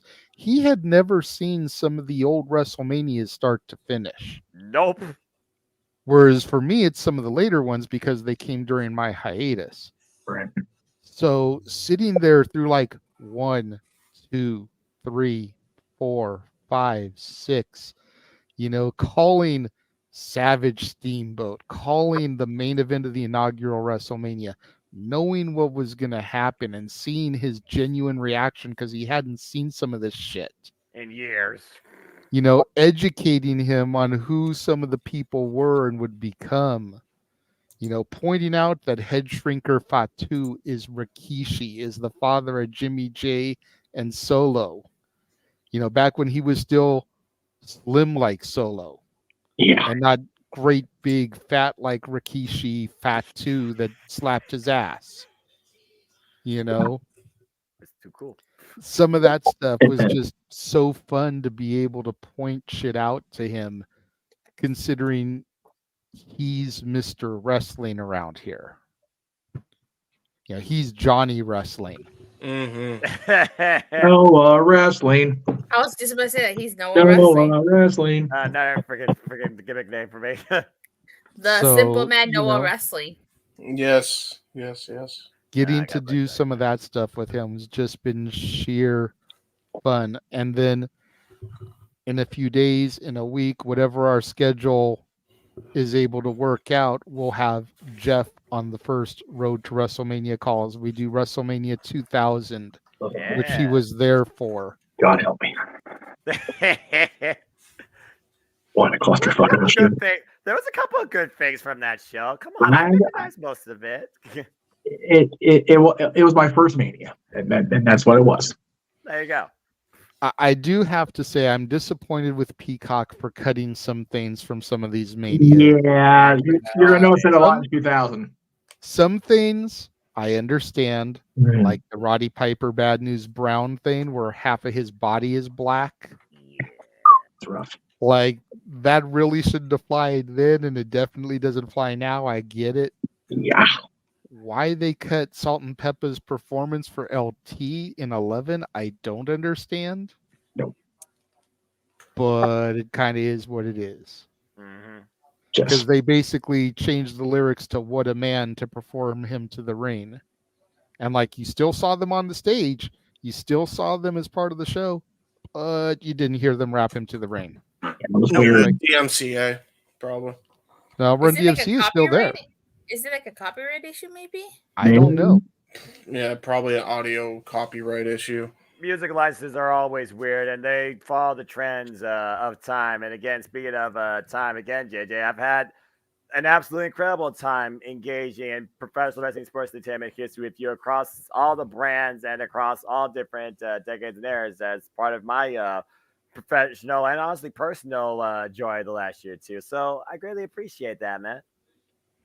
And then getting to have my daughter on the show for the last two karaoke things has just meant like so much to me. You even got to sing with her. You both got to share a Disney song together as a duet.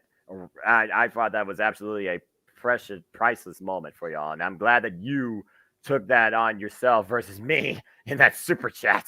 Because in all contexts, again, Superman does comedy. Superman doesn't do singing. But you and Jeff and Natalie are the Disney heads here. And you literally are. I know one thing, no matter what people say about Disney, Disney's family does become more family than father and daughter. I'm so glad you took that. Yeah. The whole Aladdin movie has been my shit from day one. Like, I remember seeing it in theaters when it came out. I remember how much I loved Aladdin, how in love I was with Jasmine. You know, A Whole New World was a huge thing for me. Always has been, always will be. I wanted to name Natalie Jasmine Michelle. That was my original first pitch for her name. Gotcha. And it got vetoed. You know, Jasmine, obviously, for the princess. Michelle, the female of Michael, Stat Boy. So her middle name would have been after him. And we ended up settling on Natalie Rose, which I love just the same, don't get me wrong. Yeah. But that was my first choice of a name for her. You know, it's always been a special connection. So to get to do that with her was awesome. Amen. And hopefully we'll be able to keep her coming around for the karaoke's. I don't know if we'll get her for the wrestling one, because most of the themes that I know that she likes are instrumental. Because Jeff Rebel don't know how to do jack shit. You know, that one will go up in the air, but there's not exactly any lyrics to that. But it's a damn good song. Final Boss, baby. 10 damn minutes. I think that's something we should do on an open mic night. When there's nothing to really talk about for a week, we should do wrestling theme songs and just kind of discuss like the best songs from each era. Because CFO and Def Rebel have got some underrated bops. They may not be as good as Jim Johnston. No one will dispute that. Hell no. But they've got some underrated shit. Like Jeff said, Roman Reigns' song, whether you like him or not, is some Final Boss video game music. Absolutely. Like, you could legit imagine playing whatever game that you're into. Final Fantasy, Mario, Zelda. Seriously, though. Getting to that final boss and that beat drops. And you know that shit's about to go down. Yup. And you can order a pizza while you're It's waiting. like the gong going off. It's like you hear that gong, it's like, oh shit. Here we go. Very much so, no. And you can also order pizza while you wait for shit to actually begin. Yep. That's only when the Iron Sheik's walk into the ring. By the way, we didn't do that this year, but there was a lot of passings in 2023. And I'd be remiss if we didn't briefly acknowledge everybody. And we're not going to because it's going to take too damn long. But just a lot. It's the nature of the business. It is what it is. I did talk about it briefly the other day, so I'm not going to get too far down the rabbit hole. But let us hope and pray we don't have near as many to report in 2024. Amen. Agreed. Anyway, continue, JJ. That's about it, really. Hmm. That's about it I can think of. I know we're all tired. I know it's pushing 1 o'clock. Yes. To get the plugs Emmanuel ready. and Arlene, I know I still owe you little wonders, but I am beyond tired right now. I completely had figured to do it. I even told my girlfriend, I was like, look, if you hear me singing, it's because I owe Arlene a song. But I literally feel like I'm gonna pass out right now. So I would just save it for her. Just screenshot it and just save it for the next open mic night because we've ushered in the new year officially across the entire continent of Coast the to 48 coast. states. So, yeah, we've gone coast to coast from the We got east Shane to O'Mac. the west. Wishing all the best. I ain't doing the Shane Shuffle. Fuck that shit. So that being said, again, let's just look towards a brighter tomorrow, starting the day, and at the end of the day, continue to enjoy life and make the best of whatever we deal with in any case. yes. So thank you, Emmanuel. I saw that. You know I'm good. I did also remember we completely ignored his super chat from earlier. Oh shit! Yeah, we did. Well, So again, let's go ahead and just really quickly do this before Jeff gets to the shills. All right. Is Edge winning and losing the TV title dumb? No. I say yes and no. Yeah. Yes, because the build to him defeating Christian and getting that semblance of revenge was such good storytelling, just to have it go right back to Christian. You know. Well, I feel like if Christian or Luchasaurus had cashed it in and Edge had retained, that would have been better. Okay. And maybe if Luchasaurus had cashed it in and taken it, I wouldn't be as frustrated because the young guy was taking the ultimate opportunity. Just like Edge did. Yeah. Thank you. But there's also something to be said about Christian, like I said last night on commentary, and everything he has done for that TNT title since June, when Luchasaurus first won it. Christian has been the one to really elevate that championship. Not elevated since the inaugural champion Cody Rhodes and the one that followed Darby Allin. I would say as much as MVP as MJF has been working through the ungodly amount of injuries that man has had this year, Christian has been the MVP on the mic and in character development for this year. Fight me. No, and AEW. I mean, shoot, you just talk about Collision. That's only half of the year. You look at the entire year. No lies detected. Let's not forget how this man started off. Freaking feuding with Jungle Boy Jack Perry, became Hollywood Jack Perry, tried to be his own Christian Cage, and got FTW fucked for it. Yeah. And then Jack Perry showed he really was and fucked everybody else. Anyway. Yeah, that's a different conversation for another day. In the bygone era. Yeah. It was last year. Last year's shit. Old news. Yeah, exactly. Yeah, I don't think it was dumb. It fits Christian's character. Yeah. So it does. And I agree. It furthers the program with him and Adam, which I'm totally okay with. Because they rushed into that way too fast for me. I agree. It's an underlying program also with Killswitch, again, who was the first person that Christian Cage brought into his patriarchy before the patriarchy was even a thing. Long-term storytelling. When will Luchasaurus finally show that master's degree and develop a brain? We still don't know. Yeah. Should happen soon. See, and that's the other part is like I feel like Luchasaurus took 10 steps backwards by going back with Christian. Oh, no it's doubt. like Sammy Guevara going back with Jericho. Mm-hmm. Yeah, I have to think Sammy had dropped Jericho on his head last night. It didn't happen. I was like, oh, all right. Yeah, they get seen the moment as I predicted in New York. His last match in New York. Imagine if they did it in reverse, where like Christian screwed Edge out of it. One, Edge beat up Luchasaurus, signed that contract, cashed in, and left with the title. That would have been something. Yeah. That would have been unique. Hindsight is, well, I don't say 2020 more because 2020 was such a shit year. Hindsight is what it is, folks. Yeah, hindsight is what it is, and we ain't saying hindsight is 2023 either. Yeah, I'm not going to say numbers hindsight anymore because clearly that does not work. No. Perspective. So I have to call it because there have been moments in this seat where I have almost passed out. I've actually been up since like 6 a.m. trying to. Okay. Oh my word! We're going into shows right now, brother. So you're good. Yeah. Perfect. Sleep. Before you tap out, since you're not going to be around for post conversation, are you good to patch the feed through Discord tomorrow so we can do the live Raw? Yeah, that shouldn't be an issue. I'll make sure We're going to need it all week. We're going to need Raw, NXT, and SmackDown. So easy. If it is, let me know like now so I can try to find it.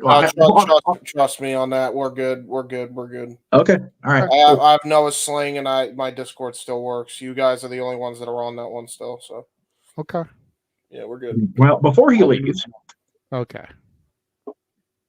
Before he leaves, let's do it and do that. Follow this man on social media.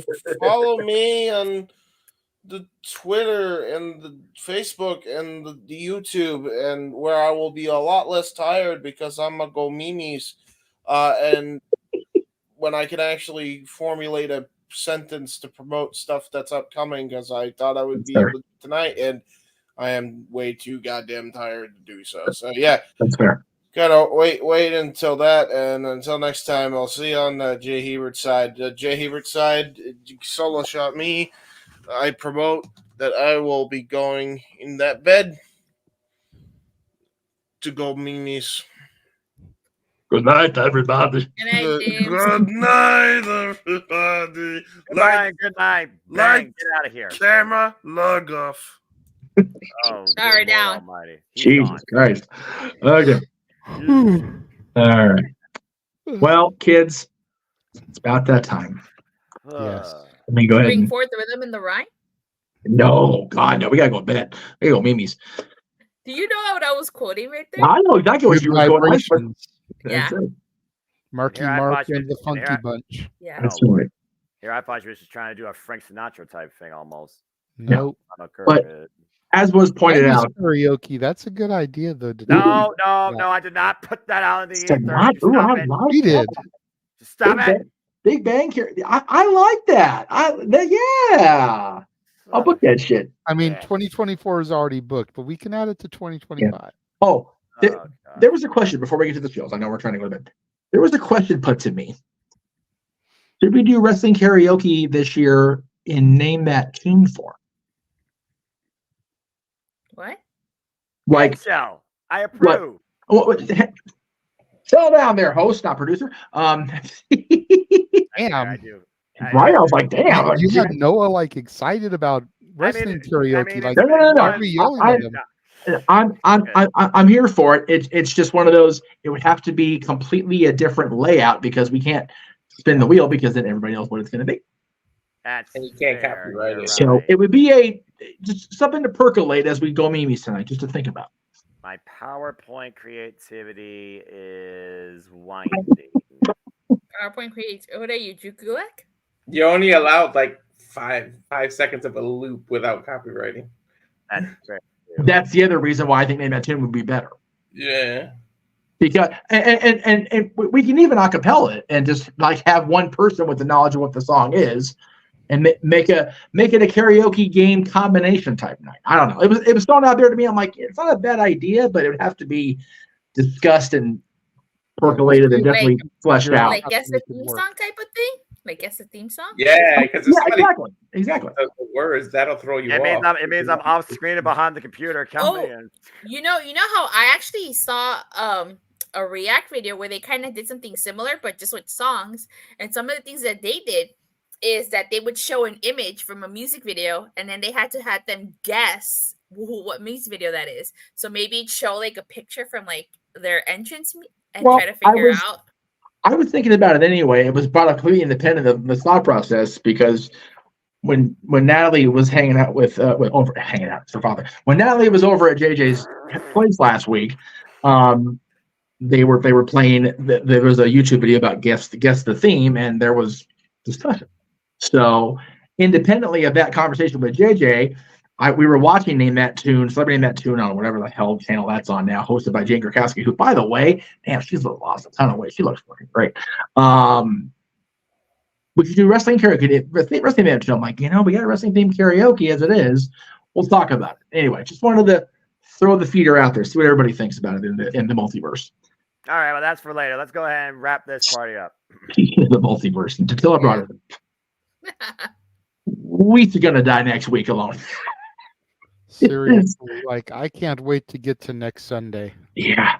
Next Sunday there ain't a damn thing booked.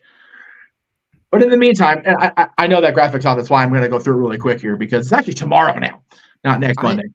I haven't even watched the weekend shows yet. I still haven't watched Rampage, SmackDown. I guess that's all I got to do because there is no Collision. But still, SmackDown was the best stuff. It was just the best stuff. So all you have is Rampage, actually, man. Yeah. Well, I still covered because I wanted to give my audience, at least on the Best of Raw. I don't know if anybody saw that. There were still special interviews. Same with SmackDown. Segments. Yes. So that stuff I feel should be covered. And absolutely. I told people, what matches were featured on the Best of. So yes, if they wanted to go back and watch those matches, these were what were considered. Fair enough. There you go. But tomorrow, or today rather, 7:00 Eastern, 4 Pacific, myself and apparently Aaron's going to pop in 2 days in a row on the Jeff Meacham Network. It must be a time of year or something. Well, but it's going across NoDQ.com too, right? Well, right, but he's still he also pops in to talk wrestling anyway, even though it's on his own damn channel too. Or I guess not his channel also, because channel 2 is CBS. Talk Wrestling will be covering in depth the winners of the NoDQ.com year-end awards. Yes, Sean Ricker and MJF we talked about heavily tomorrow. They won a ton of shit this year, so very cool for them. Oh, I get it. Yeah. Yeah. That's exactly why he did that. But there it goes. And then these two poor souls on commentary. God bless JJ and Noah. Immediately following Talk Wrestling, because I'm planning to go the full 45 this time. I forgot to mention earlier going to Raw because it's in San Diego about today. So they will be at depending on who you ask, I think it's a whole JJ disagrees. The San Diego Sports Arena / Valley View Casino / whatever the hell sponsor name is this week. You're brave going to San Diego. It's 4 hours from here. I'm not doing that. Well, yeah, but they live closer than we do, by a lot. So, Monday Night Raw, Day 1 Raw, Women's Championship match, a World Heavyweight Championship match, and so much more. JJ and Noah on the call. And then Tuesday morning, JJ, the second week in a row, you're doing Tuesday through Thursday, my friend. Yes. Really quickly, Emmanuel, if you're interested, I will shoot you the StreamYard link tomorrow. That way you can come in post-show and discuss the experience. You and Arlene can pop in and talk about what the crowd was like. Give your perspective from having been in the crowd. Let me know if you're interested so we can send you the link. There you go. Go ahead, Jeff. Your plug, brother. Go for it. So, Tuesday, I'll be covering SmackDown and Rampage. Wednesday will be Raw and NXT. Thursday will be Dynamite per the usual. And then the following week, we'll get back to business as usual. Even though it was a best of SmackDown, I'm still going to give the highlights of what they talked about because nobody else is covering the best of, so why not me do it? There you go. Exclusive content. Every show, every week needs some love. Every show needs a recap. It's true. I don't know why I heard that in Gilligan's Island theme song format. And who knows if the January 18th episode of Impact is good, then you might see a Friday review coming up for Impact on my channel as well. I'm going to pray to the wrestling gods, Moose and JBL, that it is so that JJ can do that review. Hey, lest we forget Baron Corbin. I don't count him as a wrestling. He apologized to me. He's sad about it too. Anyway, so tomorrow afternoon in its new permanent time slot, by the way, 6 p.m. Eastern, 3 p.m. Pacific, the return of Staff Boy Sports Bar. They'll be covering all of the bowl games, I'm sure, that are happening today. God help college football. Good Lord. As well as NFL week.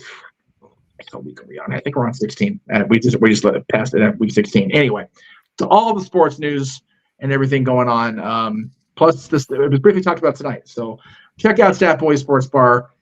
Apparently featuring Dory Lou this week in its new permanent time slot, 6 p.m. Eastern, 3 Pacific, to be followed by JJ and Noah again. Yes, NXT New Year's Evil, my NXT. We've got a lot in store this week for NXT. Let me go back to the graphics that I have saved here. We got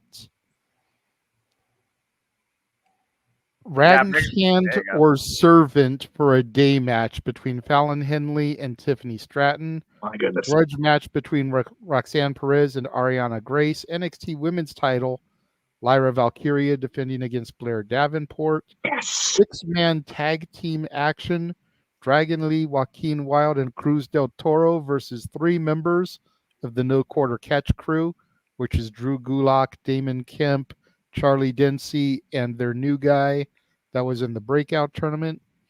Trick Williams versus Ilya Dragunov for the NXT Championship. Can't wait for that. Finals of the breakout tournament, Oba Femi versus Riley Osborne. Plus, we will hear from Ridge Holland after the accident that occurred between him and Ilya Dragunov. By the way, shout out to Charlie Dempsey, flying out from this to work for All Japan the next day, as promoted by William Regal last week. So good on Charlie, man, and good on NXT working with both All Japan, apparently New Japan next week too. So man, it's already a crazy year, and we're like an hour and a half in. So which that is part of what makes me think he won't be the third man in the match, and it'll be the guy from the breakout tournament. That way he can already be out there flying to Japan. I have a feeling he won't be at NXT Tuesday. Yeah. So Wednesday looks like a good card. Yeah, we got good cards all throughout these watch-alongs this week. Hopefully, Dattila will watch New Year's Evil. Come on, Well, Dattila. maybe. And then she can review it. Yeah, here we go. I would need help because I wouldn't know anything about NXT. I'll tell you this much. I'm freaking covering it. If you're willing to review it, I'll actually tag team if you want it because I'll say that this New Year's Evil looks far better than 2023 was. It's all for the love of wrestling, kids. So there you go. I'll think about it. Even if I don't watch the live 5 p.m. version, I can always tune into the 8 p.m. tape delay West Coast version. That's what JJ generally does if he's not on the call. But they stacked this show, so we're on the call this year. Let's see where we're at here. Wednesday. The Greg Cherry Show will be live in 2024 kickoff, 7 o'clock Eastern, 4 Pacific, across the channels of both Greg Cherry and myself. Yes. Why are you advertising a show for June 3rd? Because I typed it incorrectly, because I was dog-ass tired when I made the graphic, and I just realized it right now. January 3rd, what that's supposed to say. Thank you. I appreciate you. Anyway, later. Oh, God damn it. I like that episode of South Park. It was one of my favorites. These poor Jonas boys. God. No, Mr. Abuse. Noah, what's going on later on Wednesday? Oh, you know the usual. My premiere introduction to professional wrestling every year with, of course, Wrestle Kingdom 18 in Tokyo Dome, where we are headlined by the Rainmaker, Kazuchika Okada taking on Brian Danielson, arm for an eye. We also have the IWGP World Heavyweight Championship on the line, as Sonata will defend the gold against Tetsuya Naito, and a brand new championship will be determined between Will Ospreay, Jon Moxley, and David Finlay, and so much more at Wrestle Kingdom 18 in Tokyo Dome. I am so hyped for just. I love Emmanuel right now. What did I miss? I don't remember who was Damn it, Emmanuel!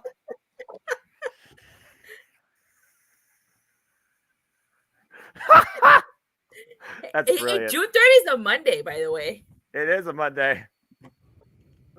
Thank you. Thank you. Fuck's sake. I'm already fucked up here. Jesus. Anyway, yes, Wrestle June Kingdom 3rd is 18. a bad Monday in wrestling history. What the fuck? 2000. Oh, now you got my niece on my case. All right, that's all right. That's all right. All right, so anyway, yes, Wrestle Kingdom 18 in Tokyo Dome. I cannot wait for this fucking show. And of course, I will have City Predicting exhibition special on my super YouTube channel prior to this. Details to come. And for the first time since Kenny Omega and Chris Jericho faced off at this event, and what was that, 2016? 2017? 2017. It was 12 or 6 years ago, so 2018. 2018. I am once again, subscriber my own self to New Japan World. I'm ready for this shit. Hey!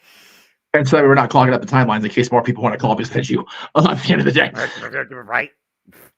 But before Jeff moves on to his next show, I just got to say thank you to the 17 people that are still watching us at this ungodly hour, 5+ hours into this. We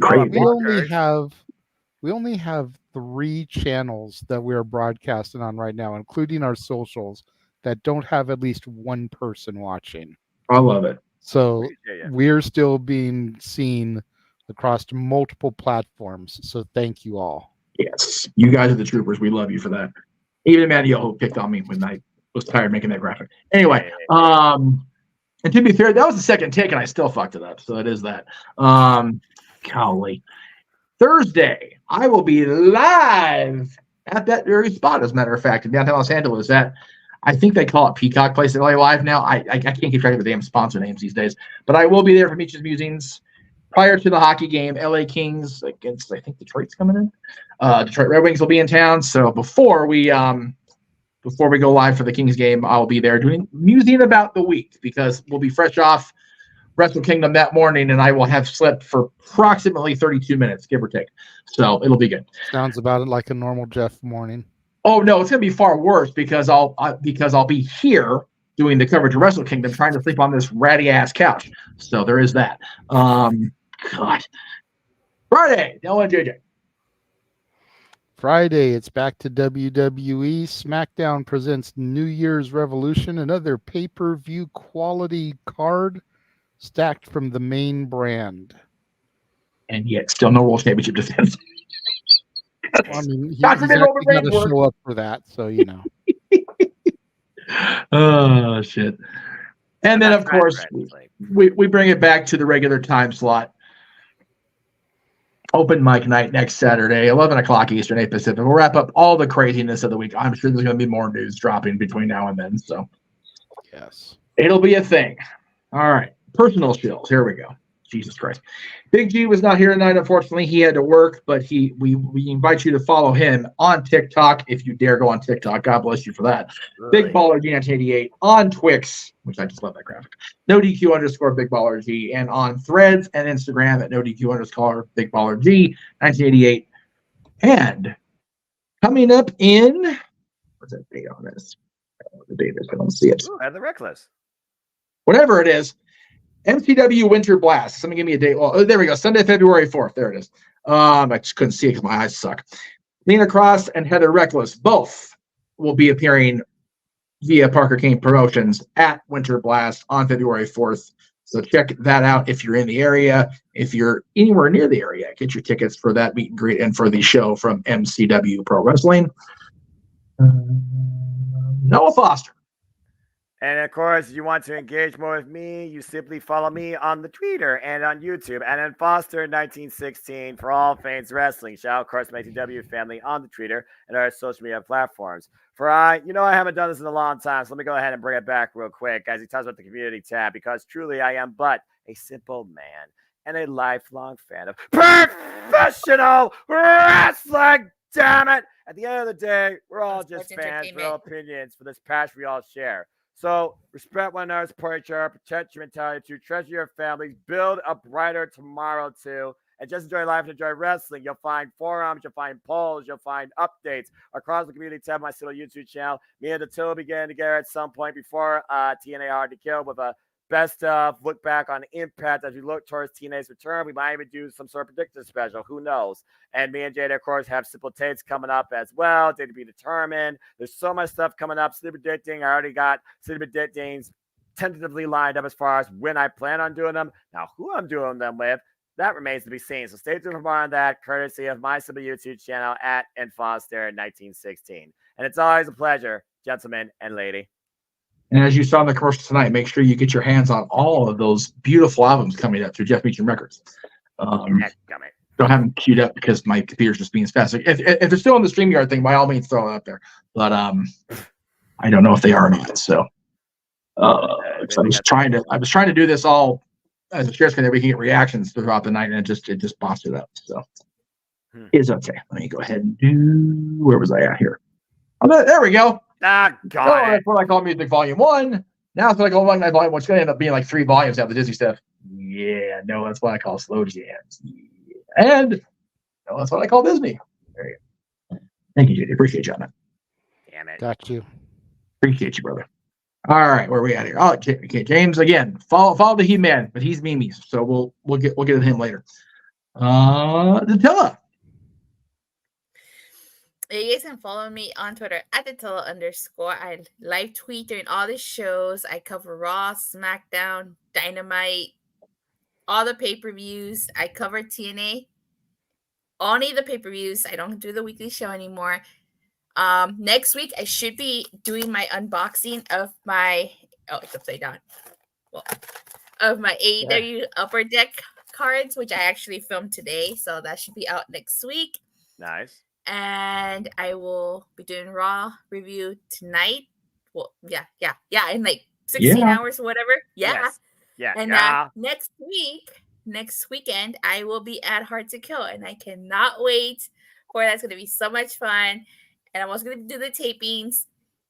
So make sure you guys subscribe to my channel so you guys can see footage from that show. It's going to be a lot of fun.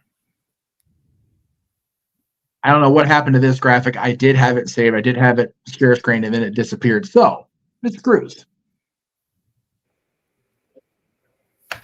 Yeah, you guys can follow me on the Twix at Walter Alex Cruz. Of course, the business Instagram at Cal Fire Farms.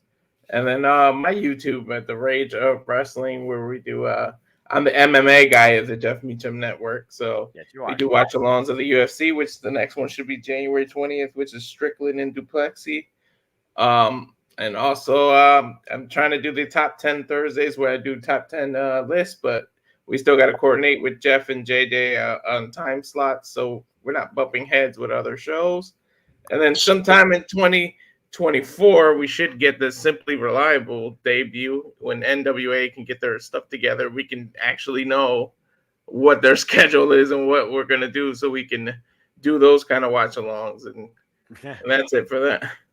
Yes. Meant to have this plugged earlier in the when we plugged the Return of Statboy Sports Bar on Tuesday, but follow your barkeeps from Statboy Sports Bar. Dory Lou Hathaway and Mike Caldwell on Facebook, Hathaway Lou and LB Stack in 1977 on Twix, and Dory Lou and Statboy 13, which I never know why he's Statboy 13. I'll have to ask him on Instagram. So make sure you follow our friends Mikey and Dory. We'll see them on Tuesday. Mr. Williams, good stuff. Yes, you can find me on the Instagram, the Renegade JJ Williams, on the Twix, ROWJJ Williams, on YouTube, Casa D18 Studios. Thank you to the 6 people that are currently watching, and we are once again being watched on every single platform we have been broadcast on right now. At 1:20 in the morning, 4:20 for you East Coasters. 4:20. Walter's favorite time of the day. That's right. It's 4:20. Make sure you go to Cal Fire Farms on Instagram. Anyway. Yeah. I was gonna say, I don't know if you have the image in there, but make sure that you guys go and subscribe to the members only section of the Casa D18 Studios channel. There it is. For only $5 a month, where you can get exclusive content like Noah and I calling the entire Flair Steamboat trilogy, almost 3 hours worth. So good. including our pre and post match banter. So damn good. Arguably the greatest wrestling trilogy of all time. I'll fight that fight. I swear to God, I will. I'll back you up on it. Yeah, with all respect to Kenny and Kazuchika, like Slam Team is another level. It really is. My goodness. And then there's little old me. Goodness gracious. At _ Jeff Meacham on Twix and Instagram, Jeff Meacham Network on Facebook, right here on YouTube at Jeff Meacham. You can buy the merchandise at our spring store and on Pro Wrestling Tees. There's some sort of sale going on Pro Wrestling Tees right now. I forget what the discount is right now. But if you want to buy a shirt and you don't want to worry about you don't want to think like you're worried about customer service, go to Pro Wrestling Tees. Is what it is from what I hear. I think that's it. I think about everything. I did. Amy, I'm proud of myself. Woohoo. Golly. Long show. Long show, I should say. Very long. The show is going to be long, but. Let me again. You kick off the year with a bang, and the bang had an impact for 5 hours and probably 30 minutes. So that being said, JJ, let's go to bed. Send us out of here. Oh. Yeah. I was going to say really quick. Can I just say that I am looking forward to this year? We've got, in theory, again, it's all a lot of talk right now, a lot of chatter, if you will. WWE and the rebranded TNA under the same parent streaming company. Yes. Got WWE potentially going to be on the same broadcasting umbrella as AEW. Yes. We've got WWE talent working for All Japan this week. We've got WWE talent working for New Japan, I believe, this week. TNA and New Japan are still buddy-buddy. AEW and Ring of Honor are still friendly with Japan and getting friendly with both promotions in Mexico again. We said it all year last year, was never a better time to be a wrestling fan. I say this year's going to be even better than that. We should every bit of it, man. Now that we're going to get an entire year with Triple H at the helm, it very well could be. Yeah. I might become a WWE fan full time again. I might actually watch Raw and SmackDown. Who knows? I would love. Wow. I would love everybody in this room was watching all the wrestling, and the sports entertainment. I would love everybody. Damn it! I would.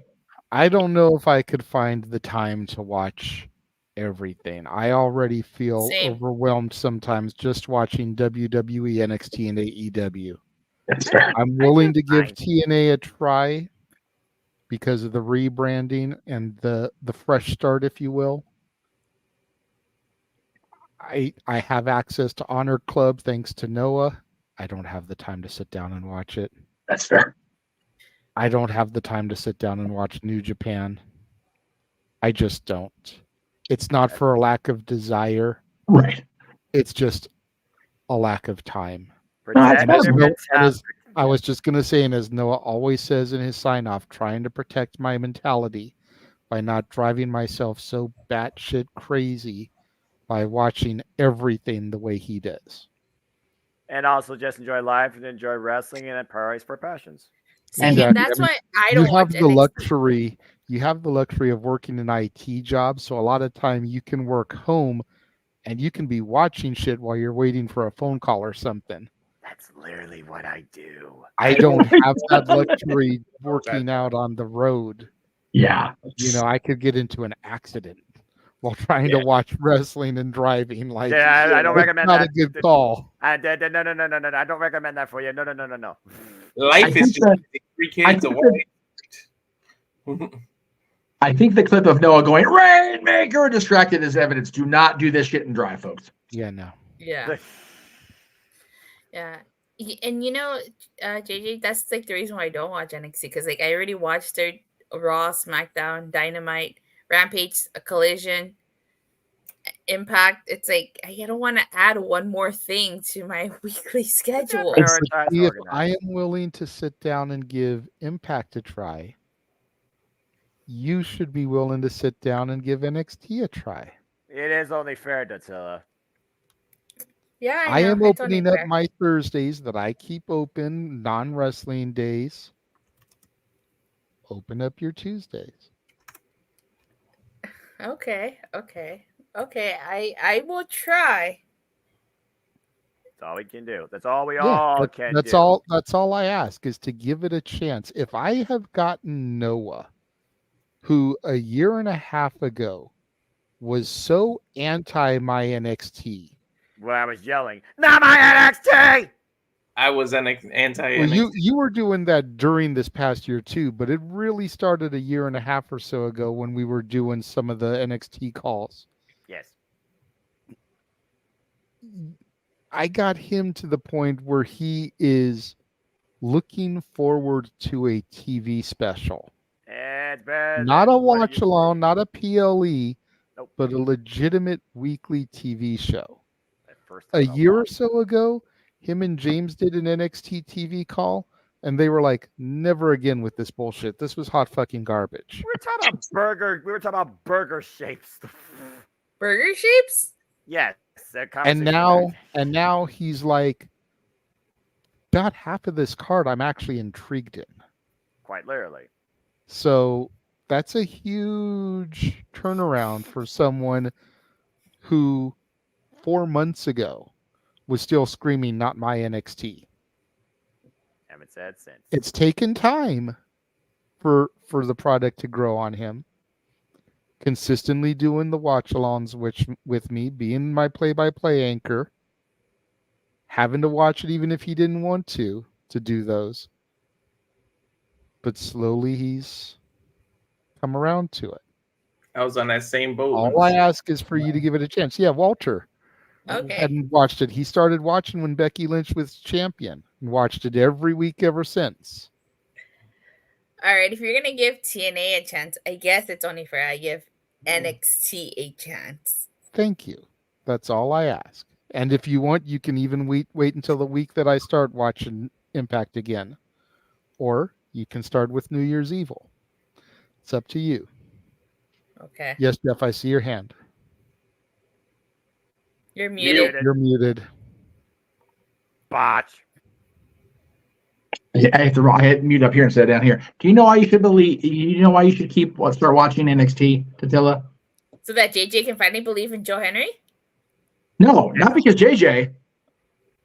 I believe in Noah. I believe in Datula. And he said my name correctly. He did.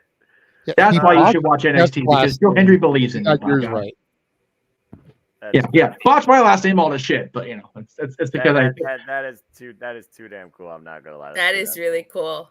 If I see Joe Henry at Hard to Kill, I gotta tell him about that. I'm telling you. Wait, he's not on the card though, is he? No, Not yet. He's not on the card. He's not on the card. But he could be there unadvertised. So exactly. Yeah. Well, just look at this endorsement from Emmanuel. He wishes he had bought NXT WrestleMania weekend, especially probably considering that they bought Raw after Mania. Like they probably would have rather swapped in and deliver for Raw after Mania. Right. Yeah. Actually, I would have bought 2023 Supercard NXT of has Honor. been better than what it was, and HBK should be Booker of the Year. Did you Like see what he said about Noah? Yes. Oh hell. Yeah. So that's a ringing endorsement. I mean, if he feels that Shawn Michaels should be the Booker of the Year, that speaks volumes with what he's done to the product, I think. He's definitely made the product better, but I don't believe in that whole ranking, this of the year, greatest of all time, subjective nonsense. But more so, I just read that as a polite comment. And in a way, he's not wrong. Yeah. All right, that's all, folks. We are still on every fucking channel. On this shit. Y'all trying to keep us up. Jesus. Yeah, for real. I mean, literally, we're gonna go. Noah had thrown it to me to take us out of here. So, Yeah, we started talking about NXT. So. Oh no, it's yeah. To everybody that is tuned in for the last 5.5 hours, thank you so much. Crazy Canucks. To the super chatters, not just for tonight, but for the entirety of 2023, that have allowed Jeff and I to get paid out on a consistent basis. I think Jeff only missed 1 month during this year where he didn't get a payout. And in the following month, I cleared 200, so it was like I didn't miss it at all. Yeah. And I've gotten paid out every month since getting monetized back in March. I love it. Let's keep the So train thank going. you to each and every one of you guys out there that contributes. To Arlene, I apologize for not getting to Little Wonders tonight. We will do it first thing next week. Promise. Hopefully you can be at a point in work or be home to where you get to watch it and hear it. For the Rifts, who were able to come on for a little bit this evening, we greatly appreciate them. Awesome. For Statboy, for Josh, for Big G, for Walter, for Noah, Datilla, James, Jeff, myself, and everybody else that is connected with the multiverse in some way, shape, or form. Greg Cherry, the rest of the No DQ crew, Colin, Virtue, all of us. Happy New Year's. Happy New Year. Hopefully your Feliz Año Nuevo. 2024 is better than your 2023. And we will see you guys next week for another brand new installment of Open Mic Night. Have a good night, folks, and a great first day of the new year.